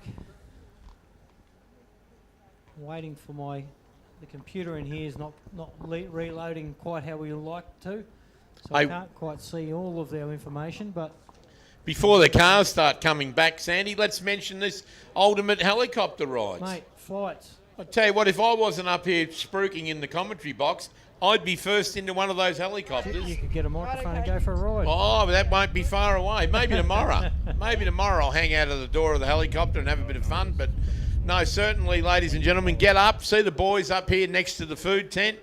Grab yourself a helicopter ride. Exciting fun out there today in that. Follow your favourite car. You can follow your team. You can follow whoever you like, really. Oh, yeah. You can just ask the pilot to follow your favourite car around and he'll do it for you. We've done it before ourselves out at some of the other events. And, of course, you know, we've got to thank all the sponsors of the weekend. And, of course, the event host that hosts this weekend is the Victorian Off-Road Racing Association, which is called VORA. And, they're a well-oiled team that puts on this event in conjunction with the people of the Rainbow Risers Event Association, and they do a great job. And, of course, you know, they're the ones that are responsible for our new pit area and all our new viewing areas.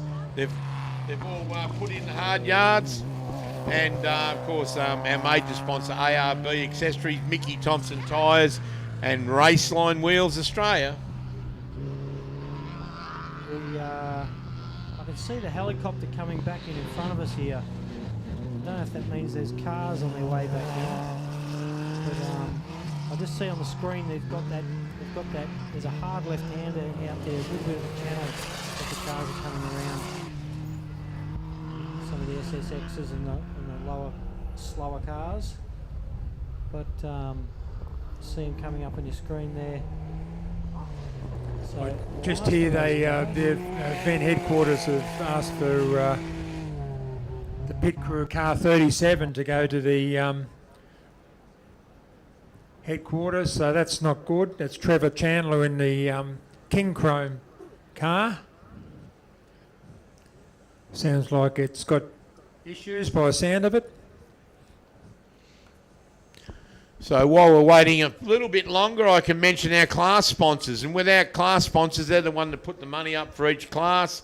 We've got Racer Imports for the ultimate class, Class 1, Nutrien AG Rainbow, Nutrien AG Nil for Class 2, Class 4, Warrigal Machining. That's Peter Simpson. He's one of our competitors here today. him and D have been there for a while. Yep. And Class 6, Promotional Products and Uniforms.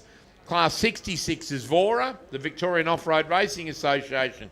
Class 7, Mallee Earth Moving. Class 8, Small Air Proprietary Limited. Class 10, here's a big sponsor, Glendarren Auto Panels. And Class 11, Brown Gibson. So we got a lot of sponsors, but we need them. And also, I'm looking over at the fence, IGA. They always put a few bob in each year, and of course everybody that's camping here over the weekend always visits IGA. And of course they're up in the main street. McGregor Portables down there. There's a sign for McGregor Portables, so that's good. And what about the people that have done the sound the weekend? McLean Sound. And they've given us a whole new sound system for Rainbow, and I believe they did not charge us one Zach. Isn't that a great donation? That's fantastic. Otherwise, you wouldn't be able to hear all these beautiful voices, would they? No, McLean Sound, I've got to thank them very, very much for that. They've done a great job, and of course it's probably been, over the years we've struggled a little bit with the audio, but this year they've done a great job. And of course, as we saw earlier there, Sandy was walking around out in the middle, a long way away from the comm box, and everything was working beautifully, and he's been down in the pits interviewing a few drivers, which will happen a bit later on again today and tomorrow, so stay tuned. Once they come in from their second lap today, we'll go and have a chat. We'll see if anyone... not sure if anyone want to pit this afternoon, but I don't know if any... I think everybody's got enough fuel capacity out there. Maybe some of those the SSXs and stuff might need to come in for a quick dash of fuel, 10 or 20 litres or something, just to get them through, but... Well, we know someone who's got plenty of spare fuel, don't we? We don't. Yeah, well, Danny Brown. Oh, he's got plenty of fuel, yeah. He won't be using it, so... And if you're looking for the front runners, if you look over to the left, that's when the front runners will come inside, and they couldn't be too far away. But if it's Greg Gartner, you'll hear him before you see him. It looks like a very light-coloured car, or am I just seeing a dash? Yeah, see the dust over on your left there, folks, along that front of that tree line. Tell you what, he's fair moving, because that looks like Greg Gartner. Yeah, it's Greg Gartner. Look at the dust line behind it. And right on it time. certainly is. We've seen Greg Gartner in front here before, Glenn, and that truck makes some time. He's leaving a trail of dust. That dust isn't disappearing, boys. Well, how would you be following him in that, honestly? Brent Martin would be doing a terrific job to even drive up within 30 seconds of him in that dust. Yeah, I think you'd struggle, because that hasn't moved one little bit. So. And he's opened up a bit of a lead. I can't see dust. And not only Hold that, on, here comes a buggy. What? Looks like there's a buggy here. That's Brent. That's Brent Martin, is it? It's certainly. Let's get the binoculars out, ladies and gentlemen. There's a buggy in front. If it's anybody, it's going to be Brent. It's got to be Brent Martin. That's unbelievable. It did show us earlier. No, hold on. No, hold on. No, it's a truck. You guys need glasses. Yeah. We'd make good commentators. I thought I was seeing things. No, it's Gartner. We can't hear anything in here, so go easy on us, ladies and gentlemen. There's Brent coming into that dusty corner. So he's actually not too far behind. He's actually not I too don't far reckon behind. he'd be 30 seconds behind him. Now, what they take off, what difference they take off? 30 seconds. So, Yeah, they were directly Greg behind was each second, other. Brent was third.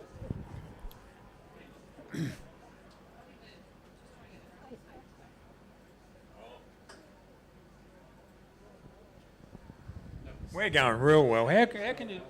Surely we can spot the difference between a trophy truck and a buggy. We should have bought a pair. Actually, I have a pair of binoculars in my car, which is out there doing recovery somewhere with the guys that are in our crew. So I might try and snaffle them for tomorrow.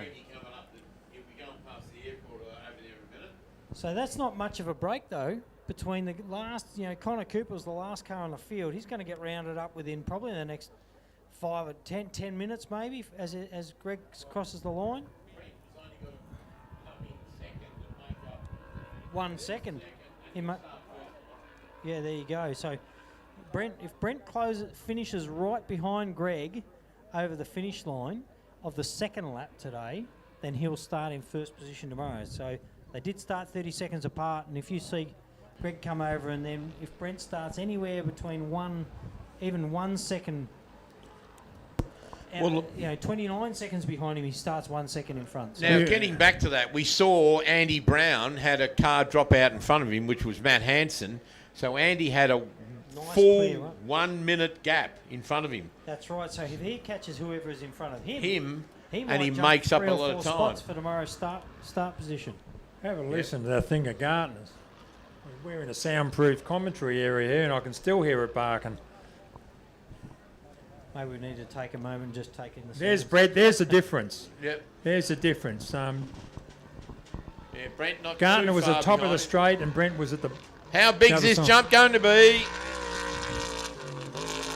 Whoa, big air. There we are. That'll tell us in not too long, we surely will get a time up here that'll tell us how fast the What? first lap has been. I'd say about 42 minutes.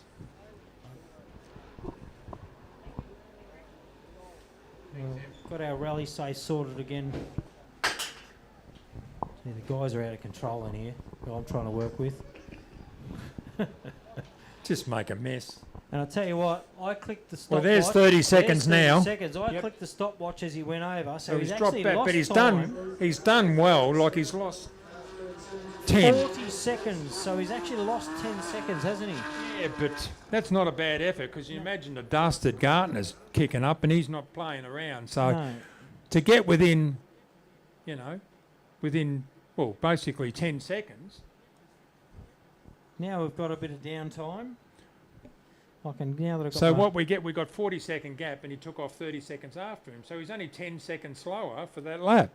I see Andy Brown heading back in. And I also see Bowie. The rest of the field seems to be going strong there, but Andy Brown's out on his own by the looks of what we can see here. Well, he had that minute. Even Bowie behind him though. Oh, sorry, yes, Clayton was behind him. So Andy's on his own. He had Hanson break down in front of him, and he had Chappie break down behind him. So 37. 37 he's had no one around him to annoy him. He should be out there doing his own thing, which sometimes can be an issue because I know back when you do events like Fink or any event really, sometimes you can get a bit complacent out there and just sort of go to sleep for a bit. Exactly right. Gartner showing that trophy truck no mercy. He loves this place. Every time I come here, he just excels. He dominates, whether it's dry or wet. Then again, there's not many places he doesn't sort of dominate, is there? No, exactly. He's fast. We're now about two and a half minutes nearly since Greg came through on his first lap. So who are we looking for? He did 42 minutes and 20 seconds on his first lap to do 72 kilometres. Did a 42.30. 10 seconds difference. Yep. You're right. Which is we're right. Yeah, we're all over it. Phenomenal. 10 seconds is not much. Pick up 10 seconds pretty quick. Well, I've got to say, it was a lot when we were looking at those prologue times, though, wasn't it? Certainly was. Well, who are we looking for next? Andy Brown. Andy Brown and Bowie. So no Aaron James, no Aaron Habe. Well, we did get a report that Aaron Habe was limping a little bit. Possibly having engine issues. Yeah, so we won't bank on that. But 93, Aaron James has gone missing too, has he? I saw Aaron James, by the looks of this, Aaron James looks to be stopped. Now, playing around with here. Aaron James, if you can see up around this spot on the screen, my screen's just gone dead again, but Aaron James looks like he stopped early on. Just cut to a different camera. There goes Greggy Gartner over the road jump. Out to the right in the distance. Look at the dust trail behind that vehicle. So it seems like the 42-minute lap seems to be the marker. Dust-free run. Yeah, that's right, mate. And we've got a couple I can see Andy Brown over on the left, so he's probably about 4 or 5 minutes behind these top two. Well, we'll soon see when they come through, but Andy's, he's got a dream run, hasn't he? Oh. No dust at all. He'd be like Couldn't get sitting it out, better. like Greggy Gartner sitting out in front there. And he's got no one pushing him, which might either help or hinder his cause. And listening to the way he's revving that engine, he's taking it nice and easy with that, as he said, that crack in the crankshaft, yes. Remember, he took off 7th, so it was 2 minutes behind Brent Martin. So, there was 2 minutes before you even start. There you go, folks. There's actually a few people that are already dropped well down the line, isn't there? Taking off 7th, and he's about to come over the line 3rd. So, see how quickly it can change. And we're only 1 lap in. Here he comes. Here he comes. Look at it, making time too. Beautiful jump. And Andy's taking it nice and easy. Yeah, yeah. it didn't look like he was struggling too much, did it? So who we got after Andy Brown? So we've had Matt Hansen dropped out and went into the pits, rectified a problem. He's back out in the circuit. Aaron Haby's gone missing. We predicted that we had a bit of a call up in the booth that he had engine issues. Aaron James gone missing. Brent Martin's gone through. Greggy Gartner's gone through. So Andy Brown's time was a 44.47. 2 minutes behind, two and a bit minutes Two, behind. 2 and a bit minutes behind the leader. Yes, so 2 minutes 20 seconds behind the leader. But I'm sure Andy's just warming up. So Andy Brown, Daniel Hardman in the jockey seat there with him today. I see that AJ is stopped out there, so Aaron James has stopped early on, so he's out. Danny Brown's out. Don't know how Matty Hansen's going, whether he's climbed his way back out there. Well, or we not, saw but Clayton Chapman come in on a rope. We haven't heard what happened to him. What about Stephen Bowie Graham? He should be the next one along. he should. Yep, here he comes now, And up to then the Mick- top gate. Mick Maher. Speak of the devil, look. Certainly right Bowie, fourth outright in the Class 10, guys. at Yeah, Rainbow. great effort. After one lap. Look at the speed of Andy Brown in the middle there. No. And that thing's smooth. That is. Sticking to the ground good too, huh? Yeah, Very No good. bouncing. Very good. So, yeah, Bowie is doing really well. But he's always done well over the last year too. In the series last year, he did extremely well. Go. There you go, folks. We've just been told Clayton Chapman's 2JZ's broken a crankshaft. And never ideal. So we got Mick Doesn't Maher, turn should be anymore. next along. We got Stephen Bowie Graham went through on a 45.25. So that's about just under 38 seconds off Andy Brown, which that's not too bad. That isn't too bad at all. A little Gee 2.4 whiz. litre. But he must think it's Christmas too, because he hasn't got much dust in front of him either. Which will give him a chance to catch up to Andy Brown. Certainly will. Andy's got to be on the... And Bowie's only got to finish right behind Andy and will start in front of Andy. front of him. Absolutely. So there's a bit of not logistics, but Well, here's our next car. It's mighty Mick Maher. Mick Maher, and then we've got Mark Burrows. So has Mark Burrows passed Mick Maher? No. Answer that question, no. Got a strong engine in that Tesco truck. Sounds really Strong truck. Strong truck too. Very impressive. Yeah. So with Ray Farrell strapped up there in the left-hand seat, and of course Mark Burrows and Tom Burrows should be next one along. Yeah, here they are through the Shouldn't top be gate far now. along. Mark would be just loving chewing all the dust off the back of that truck. I think you'll find he's just hovering in the 30-second dust line.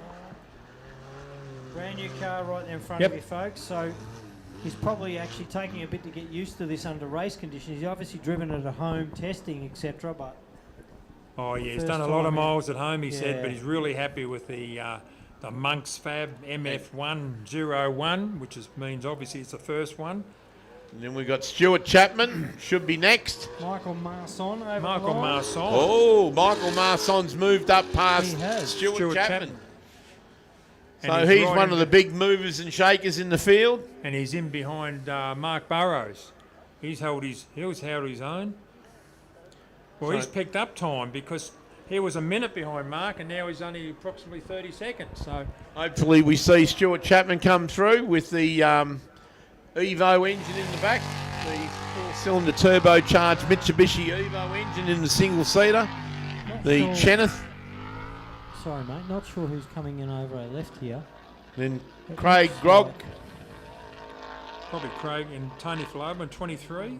Yellow. Or was it Southern Cross of Tucker? So that's Southern Cross. That's the car I'm thinking of. Yep, 110, Simon Tucker and Cole Tucker. That's who he looks like. Yep. Blue and white, or is it blue and white? Green and white. Green and white car of Simon Tucker's. They've got a clean run too, and that makes all the difference. You can be lucky, Definitely. can't you? Yeah, you can be lucky. Somebody can be unlucky, which makes you Yep. climb the board. Mar going through the infield there, very fast. Handles well. It's quite rough through the infield there. Comes the Southern Cross. The so Tucker boys have moved up. So where's Craig Krog and Tony Falaba in 23? Oh, big jump. Gee, that's going strong Yeah, too. so Simon Tucker and Kyle Tucker have moved up. They've Craig Grog and Stuart Chapman hasn't come through. The last time I saw Stu was circulating, so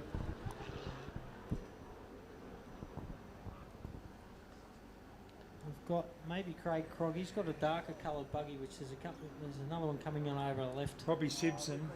Yeah, Simpson's Peter due. Simpson and D. Simpson.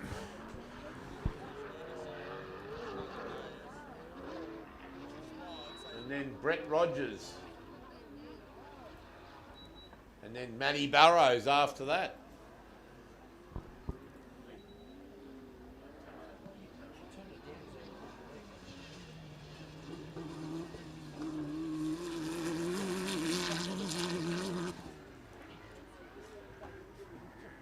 We've got the air conditioner on flat out.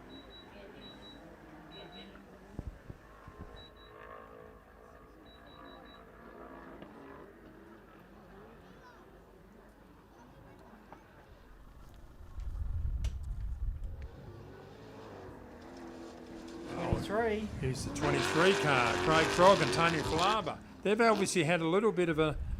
They might have held a puncher, you don't know. Don't know. They dropped back just a little bit, one little issue. Because they took off behind Michael Marson, and now they're in... and Tucker was behind them, he's passed them, so he's dropped down in between them and should be Pete Simpson. No, here we are, there's another buggy. So who we got? Yeah. Oh, we've got Matthew Burrows.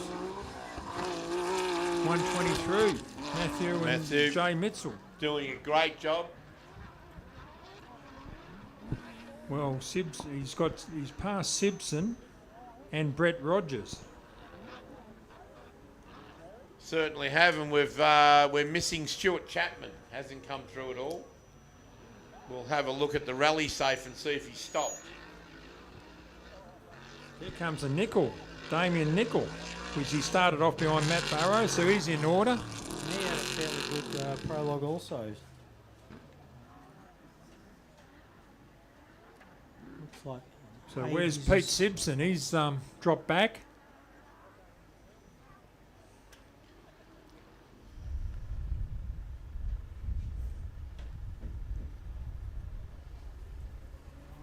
Habees across the There's line. Habees. It's going again, strong. 57, lost a lot of time, but seems strong again now. Just never know. That sort of time tells me punches. I think when you've lost 8 or so minutes, it could be a puncher change on that. Makes sense, doesn't it? It's normally 8 or 10 minutes. We get the odd. So we'll give you some times there. The fastest man out in the circuit at the moment is Greggy Gartner with a 42.20. Then Brent Martin with a 42.30. Andy Brown a 44.47. Stephen Bowie Graham with a 45.25. Michael Marson a 45.39. Simon Tucker a 46.01. Then Mick Mayer a 46.15. Mark Burrows a 46.16. They're right behind each other. And then Matthew Burrows a 46.19. So Matthew's not far behind his dad with a normally aspirated vehicle. It's not a bad effort. No, absolutely. Look at the pace. Look at the pace of him through the infield. He's flying. He's really, really going well. And of course, and then we've got Craig Grog from Queensland on a 47.50. So it's all action up the pointy end. I see on the rally safe there, we've got Molesy. Looks like he's coming in over the back somewhere. And Craig Barnett was still circulating. You see the brown car 45 getting on his way back out on the screen. And I think we've got 3 or 4 cameras circulating today. Well, I'm just looking at the times here, and Stuart Chapman's gone through. I must have missed him. He's done a 48.24. I didn't see him either. No, I didn't see Stuart go through, unfortunately, and probably had my head in the computer. And Aaron Haby's gone through with a 53.43. Now, that does tell me I think he's had an issue. He's had an issue, and I believe it'll be a puncher or something like that. I did get a message from the boys out there saying it sounded like he had engine issues. So you never know, he might have struggled for a little bit or had to stop and put a hose back on or pipe back on or something. You never know. Just don't know. So lose 10 minutes pretty quick. But yeah, that's a shame. I didn't see Stuart Chapman come through, so we all missed it. him. Yet we've got a time on him up here in the box, so somewhere along the line he snuck through on us.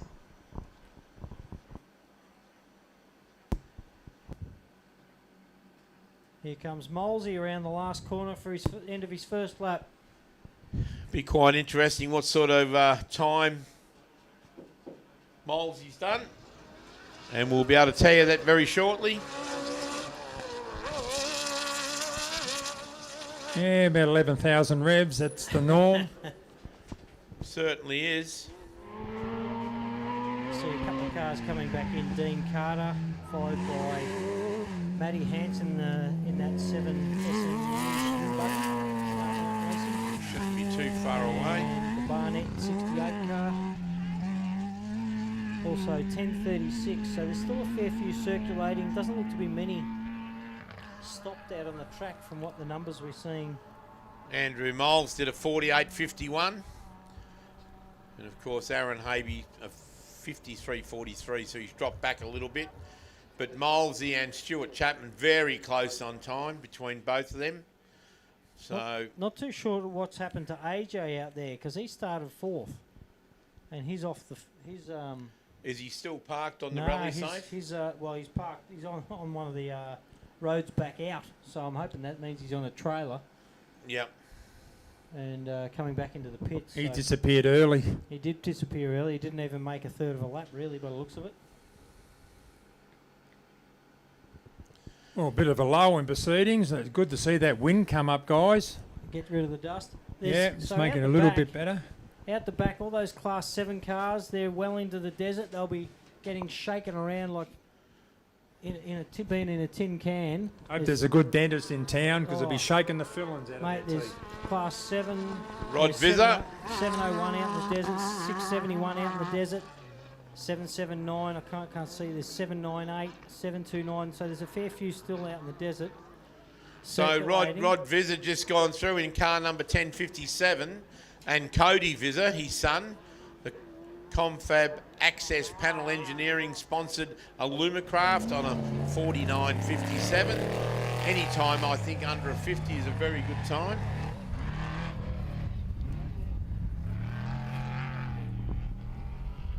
These cars are starting to be getting a little bit lighter on fuel too. They'll be down to sort of, they've probably shaken off some of them 100 kilos or even 150 kilos in weight of fuel, which will definitely help the balance, etc. of the cars. Certainly right there, Sandy. When they get lighter on fuel, they go faster. It's like getting rid of a passenger, really, isn't it? Yeah. So they use that up. So while we've got a couple of minutes in time here, I'd like to thank the people from Screenshot Big Screens for the LED that's putting us out there to the public and bringing it into people's lounge rooms through Facebook.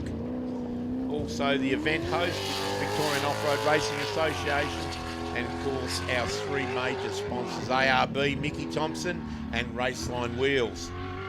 And not to mention, go and jump on a helicopter, have a ride out the back. The boys are sitting out the back there. They've been given plenty of rides today, and it's good fun. I had someone say before it was the best excitement they've had all weekend. So jump out there, get them to follow a car. Dean Carter. Yeah, 18. First lap. Nice, strong sounding buggy.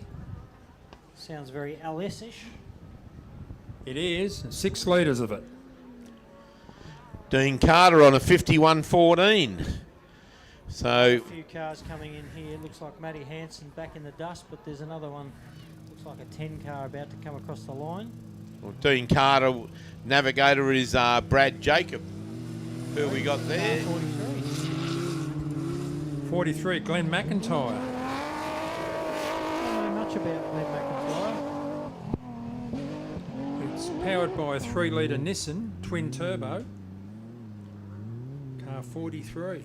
Glenn McIntyre with a 50.42. Great time. Of course, we don't know who's in with Glenn this weekend. It could be Lachlan McIntyre or Pauline McIntyre. So they're obviously sharing the navigation duties over the weekend. Barnett's across the line, followed by Matty Hansen. He's looking a Matt little loose Hansen there. driving in some dust there. He's looking a little loose. Well, I know Matty can look a little loose out on the track anyway, can't he? But he's still hasn't pulled any good places up in there, has he? No, not really. I think he's driving with issues by the look of him. Yeah, he looks wounded to me. He would normally be a little further up the rankings. Yeah, certainly would Yeah, be. but this You dust know, is can't- pretty horrendous. It's Can't- dangerous trying to do anything sane in that dust. Come to a stop real quick if you hit one of those big eucalyptus out there. They don't move.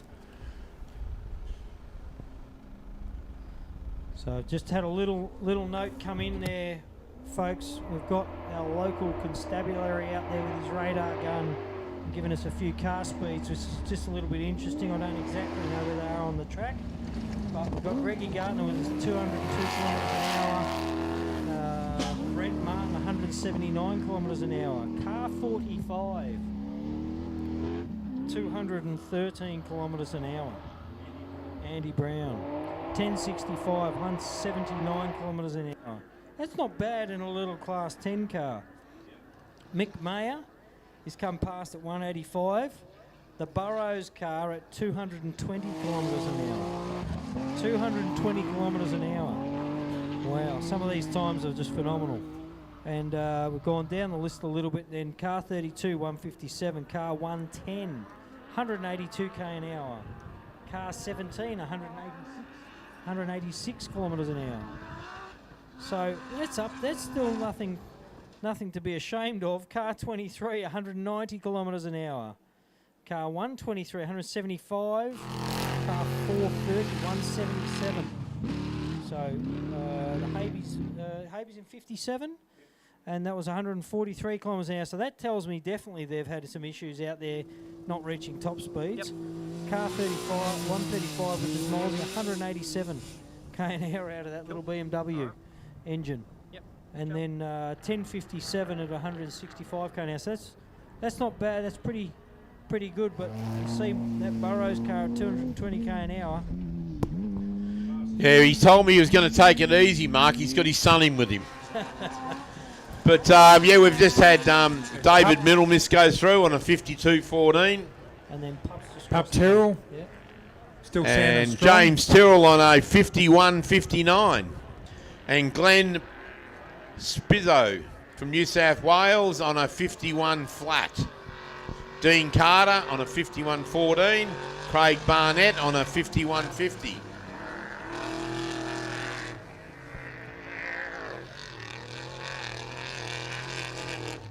Got the two trucks together there. Jamie Knight.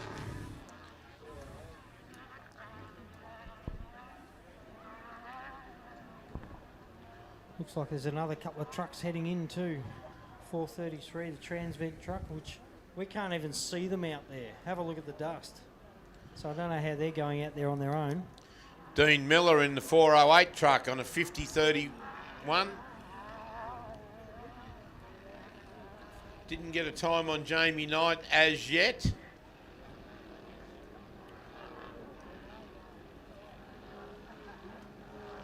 Jamie Knight, 51.23. Car 2 over the line. That's one of our Class 11 cars. Car 2, Glenn Pike on a 51.41.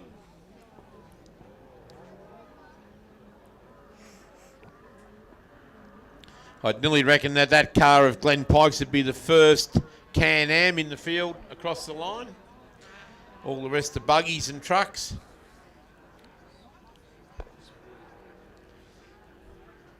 Just looking out around the out on the rally safe, mate. There's a couple of cars. They're still moving along quite nicely. Can't see speeds here, but Fosters are still travelling. Standing that 1092 Class 10 car still motoring around. These guys, that little Holt car, that's still motoring around. Ken Holt. Kenny Holt. That's still going around. Another little Can-Am, that 1110, they're motoring around. So they're still circulating. Pendlebury's in his 210 car. Oh, sorry, he's in 201 still going. And the 210 car, Girardi's still moving around as well. Looks like there's a little group of these guys out in the desert. There's like 4 of them, nice and close together, look. You got 1007, 1082, 210 and 1122. So a couple of Class 10 cars seem like they're almost holding up proceedings for a couple of these other fellas down the back. I noticed that Matt Hansen's time was a 1 hour 1, but then I realised that he did go back into the pits. So he's had a 1 hour 1, and that's he probably lost about 5 or 10 minutes going back into pits to rectify an issue. Yeah, even more, mate. And by the time you get back up to race speed, you take off, you're at race speed. By the time you come down from race speed and get back up, even that on its own can lose you 10 or 12 seconds quite easily. Yeah.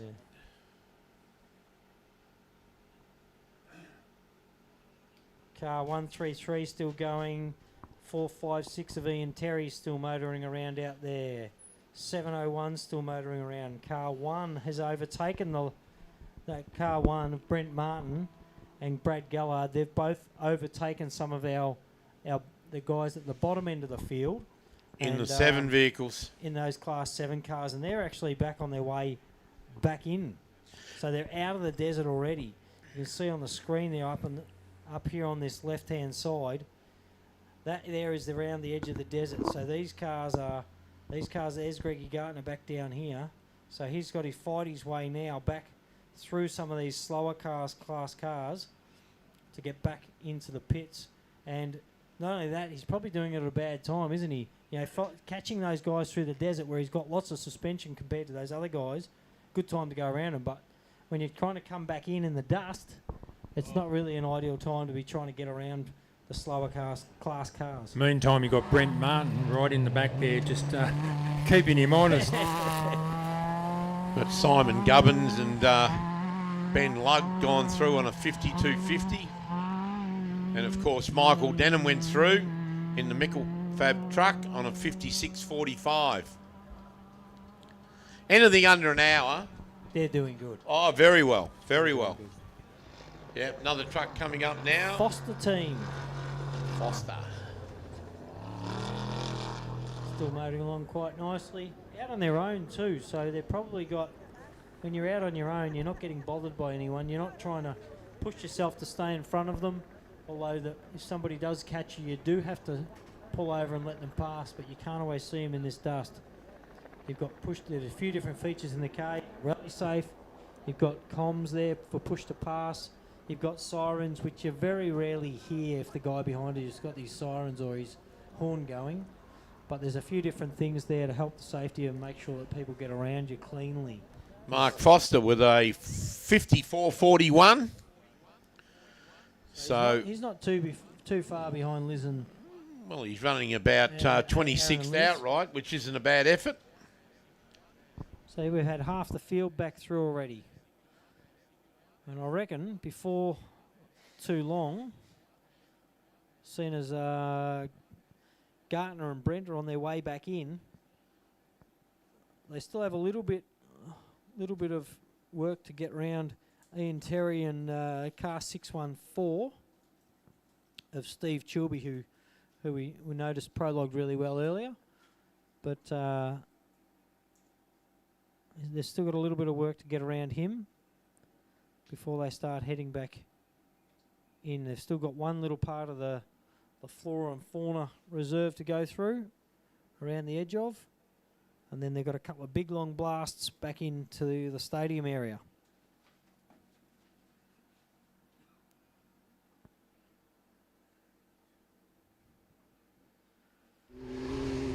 Foster's car out in front of us, and you see Chappie. Oh no, sorry, that's car 43 out there, still blasting around. We just saw on the screen, and that's Glenn McIntyre. So he's still circulating well. Remembering all these classes, these guys aren't just competing for class points or championships. They're competing for overall, but all the classes, each class is different. There's different engine sizes, different suspensions, different bodies. You know, there's a big mix of cars out here this weekend. So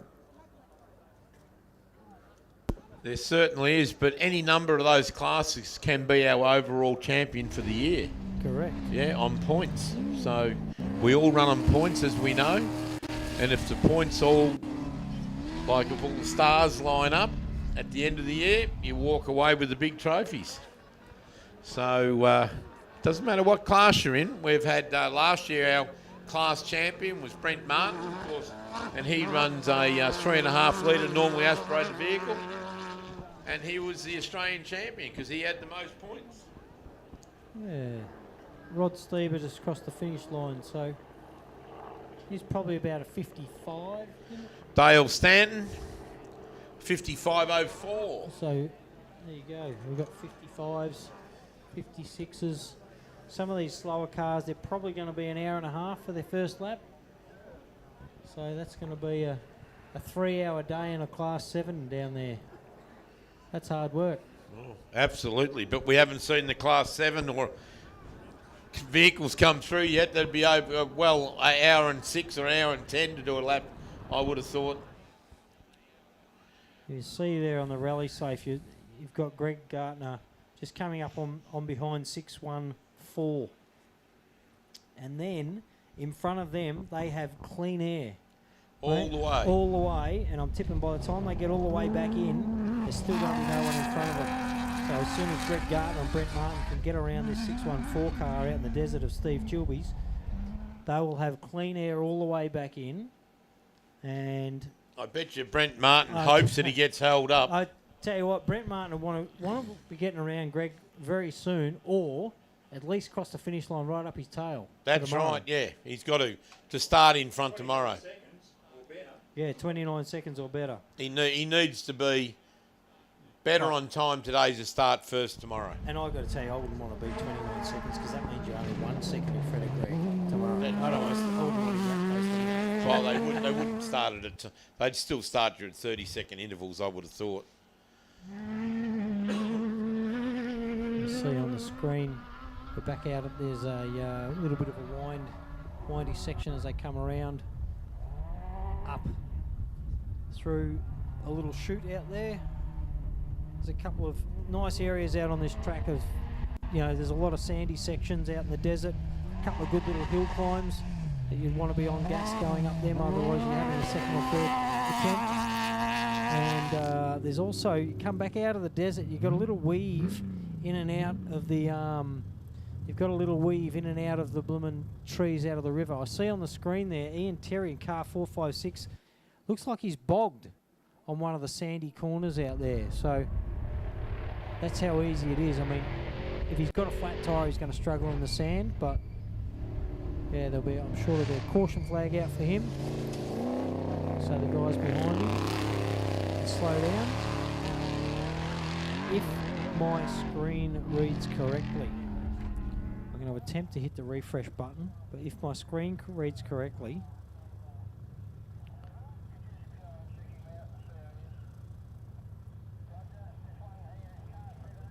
it shows me, if my screen reads correctly, it shows me that Brent is in front of Gardner, but let's just wait a few minutes for another update and see what that does for us. I don't think I could believe that screen. The Transvet car's just gone back out. I don't know whether he's come in for a little bit of a splash and dash, as we say. Mightn't have had a big enough fuel tank to do 2 laps. Might have needed just to put, 10 or 20, 30 litres in to get him around. Yep. So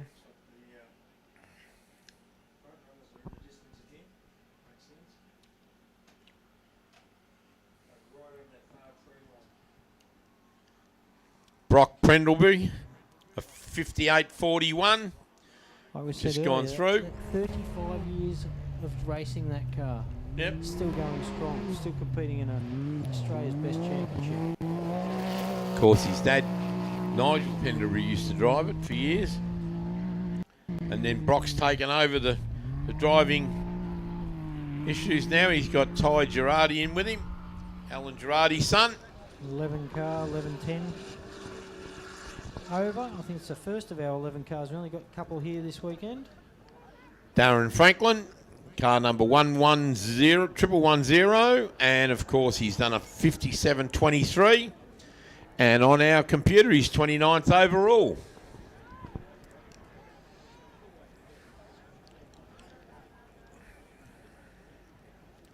I can't see Andy. Oh, Andy Brown's still going out here. These guys are coming up. These guys are coming up on Ian Terry, who was currently brogged, as we saw on the screen a minute ago. But these guys are coming up on Ian Terry now.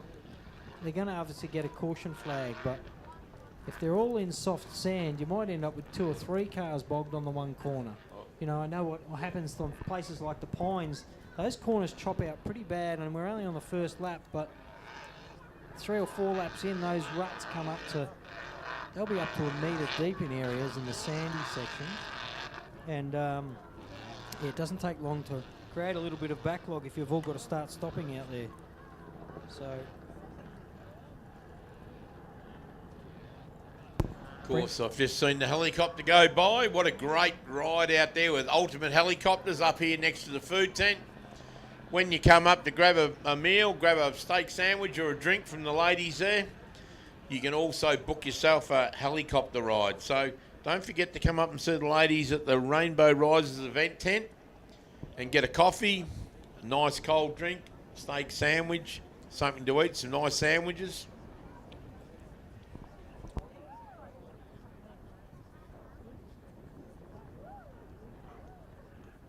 I'm not too sure who's coming in over the back here, but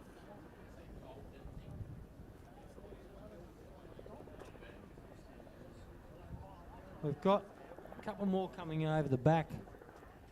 Looks like another SSX, little, I call them golf carts. They're not, that's a bit of a cop-out, I know, but I just don't know enough about the classes personally. Like I said, I'm from a tin top Class 7 and Class 8 background. There's 2 young gentlemen that are out here talking with us. They're from the buggy background more than anything. Another Class 11 car over the line. The second of our Class 11's 11.22. And he's got a little bit, Pete Makem, he's got a little bit to catch up on Darren Franklin. But I don't reckon we'll be, probably another 5 or 10 minutes. I nearly reckon we'll see the big bangers coming through on our left and along that tree line. And we haven't seen a stupid amount of dust out there yet, but I reckon we're getting there. On our left, can't quite see who that is coming in on our left, but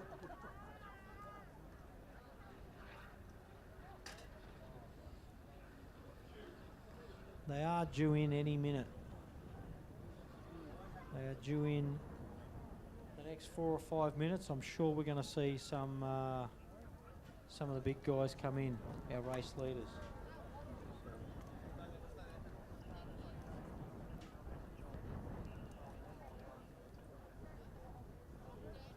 I'm kind of glad the breeze has picked up out here today, clearing the way. And I think tomorrow's meant to be about 5 degrees cooler, which might help the guys out there so that are sweating in those triple layers suits and undergarments, etc. The wind has made a big difference. It's certainly blown up. But unfortunately, it's turned around and it's coming our way now. Yeah. It's amazing how it does that here, but, you know, it makes it a bit more difficult for us, but makes it better for the competitors, I can assure you. There, folks, the 1082 car, the Stuyber car is just across the finish line. We now got Class 2 car, 210 or 218, 210 I think it was. Brad Girardi across the line. And I reckon I can see a big cloud of dust coming in that far tree line. Can you see that? Right here. Yep, see. That'll be a front runner up there in the distance. Looks blue. And it's super fast. There's Gardner. Gardner's on his way home. A couple of cars going around there for their second lap, their last lap for today. But I'll tell you what, how enjoyable is it to see the start of the season well underway? Oh, certainly good to be out here. Good racing too. Conditions are pretty much optimal. The big trophy trucker, Greg Garton and Jamie Jennings, are on their way home at the completion of lap 2.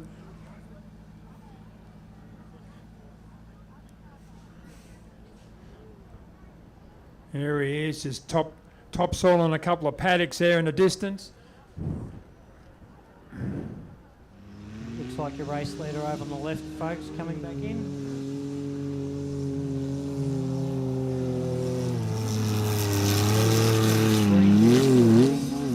Through parts of the desert.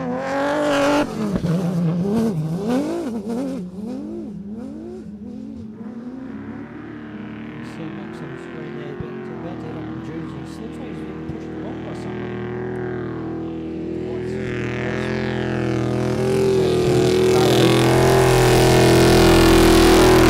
He's got out of his situation. At least he's moving again. That's one of the battles out there, is staying moving. So interesting to see how much of a gap Brent's made up.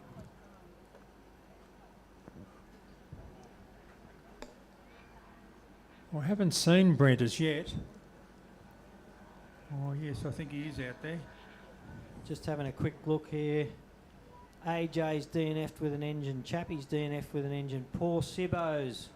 Sibbo's are out with an engine. Brett Rogers is out with an engine. And Trevor Chandler's out with a supercharger truck, by the looks of it. Kenny Holt's a got DNF. one on the Jag, so that makes sense. Kenny Holt's out with a DNF. Scott Coulston in 671's out.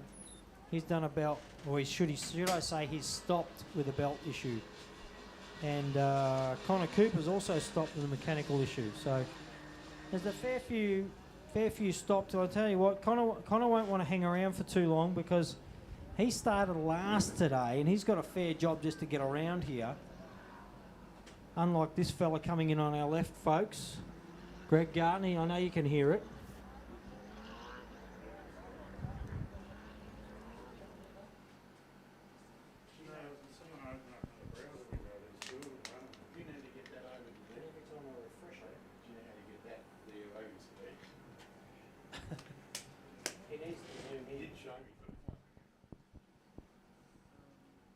So yes, there's a few out, but our top guys, Bradley's about to come around the last corner for his end of his second lap. And we're going to just see here within that 30 laps. I haven't actually focused on Brent. That looks like Brent yet, now.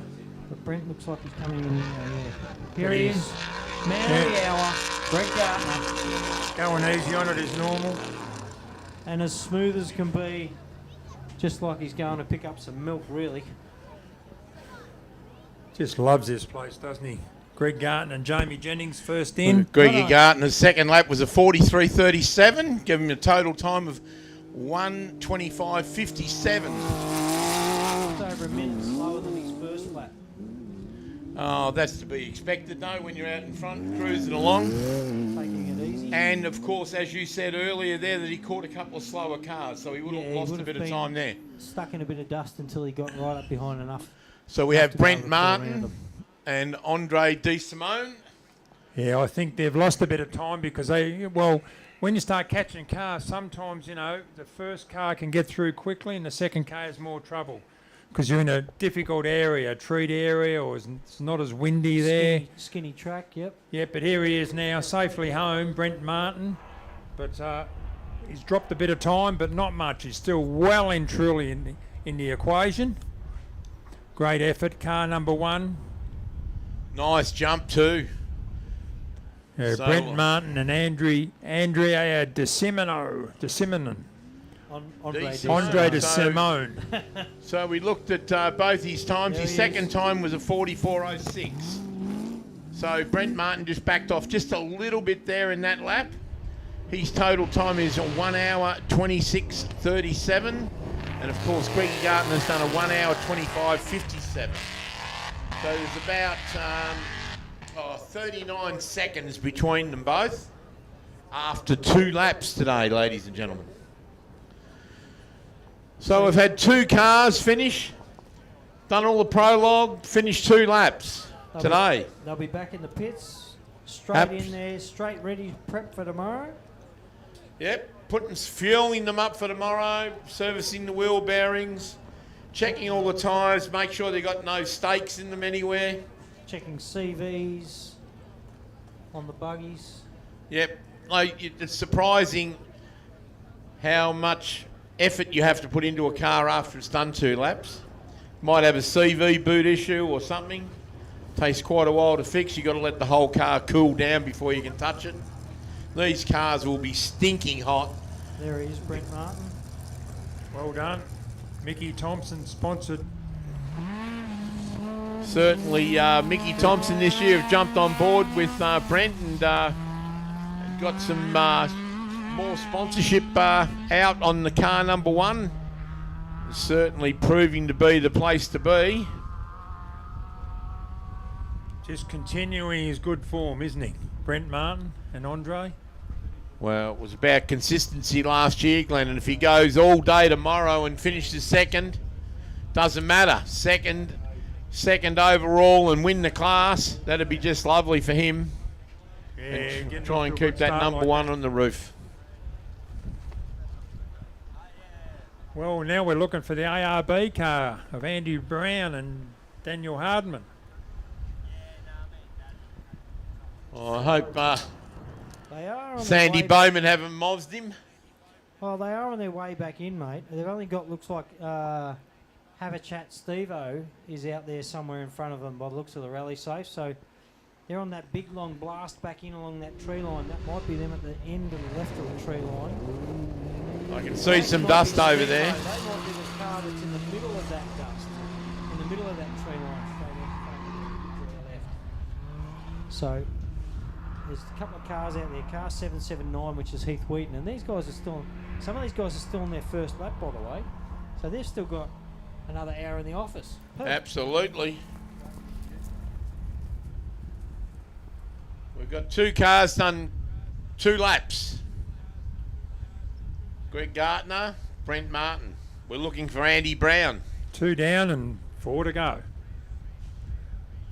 Yeah, Andy Brown's going to catch Steve-O just as he comes in here somewhere on our left. That's Heath Wheaton coming in on your far left out on that tree line, that big aqua car. And that looks like Steve-O closest to us in the Yes, yellow it does car. in the yellow car. buggy, yes. Not long after Steve-O, we should see Andy Brown as they all...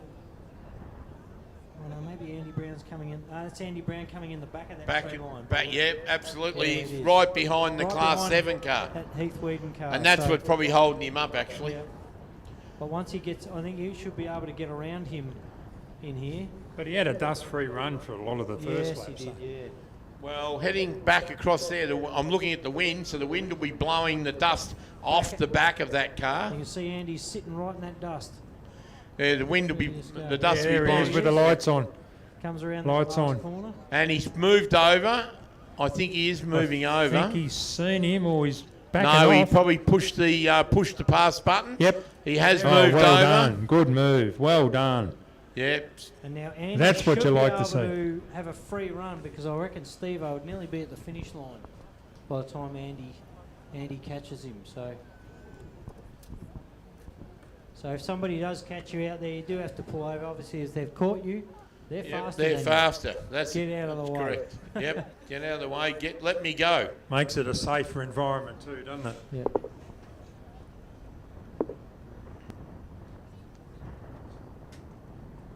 Yeah, it wasn't updated. It'll just log out. It has been, yeah. You can't see the dust of Steve-O around behind the pits here, but Just far over to our left, we see Windsock, and it's an airport over there, so the Rainbow Airport. and you run along the base of the, round the back of the airport, and of course you come up a very fast fence line. That fence line's really quick. She's probably 180k up there. There's not much movement in that little area where we're waiting for Andy to come back in. No, they seem to have disappeared. Seem to have all disappeared there. There's Andy. I can see There's the red. Andy. Where's Steve-O gone? Steve-O's disappeared. Someone's going slow there. Look.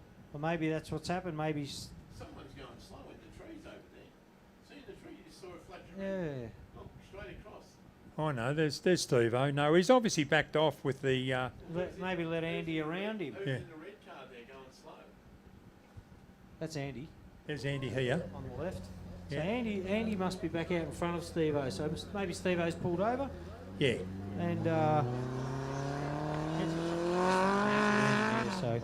Andy's now got a clean run to the finish. Steve-O's out there. Looks like he's still going around. Then we've got the 1065 car. There's motoring Steve-O. around of Bowie.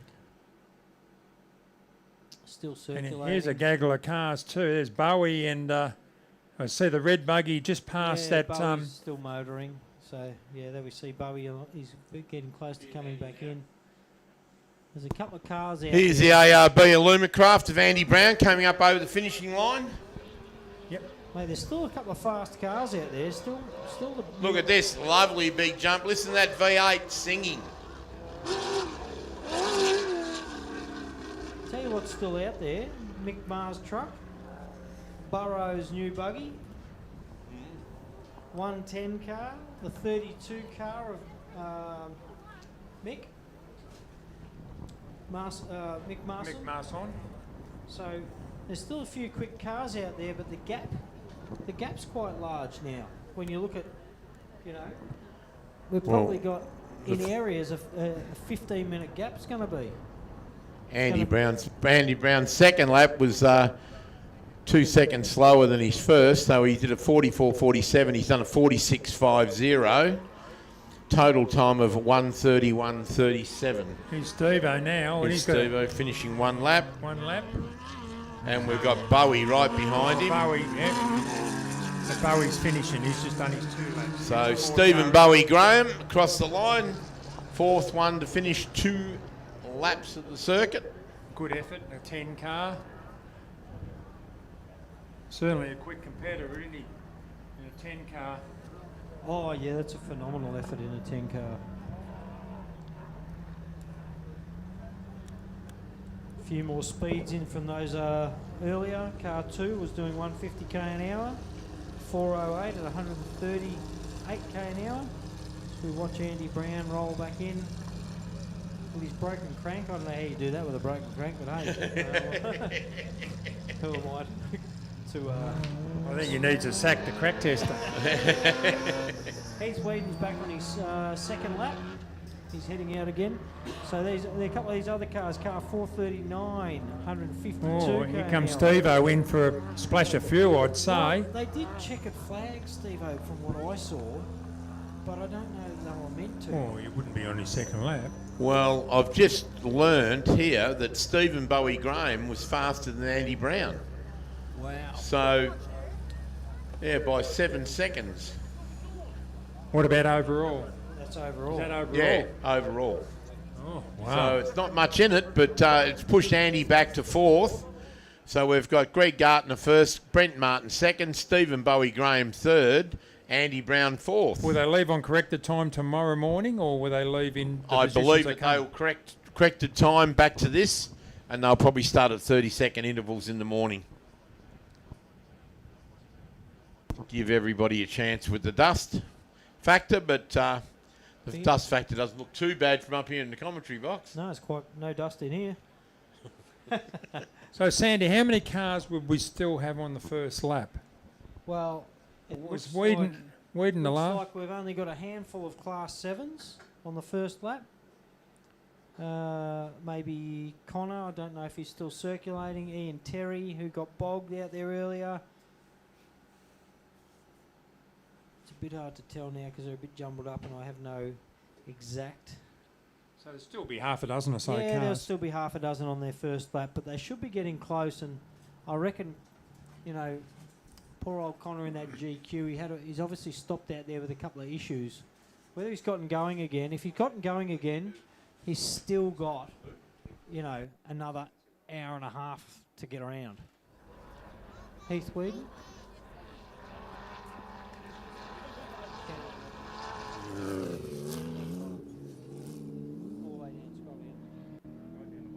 Another Class 6 car over the line.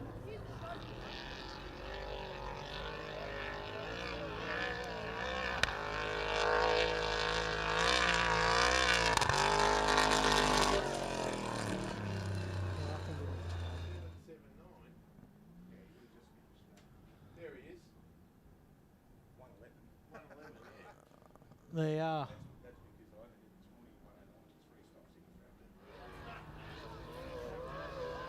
That's interesting. We're just doing a little bit of a comparo here. Michael Marson is over the finish line, but Heath Whedon did a 1 hour 11. So just a comparison to these top runners doing, you know, Gartner's in at a 42 and a 43 minute lap, and some of these Class 7s are down at a 110, 113 minute laps. Mick Mayer did a 47.52, total time of 1 hour 34.07. There's still a few minutes over. Oh, locked up, is it? No, it's broken a bottom ball joint or something by the looks of that. There's Mark Burrows. So Mark's obviously been following him in the dust. The Tuckers, is it? Yeah. Mark will probably, he's made up time on him, so he'll start in front of the Tuckers tomorrow if they go on corrected time. Michael Marr wandering back into the pits. Michael Marson wandering back into the pits. So Mark Burrows, a 48.24, 134. I'm sure these guys will be praying for a little bit of rain tonight. I don't think it's Good due on luck the with radar, that. though. From what I can see, I it's think not rain's a doing long it. way away from here. Yeah. Geez, I don't know. The Tuckers have done a good, consistent, the 46.01 and a 46.31. You can see here there's still a few cars circulating down the back. Ian Terry's on his way back in, and 123 is on his way back in. Car 23 is also getting close to the finish line here. Habies are up near the finish line. 10:58, 135, which I think is Molesy. Yeah, he's still a little way out. He's only just come out of that fauna reserve, flora and fauna reserve edge out there. Car 10:57. So Barnett's still out there. You know, there's still car 408. There's still a fair few to come in. Nickel car coming in. Nickel, sorry. Car number 430 and Cameron Percy. Screen here. Of course, their first lap was Damien Nichols moved up a bit, up to fifth. He's done a 46.20 and a 45.44. Impressive second lap. Aby's over the finish line. Aby had a bit of a slower first lap, but I think his second lap's on the money. Steve-O's just headed back out, so whether he came in for a dash of fuel, I'm tipping that little buggy hasn't got a lot of capacity for 70 kilometres and with a sand section as well. So I'm tipping he just grabbed 20 litres of fuel. Yeah. But we've got 4, 5, 6 Ian Terry must be coming in over on our left. Car 123, car 23. And if we look further out into the desert on the rally safe here, there's a bit of a long gap there with no one. Just zoom out slightly so you can Aaron Habe, a 45.46. So it just shows you the first lap was a 53.43. So he's obviously had some issue. Yeah, 10 minutes is 10 a flat minutes. tyre. Yeah, I think it'd be a flat tyre. You can see how there's a lot still out on the edge of the desert there. We'll soon know. Haven't even come back in. Barnett's are out there. Car 17. So when Habe drives past, we'll look at the spare up on the back. See if the spare's been changed. Yeah, we've got some lap 2 radar speeds. Looks okay. It Gartner might have been came- an engine issue. Gartner came past at 195 on the second lap. Brent at 176. There's not a big difference in top end speed with those two coming past that radar. It's only, 20 kilometres an hour, I know it's a lot, but not when you think about 350, 400 horsepower right through to 700 or 800, you know, that's interesting. Habees came past at 180k an hour. Car 430, class 4 car, 183k an hour. 482, which is the TSCO truck, that came through at 168k an hour. You know, so he's slower than Brent's. Yeah. So there you go. This is the second of the Burrows car through. Class 1, 3.5 litre. Matty came through in a 48.56. Yeah, respectable times too. Certainly 10th is. place. Right behind his dad. So Mark Burrows is 9th outright, and of course Matt Burrows is 10th. And Craig Krog just crossed the finish line, which may even jump. He's obviously caught Matt, so you might see him jump into 10th here if he's caught him so closely.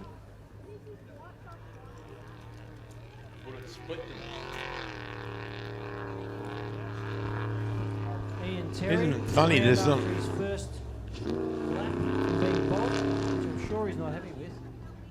That's devastating. Doesn't take much when you get into those big soft corners. Some of these cars, the buggies now, they're only spinning one wheel, aren't they? He was sitting up there. He looked pretty fit. He'd been on the shovel for an hour.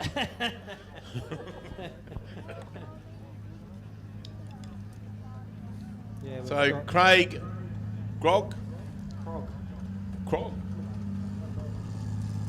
from Queensland, a 49.54, right behind Matt Burrows and Mark Burrows. Let's just spat the Habees down a little bit. Yeah, Habees, that's that 10 minutes he lost earlier there in the first lap, so it's sort of set him back a little bit. Same as Matt Hansen, as we saw. He's dropped about 10 or 15 minutes on the first lap. That'll put them back a little bit for their starting time tomorrow. What?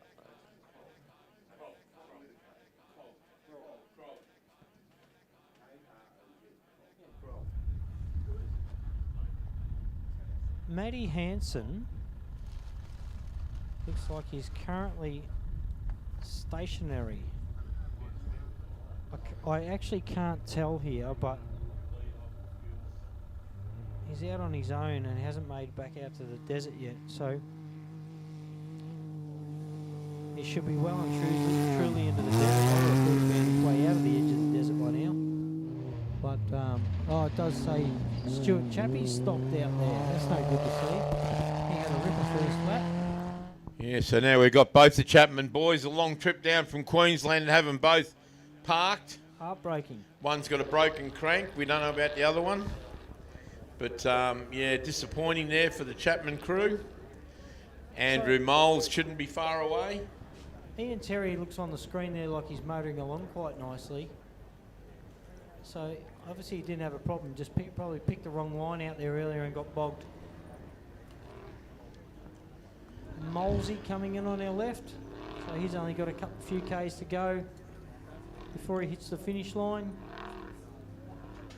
Followed by the 1057 car, which you'll probably see way over on the tree line coming down, creating some dust. Which are the Vizzers, Rod Vizzer and Cody Vizzer. And then it looks like, who's stopped there? Stu, looks like Stu is stopped at the same spot as Ian Terry got stuck earlier. So it's good they've got the recovery out there giving him a little tug out. You see on the screen with one of our cameras there, out in the field. Yep. So there's still a fair few circulating coming back in out of the desert now. We've got 1058.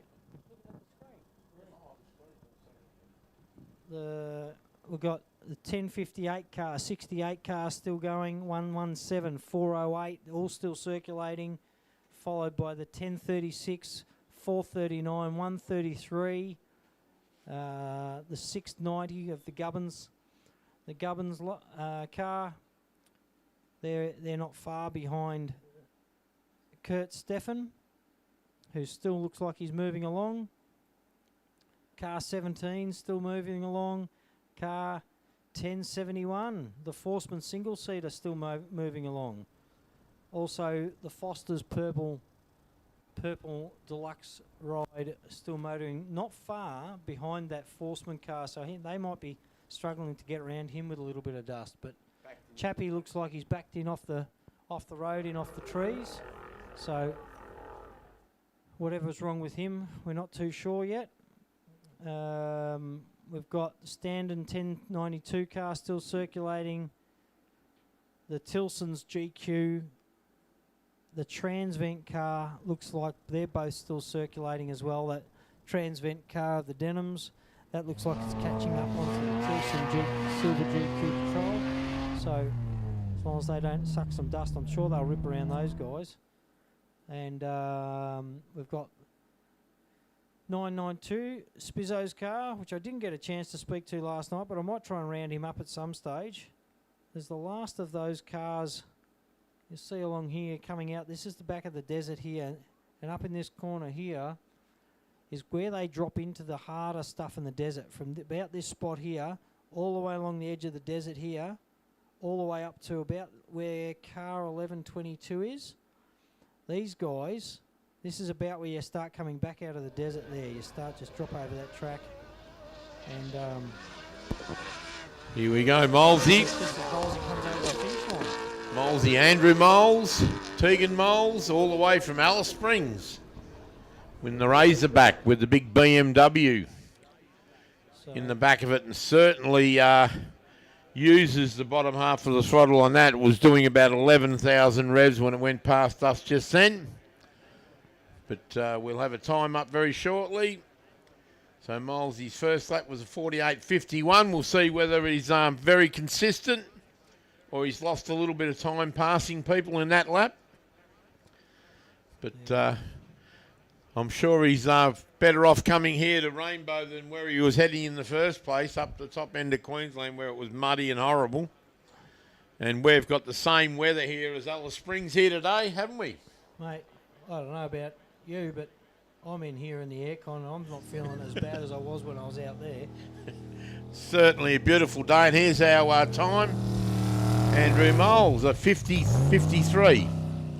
So a total time of 1 hour 39, which makes him 13th overall on the road. Fosters look like they haven't... Rod Visser in the confab car. Screen there, Fosters look like they're having a bit of fun out in the desert. So we've got Rod Visser and Cody Visser, confab access panel engineering at Illumicraft. 2.4 Honda in the back of it. His first lap was a 49.57. The second lap, a 50.32. Very consistent. Not even a minute between those laps. He's 14 seconds actually between his first lap and second lap. That's consistent driving. Yeah, it is. You don't get that very often. No. So, got a couple more coming in over the back. You see the screen has still a fairly scattered amount of numbers. I haven't seen Connor Cooper come through in that 729. I think it was 729 car. It looks like he must be either stationary or struggling out there on the, and he's virtually on the edge of the desert about to come back out. So he hasn't been through on his first run. So I'm tipping he's not going to have enough time. You only get allocated a certain amount of time to finish your laps today, which I think was about 3 hours total run time today. But you know, we've got, this was Heath Whedon up here in the top of your screen. He's still motoring along. That was Steve-O in that little yellow beam car, who had to come in for a splash of fuel. Then Ian Terry back here. And these are probably the last of our cars on there that I'm tipping will get a chance to finish their laps today. Well, we're looking for car number 408, Dean Miller. He should be next on the road, I presume. Well, we've got Dean Carter. We've got Carter and Barnett out there. They're on their way back in on our left somewhere. We've got Glenn McIntyre in on our left somewhere, who should be probably next car in. And Glenn Pizzo. Pizzo, can't see Pizzo's on here. Then 408, 117 and 1036, which will all be coming back down that tree line in the distance. Yeah, so Dean Miller is 408. Glenn McIntyre is car number 43. Glenn Pizzo is 922. They both completed one lap, so they're on their second lap now. And all that car 43, 68, 18 are all. Must say, Dean Carter looks like he's been up Craig Barnett's back end for probably 20 kilometres from what I saw earlier and just now. So those guys must be coming into our eye shot over on the left.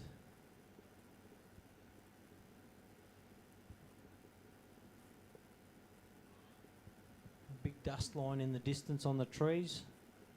That would be 117 or 408 coming in over there.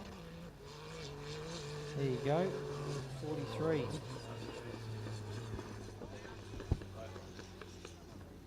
Lee sent them to me. Some car speeds.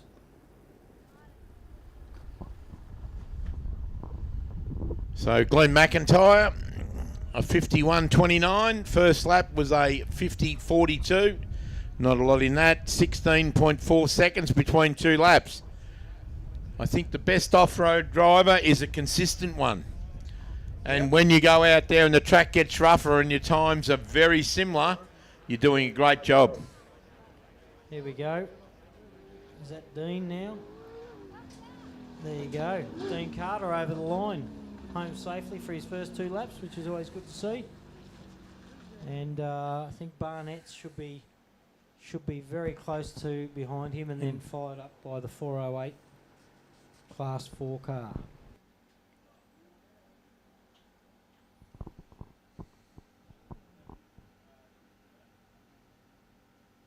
We've got, just having a look here, that's Dean Miller, that 408 car. So, bit of dust over on our left.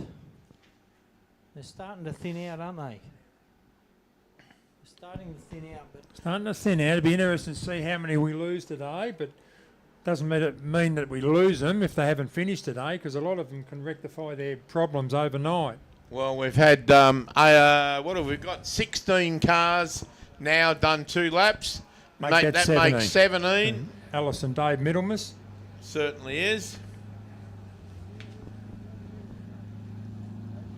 not see them get a checkered flag. So I presume they're on their second lap, but yeah, they didn't. They went into the pits, or they're coming into the pits. I tell you what, there's still a few out there on their first lap. Yeah, we get a checkered flag for the Barnett team. They've done a stellar job out there today. It's good to see. I don't think I saw the Middle Miss's car do 2 laps. I swear it was its first car. They didn't get a checkered flag when they stopped, when they came over the start-finish gate, so I can only presume. And he hasn't continued on. No, they have done 2 laps. We must have missed them on the first one. Hey, Wellesley, they did 2 minutes quicker on their second lap, a 50-minute 35 on their second lap, which was not bad. Barnett's dropped a couple of minutes and they gained a couple of minutes. Middle Misses did 52 on their first and 50 on their second. Barnett's done 51.50 on his first and 53.02 on the second. So he's a solid minute and 12 seconds slower on his second lap, and that's a lot. You can get a lot of cars in between that.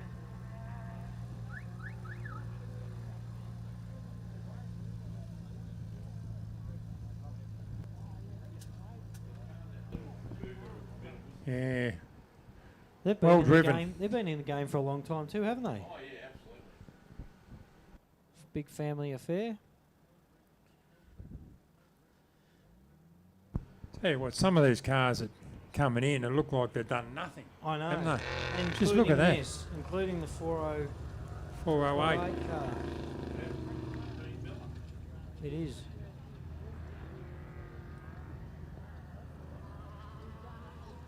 Well, we've got about 20 cars finished. 18, but 18, 19. But 19, 20 pups over 20 the with line. pup. So And pup just come through. Yep. James Give you their Tyrrell. times in a second, but that means we've got a few out. Chappie looks like he's DNF'd with the second of the Chappie cars, which is Stuart, who's riding on his own. So I'm tipping we've probably got about 10 or 12 cars out by now.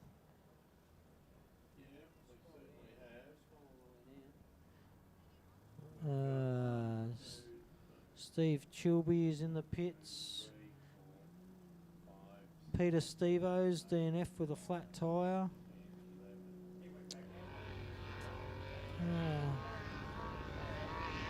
1, 2, 3, 20 out already. And there's a few engines in amongst that. There's a few did not starts in the front in amongst that. Jamie Knight's just coming over the line, but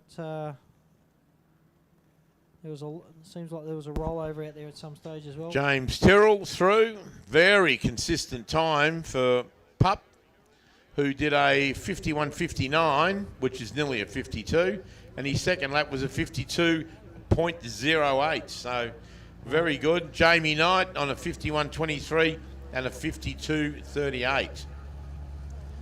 Not much in all those. Pup's car looks like it's just come off the trailer. Doesn't It's it done it like? easy.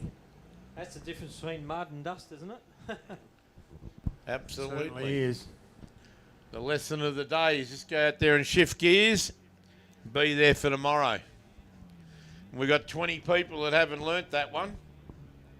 The Forceman looks like he's stuck on that corner. Another one getting towed out of that same corner, and I'm tipping that's the corner that is that hard right-hander and up the hill. You can see one of the Can-Ams. They look like they go into it and then they back off, or it's a bit of an S, and it's It's just... a fair climb. It's a And fair it's up climb. the hill too, yeah. And what happens is you turn the corner, you've got a hard right, and you just don't have the run-up. So And if you get a bit of push or understeer, it's just going to... Yeah. So I'm tipping that recovery crew's working hard. out Jamie there Knight's today. car going through. Yeah, look at that incline out of that sandy corner. No Pleasure wonder- to drive it back into the pits and just wipe a bit of dust off it and put some fuel in it. There's a Pendlebury car going up that same hill. So Jamie Knight's 19th on our screen overall. So that's 20 cars over the finish line. 21. 21. 21 cars. So we must have around 20 cars still out on the... Well, we had still 60 circulating. start this morning, so we've got 40 cars somewhere. Somewhere. Look at the Well, as we said screen. before, we got 20 broken down. The screen, you just see a bit of a roof? a roof number and a spray of sand. Yep. And I'm tipping it's reversing back down the hill for another go.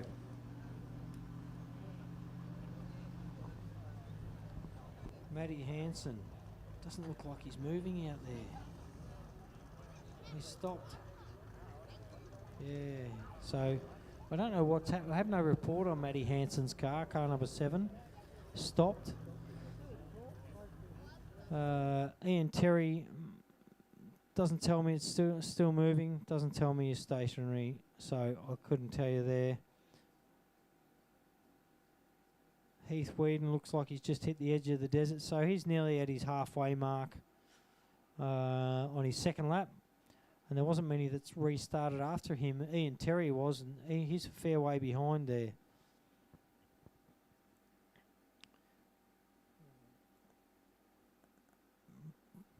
Brett Tilson's still out there, so we've still got a fair few cars sitting out on the track.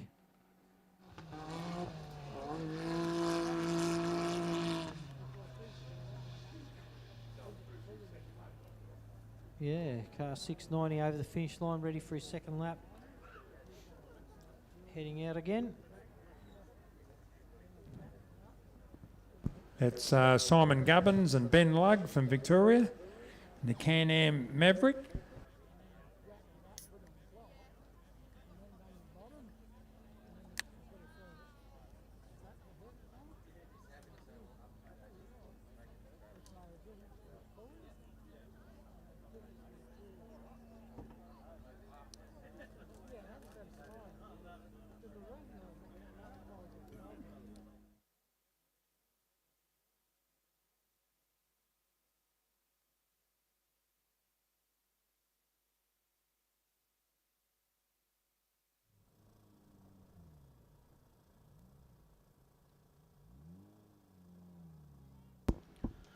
What a great day it's been at Rainbow today.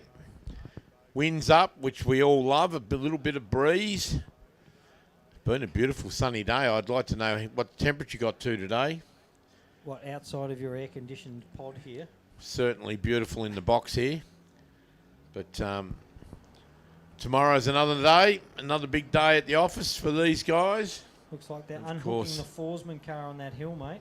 So I don't know whether he's good to go again. They're obviously pulling them backwards out of the way on that hill, out in the desert. That's sucked up about 5 cars, 6 cars that I've seen so far. And if he gets another blast, he needs a fair run up, because otherwise the cars coming up behind them, they don't get a run up either. End up with 3 or 4 stacked in the one corner.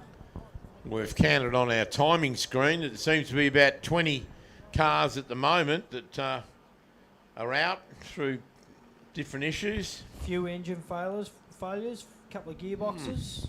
So certainly hard on equipment, but we've got Trevor Chandler, DNF SC belt.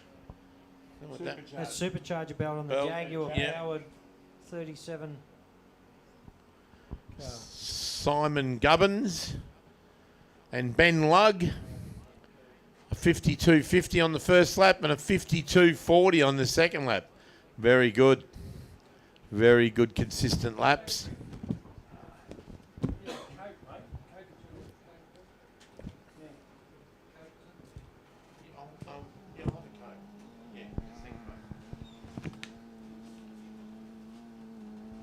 Peter Stevens had a flat tyre. He's still out racing, I presume. No, he had a flat tyre, so he would have been changing the spare. We got Peter Simpson, DNF engine. Clayton Chapman, DNF engine. Aaron James, DNF engine. Gee whiz. Kenny Holt, DNF. Kurt Stefan, DNF. Scott Colson, DNF belt. Brett Tilson, stopped. Connor Cooper, stopped, mechanical. The track has certainly taken its toll, Glenn. Always does here, over the back. That sandy stuff's pretty tough on equipment. Yeah, it's always been tough.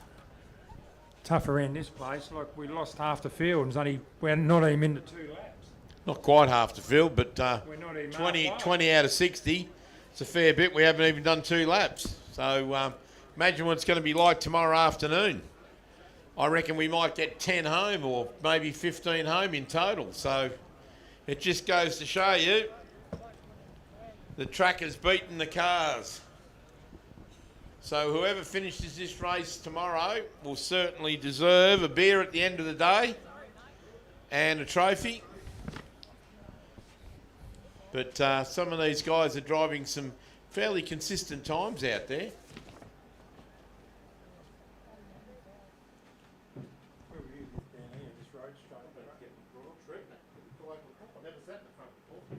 Did you tell him that? Yeah, so funny,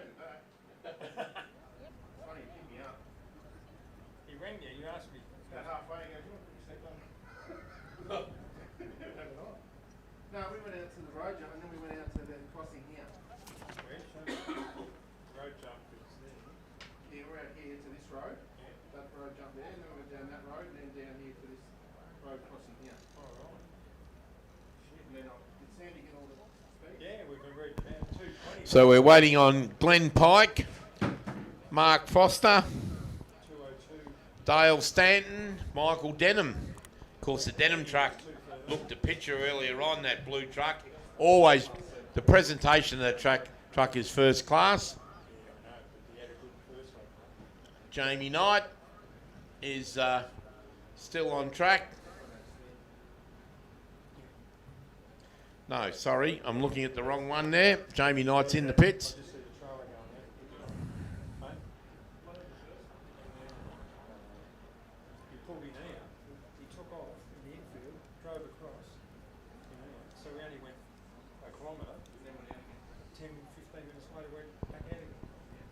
Going to get Sandy Bowman to get down the pits very shortly after the last car comes in.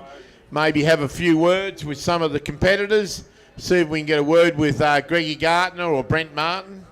Even Stephen Bowie Graham, Andy Brown, Damien Nickel, Simon Tucker, Michael Marson, Mick Mayer.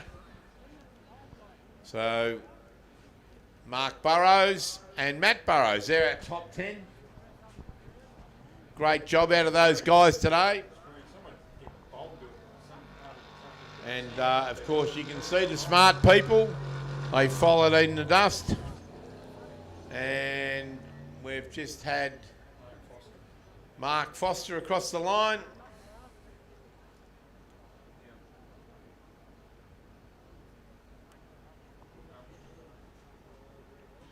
And Mark Foster's done a 57.59. And first lap was a 54.41, so a total time of 1:52.41. Great job, Mark. That car of Mark Foster's done a lot of Ks last year, the last couple of years. He's sponsored by M. Foster Earth Moving, which I presume is himself. Phoenix Lubricants, Evans Petroleum. It's a Toyota Tacoma, but it's got a Chev LS2 V8 6-litre in it. Loves his off-road racing, Mark Foster. Last year, I think he was the most travelled guy in the off-road scene. I think he won that award because he went to every event last year, Mark. Did a great job. I'll tell you what, I need his budget then. Certainly, I was just looking there at Mark Foster Earth Moving. Is he sponsor? I don't think I'd be getting him doing any earth moving for me. No, he's always on holidays. Always away racing. Still a fair few cars out there. Obviously, these last couple on the screen have stopped. I did have had speeds up here, but I can't see that at the moment. So it does look like Ian Terry's still motoring along, and I would say he is the last one on the field that's still circulating by the looks of it. What gets me is the difference in speeds. When you're running out the speed variation from before, I think the fastest speed we had was Mark Burrow, is that right? 220 k an hour? Yeah, 223 Ks or something. Yeah, phenomenal. And that's amazing. Must be a nice big long straight out there somewhere, but 223 Ks, very quick out of the Commodore twin turbo car that he's built, the brand new one, the Monk Fab car. But of course, looking at his son, Matthew, Not far off. right behind him. He's in the mirror. Oh, he's literally right behind him. He is. Right in the mirror, mate. So if he looks in the mirror, he'll look at his son's face. That's why he took the turbos off. Yep, that's right. Because guess where he'd be if he didn't? He'd be in front of the old boy. No. But of course, we said at the scrutineering last night, they had best presented car, the Bellevue Machinery judged by the scrutineers, and the Burrows team won the best presented team. Both those white cars with Max Burrows haulage on the side. Very, very nicely presented team. Looks like car 433 is nearly coming around. Has he been in? Oh no, he's on his last. Is that the sweep car going around? Yep, sweep car's on his way out, but the 433 should nearly be coming around onto the finish line over on our left somewhere. That Transvent blue Mickle Fab truck. And then we've got another little bit of a gap. He's travelled on his own for a little while as well, so dust free. Yep, you're right. Yeah, that's him. Then followed by our second of our Class 11 cars, 1122. So Pete Makeham's coming in on the tree line in the distance. Oh, actually, he's just rounded the last corner over in the far left there. Yep. That's Pete Makeham. And we're about to see the Transvent Class 4 come around over the finish line, end of his second lap. Going for a rest.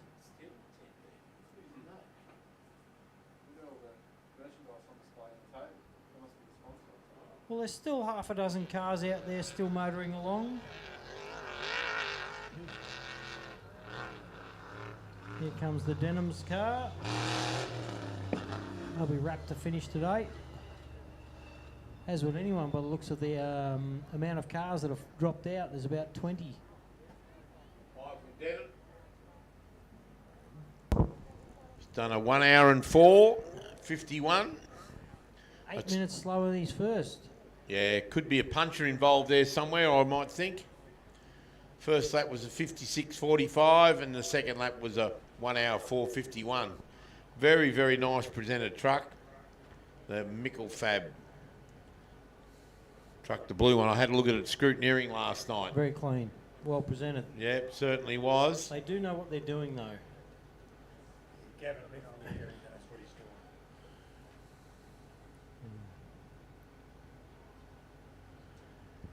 doing. So we've still got Shawnee Radcliffe out there somewhere.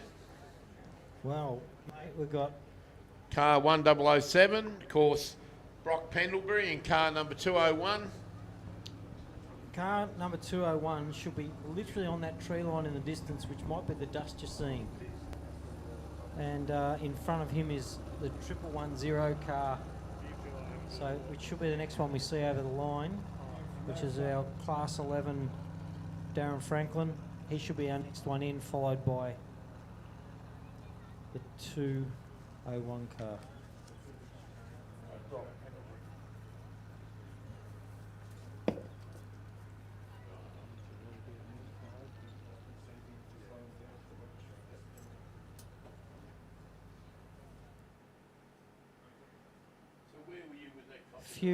Few cars getting very spaced out towards the end here.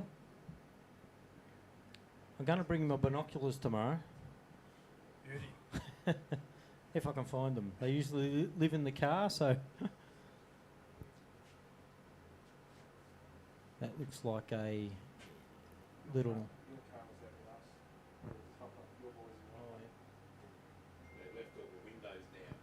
Yeah, well, they just told me my car's out there in the field somewhere and left the windows down, so.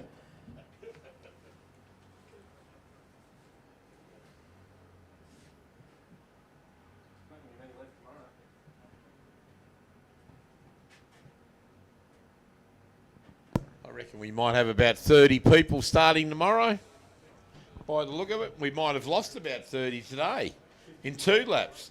How are we going to go with 4 laps tomorrow? Be a tough day. But I think if you get through the first day, normally you get through the second one. That's what we've seen over the years. Of course, we've got one of the Can-Ams. Yep.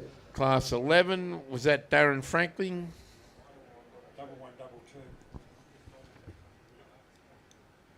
1122, which is Pete Makeham. And Pete Makeham and Michael Hackney. And the Can-Am, Rotax 900cc, a 57.25, and they bettered that with their second lap, a 56.07. A great drive.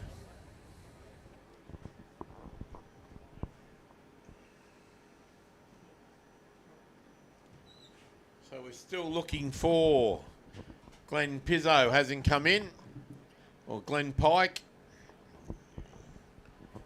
Now, Glenn Pike this morning was very quick in the prologue. We can see some of these numbers on the rally safe on the screen there.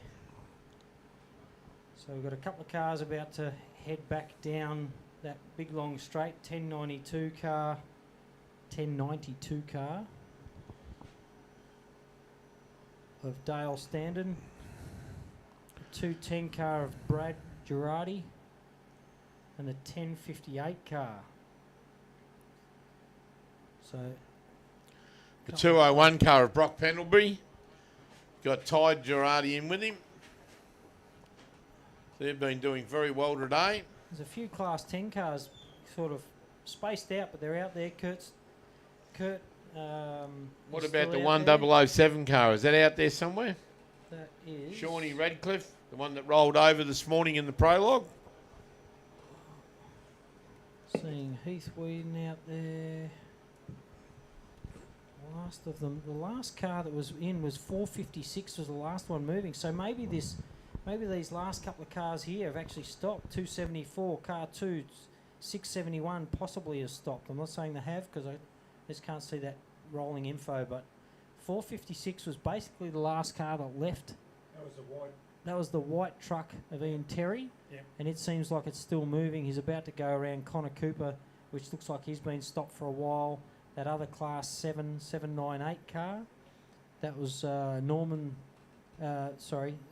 Hank Parker's 76 Series Toyota.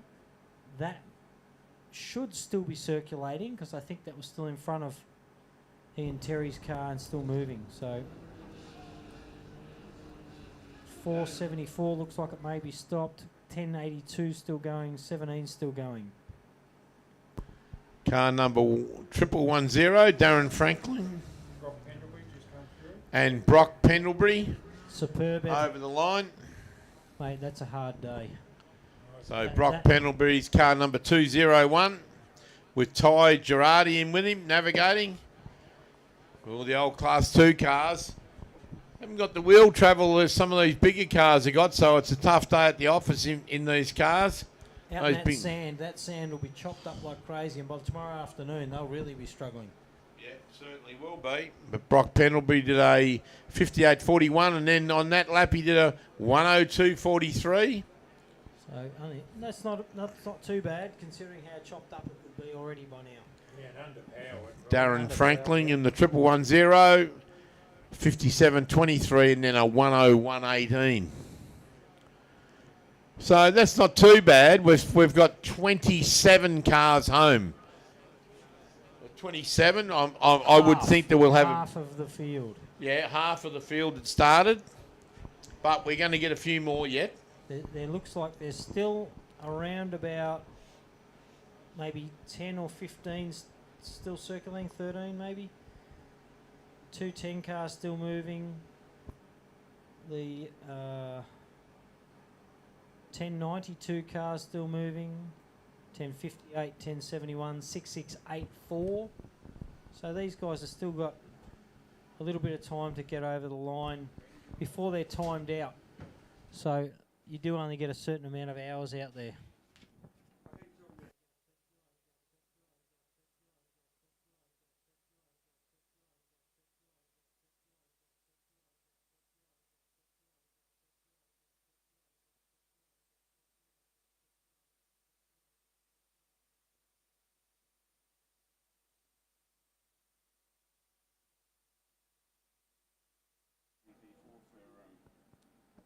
Sorry, this mark that's Matt.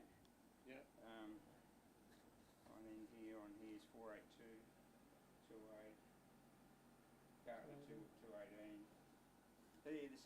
218. We've just been handed a little bit of useless information, maybe useless, from Murray, from the timing caravan. Some of the fastest times on lap 1 and lap 2. Mark Burrows reached 222.5, and that was located off the rally safe. So there's some pretty fast speeds out there Don't read those times out too loud, Sandy, because Sharon, mum's in the pits. And young Tom, the youngest boy of Mark's, is sitting in the left-hand seat with him. You're right. So and what's Matt's number again? 7. Matt's number. No, other Matt. Sorry. Young Burrows. 1, 2, 3. Oh, 1, 2, 3. Sorry. He was doing 183.8 kilometres an hour, Mum. Just so you know. So that was on his first. There you go. Andy Brown, 218. Sorry, Andy Brown was 221. Habees were 218. Barnett's in the 68 car. Is that Barnett's in the 68 car? 190k an hour. So that's fair hooting. You know, 110 car, 188. Molsey down at 195.5 for a little 3.5 litre. Beautiful. Andy Brown basically 221. And same with Mark Burrows, 222. So that's about topped out at about that. We also saw the 482 truck, that TSCO truck of Mick Maher, 208 kilometres an hour on 40-inch tyres. And it's about as aerodynamic as a brick. Yeah. So they're quite big. So the air coefficient on these cars has got to be terrible, the actual figure. Yep. So I don't know who I'm hearing out there, but they're coming in on our left. Little red. Is that car 43 or no? It's got to be a 10 car. Who's that, boys? Here we go. Another one across the line. I know, 1650. 210. Brad Girardi, and then 1082 car. There you go. We've got a couple over the line. Rob Staber. Brad Girardi did first lap was a 103. The second lap was a 102. So he's done really well. He's bettered his time. Second lap. I'm currently going off the computer here, and I knew Ian Terry was our last car out. He's still moving, but it means, from what I'm seeing here, car 274 looks like it's out and stopped. We know Matty Hansen and Little Have a Chat's buggy, the 248, Steve-O's car's out. Car 2's out. 671 doesn't look like it's circulating. 922's out. Connor Cooper and 701, the Tilson GQ, both stopped right near each other. Probably having a good chat about life and patrols. And then moving up a bit further, 474, 798 and 779. I don't know if those couple of Class 7s there are moving, but Heath was moving okay this morning. And then I go back here, and Ian Terry is down here. So that, I don't think car 17, because that car 17, that's Stu Chapman, and he was pulled back into the there with a bit of a broken wheel. So I'm tipping Ian Terry's the last. Kurt Stiffens from the Teagle excavation car, he's still circulating from what I can tell. Actually hasn't moved very much on that. So we must only have a handful of cars left out there. 1082 car, 1058, 1071. We'll just keep an eye on whether those guys are 1092 across the line, Dale Stanton and Craig Bale. So our next car will probably be a few minutes away. Over in the distance, you'll start to see the dust line appear at the trees over in our far left. And that might be the 6684 entry of Matt Lavis from New South Wales. And I tell you what, these guys travel a long distance. I've done it myself in the past. Well, we've all done it. All just to win a trophy and brag to our mates. But yeah, $5 trophy, but gee, I spent a lot of money to get there and I beat you. So, yeah, we can see dust over in the distance, which looks like it is the 6684 entry, Matt Lavis. And then followed by the 1071 of Thomas Forsman, which is a single-seater. And 1058. 1058 doesn't look like it's moving. The 1082 car's still moving. I just saw an update there on the screen of it moving. So We must be down to the last. I'm tipping the last 5 cars are out there that are circulating. Yep, I'm tipping that'll be Matt Lavis that you see just disappearing or just coming along there far left on the tree line there.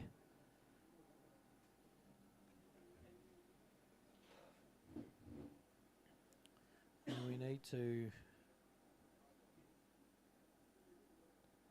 Not sure if I think Ken Holt might be out. I did see on this. Yeah, I think Ken Holt's out. That's the 1058 car. We did see him on the screen earlier there. I don't know. I honestly think that we've just got four or so cars left out there that are still motoring. Doesn't say what, he just DNF'd. Brendan Forsman with a gearbox. Connor Cooper with a mechanical issue.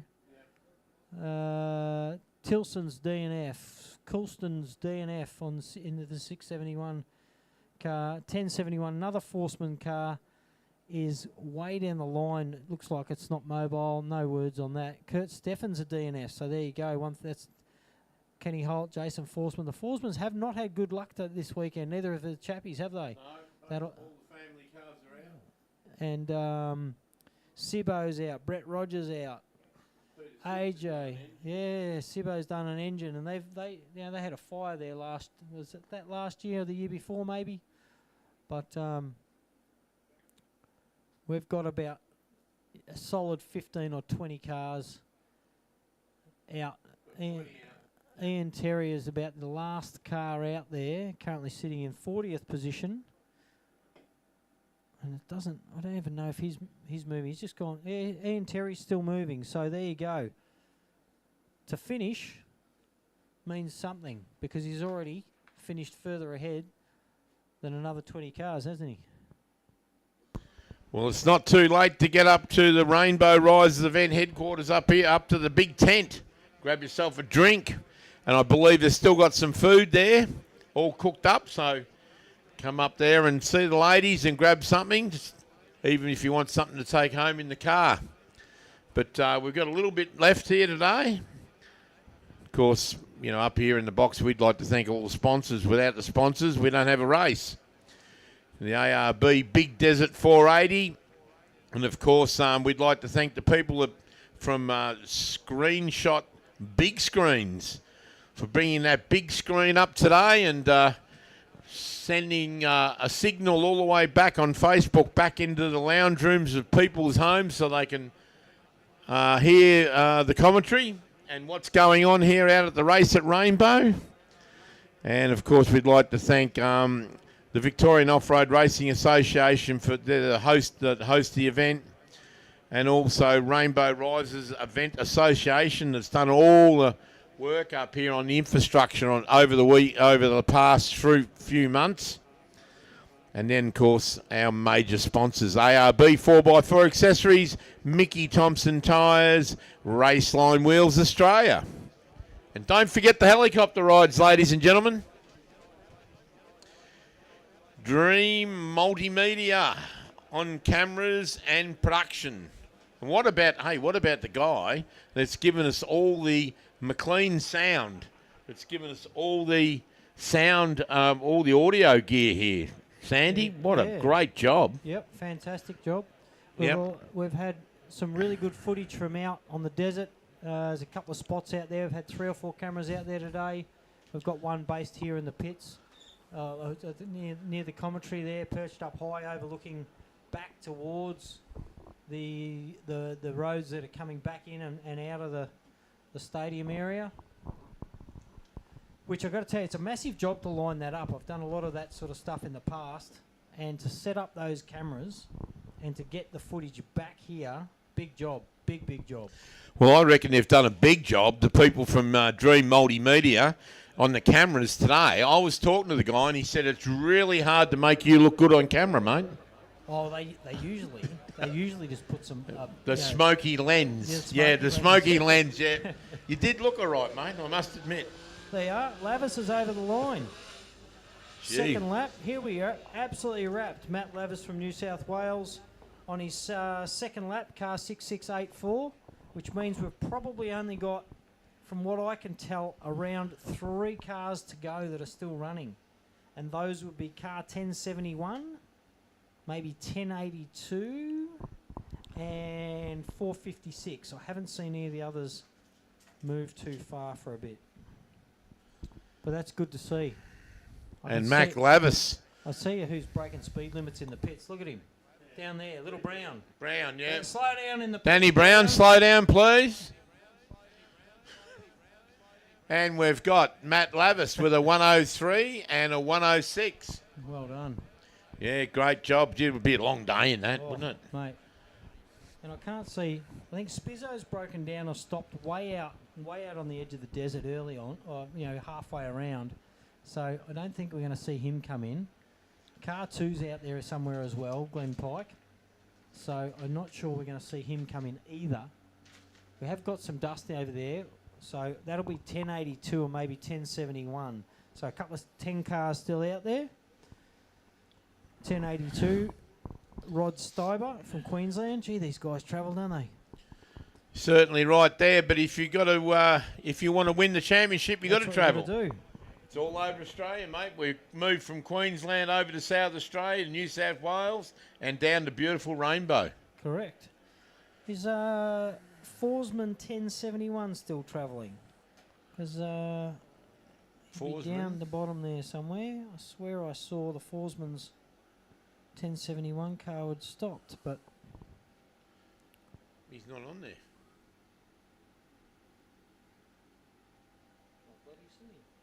He's not on there, mate. 1071. 1071, Thomas Forsman. Not on there.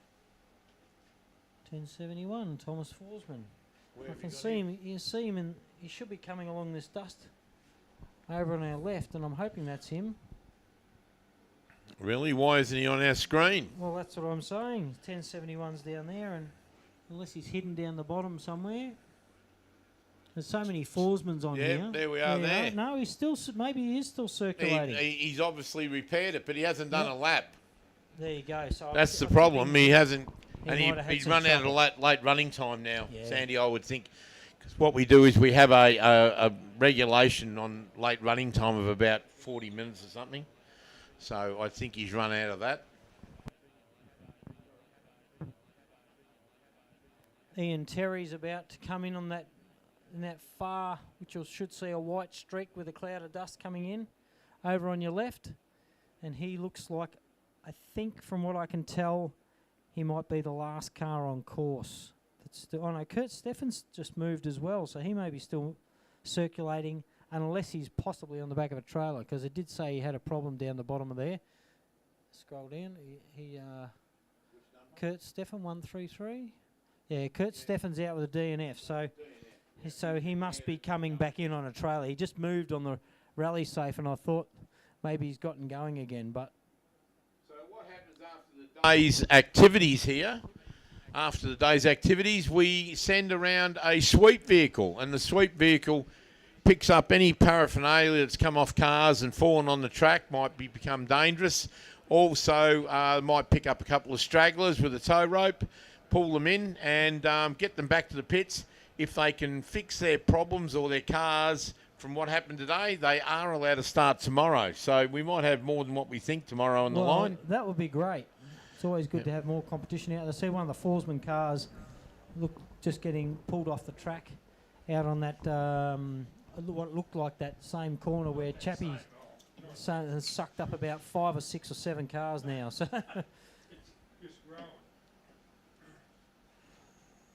I'd say that's our 1071 car over on the left.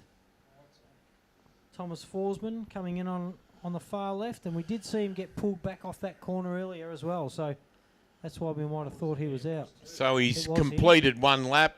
And he's coming in on his second. And Ian Terry will be the next cloud of dust over in the tree line on the far left. No sign of him yet. But we've got 1082 right behind us over near the airfield somewhere. Just about to come around the last corner. Good to see these last couple of cars still pushing through, because I've got to tell you, they'll be bloody hot in those cars by now. And isn't it great to see some of the spectators staying behind to see the race finish, Sandy? Fantastic. Yeah, there they all are. Put the hands up, yep. They look sunburned. They're diehards. They love it, don't they? Lovely. Bloody awesome. Rob Steiber, all the way from Queensland, just finished his first lap of the first round of the ARB Australian Off-Road Racing Championship here in Rainbow, the Big Desert 480. 480. And they're not even halfway through the race. They've still got another 4 laps tomorrow. Don't forget, ladies and gentlemen, if you're coming out tomorrow, bring that block out or 35 plus with you. It's going to be a bit of a warm day. I don't know whether it's going to be hotter or colder tomorrow, but About 5 degrees cooler from what I saw. Beautiful. We're yet to see Ian Terry coming back in, but he'll beautiful. be coming in. 1071's on the end of the long straight, so he should be in here on the left. I do see a little bit of dust out in the distance, so that's possible that that's Ian Terry. From what I can tell, is the last car on the track. From what I can tell. Is it? Sean Ratcliffe's back in on a trailer. I see our local constabulary coming back in. Sean's been having a little bit of motor issues, so if it's come in on a trailer, obviously that thing, the engine propels it forward, so he's got some bulletproof running gear in it. Yeah, Kurt Stefan might be on the track. It does say on the screen that he had a DNF, but it didn't say what for, so we don't know if he's been able to repair and get going again. It's highly likely. He hasn't been timed out. And the recovery crews, if there's a time limit out there and they reach the time, they'll probably be stopped by a recovery crew and told to come back in under. Steve-O's dropped out early on, mate. If you have a look on the screen. Yeah, but if you have a look at Steve-O, he was stopped up the top end here somewhere. There's Steve-O. They are Ian Terry. It is the white truck coming in on the far left. That's awesome to see. He got stuck on that soft corner earlier. So he was the last car that we saw come through here on their second lap. So, yeah. There might be 1 or 2 still coming. That's Ian Terry. And then down here should be 1071 car, which is Thomas Forsman's his single-seater. We did see him get pulled out of that boggy corner earlier also. That's caught a few people out. It's caught these 2 out, and that might be why they're... There is another car still coming out there. 779 Heath Whedon. There is a couple of cars that must have gotten going again. They might have just had flat tyres. It does say on a screen they've been out, but cars 779 Heath Whedon, this looks like Ian Terry's in front of him, which you can see coming in on the left of us there, into screen in the white trophy truck. So the white class 4. And then 798 is Heath Whedon. 133 is Kurt Stefan from the Teagles excavation crew.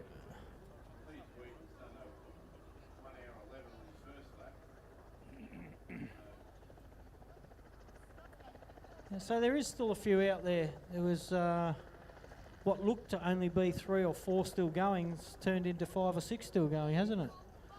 I did see Matty Hansen's rolled out there on our list. Crew is okay, but no other information. Yeah.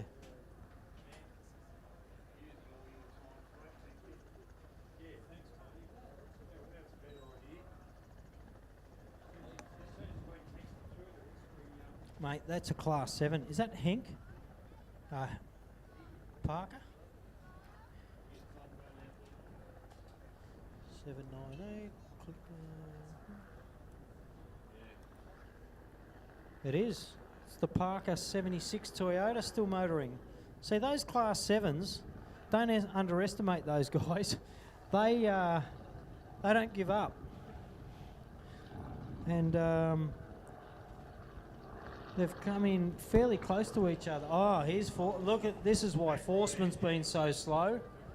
I tell you what, that back right-hand wheel is going to be absolutely cooking.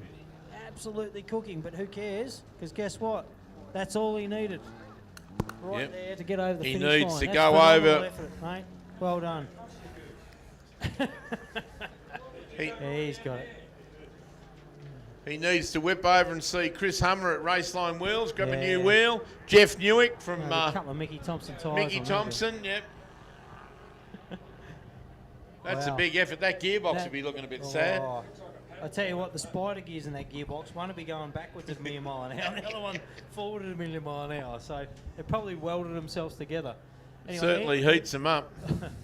Ian Terry's here, over on the left, going down to do his last switchback, and then the Parker's Class 7 Toyota 4.5 litre turbo diesel still motoring around. Standard class, they're allowed to wind the boost up and add a bit of fuel, so they can do pretty freely what they want to the engine without, you know, doing anything outside factory specs.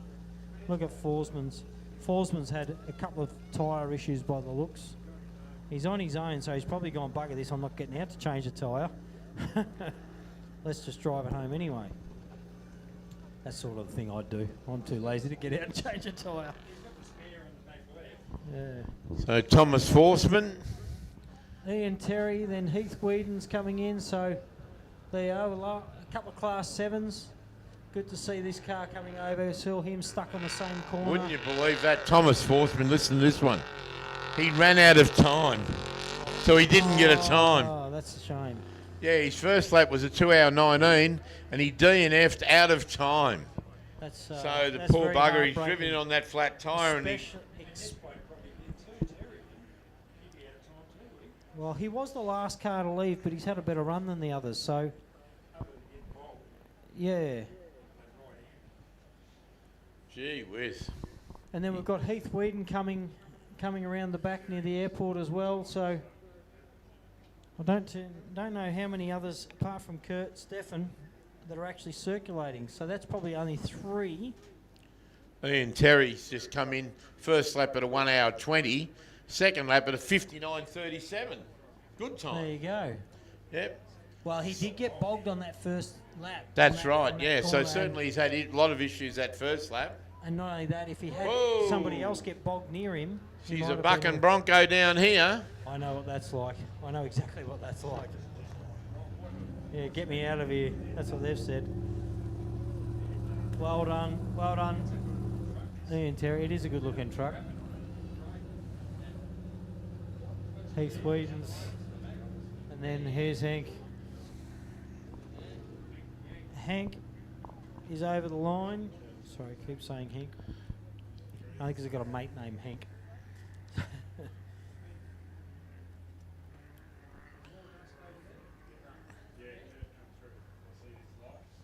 Kurt must be the last car out there. There can't be many more. These guys haven't moved. Steve-O hasn't moved. Hanson's went over.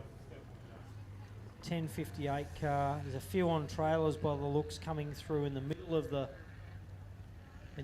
road. So I've seen is our Going local by the computer here, policeman Sandy. here. I don't believe that Glenn Pizzo's out, Glenn Pike's out, Sean Radcliffe's in the pits. So all the others are all stopped. Yep, I think we'll see. So I think maybe if there's one out there, it'll be a straggler. And that's Kurt. Kurt Steffen from Teagle Excavations. Little Class 1 car. He had a few problems at the starting of the Pines to get going last year, I remember. And then once he got going, I think he ended up doing a reasonable weekend. He did So at this point in time, we've got 34 competitors completed 2 laps. And the last one, I believe, coming over the line right now, from what I can tell, and I will stand corrected, we'll get confirmation on that, is Kurt Steffen in the 133 Class 1 car. We've got Kirk Steffen, Teagle Excavations, There you Martin Racing, Truggy. I can't see any more movement out there apart from on the main roads. So, like I It's said, taken him all day to complete 1 lap. some days are Because he had no time at all until just then. So I don't know how long that's taken him, but yeah, he's certainly been out there all afternoon to do 1 lap.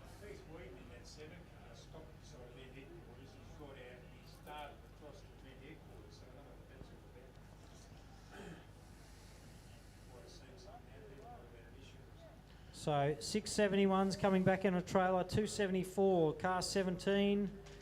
All these crews would have been contacted already. Car 701, which is the Tilson entry.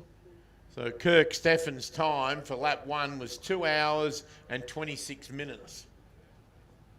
That's all we've got in, unfortunately. Well, he did more laps than us, boys. Yep. Well done, mate. Well done to Kurt coming across the front of our screen here. Yeah, and he's... Might have had an issue, could have got issues. bogged. As we saw, a few people got bogged out there. It doesn't take much to slow you down or stop you for half an hour, you know. No, that's Even right. a flat tyre, you can get out, lose the wheel nuts, can't touch the tyre because it's that hot. So There's a lot of good cars parked in the pits that won't be there tomorrow. Of course, Jason Richards is one of them with a big hole in his block. Jake Freckleton. Hayden Bentley is in the hospital. Danny Brown, converter. Aaron James, motor. Clayton Chapman, motor. Peter Simpson, motor. Brett Rogers, Trevor Chandler, Kenny Holt, Jason Forsman, Scott Colson, Brett Tilson, Brendan Forsman, and Connor Cooper. Unfortunately, we've lost those. And we've got, I believe we're going to have about 43 starters tomorrow in the morning. that's fantastic, eh? Yes. So we're probably we're going to do a little wrap up of the live feed. Hope you all enjoyed it. Hope you all come back tomorrow. Those that are online, you can get us at the same avenues you found us today. Like I said, I knew that there was about 14 pages the live feed link went out onto. We're here at the ARB Big Desert 480 at the first round of the ARB Australian Off-Road Racing Championship. And the boys here are going to continue on to finish off, but we'll have them back on tomorrow with myself, be out in the field a little bit. We'll have the cameras out in the field, and we'll see you in the morning, bright and early tomorrow. We've still got 4 laps to go in the morning, so. Well, we expect you to be down in those pits nice and early in the morning. Few interviews, Sandy. Yeah, and we'll be an early. I'd like to get out there early, maybe get a couple of interviews of the guys that are starting off first, or even the last guys, whatever, and see how we go tomorrow. So thank you very much for listening, and we'll see you in the morning on the live feed. Cheers, folks. Well, there you are. Thanks, Sandy. Great job today, mate. And it's been a great day's racing, hasn't it, Glenn? You and I both enjoy coming to Rainbow every year. We've had a lot of spectators here today. It's been a beautiful day for it. Right, it normally attracts a lot of people from the surrounding areas. We've had the mayor up in the booth, came up early and stood up here. He was very pleased. He said it's great. This sport's great for the area, brings a lot of money into the town, and he said he hadn't been to an off-road race before, and he really enjoyed it, so that's great. But certainly the Rainbow Risers Event Association and VORA, the Victorian Off-Road Racing Association, together with them working together, has put in a huge effort here. I mean, to have a circuit, not many races we go to now, where the whole 8 kilometres of the Prologue track's in front of you like it is. And it's a great day's entertainment. Bring the family out. So if you're going home now, we hope to see you tomorrow. I think we'll sign off for the day. We've had the last car come across the line. This is from Glenn and Darren Wells. We'll see you in the morning. Thank you.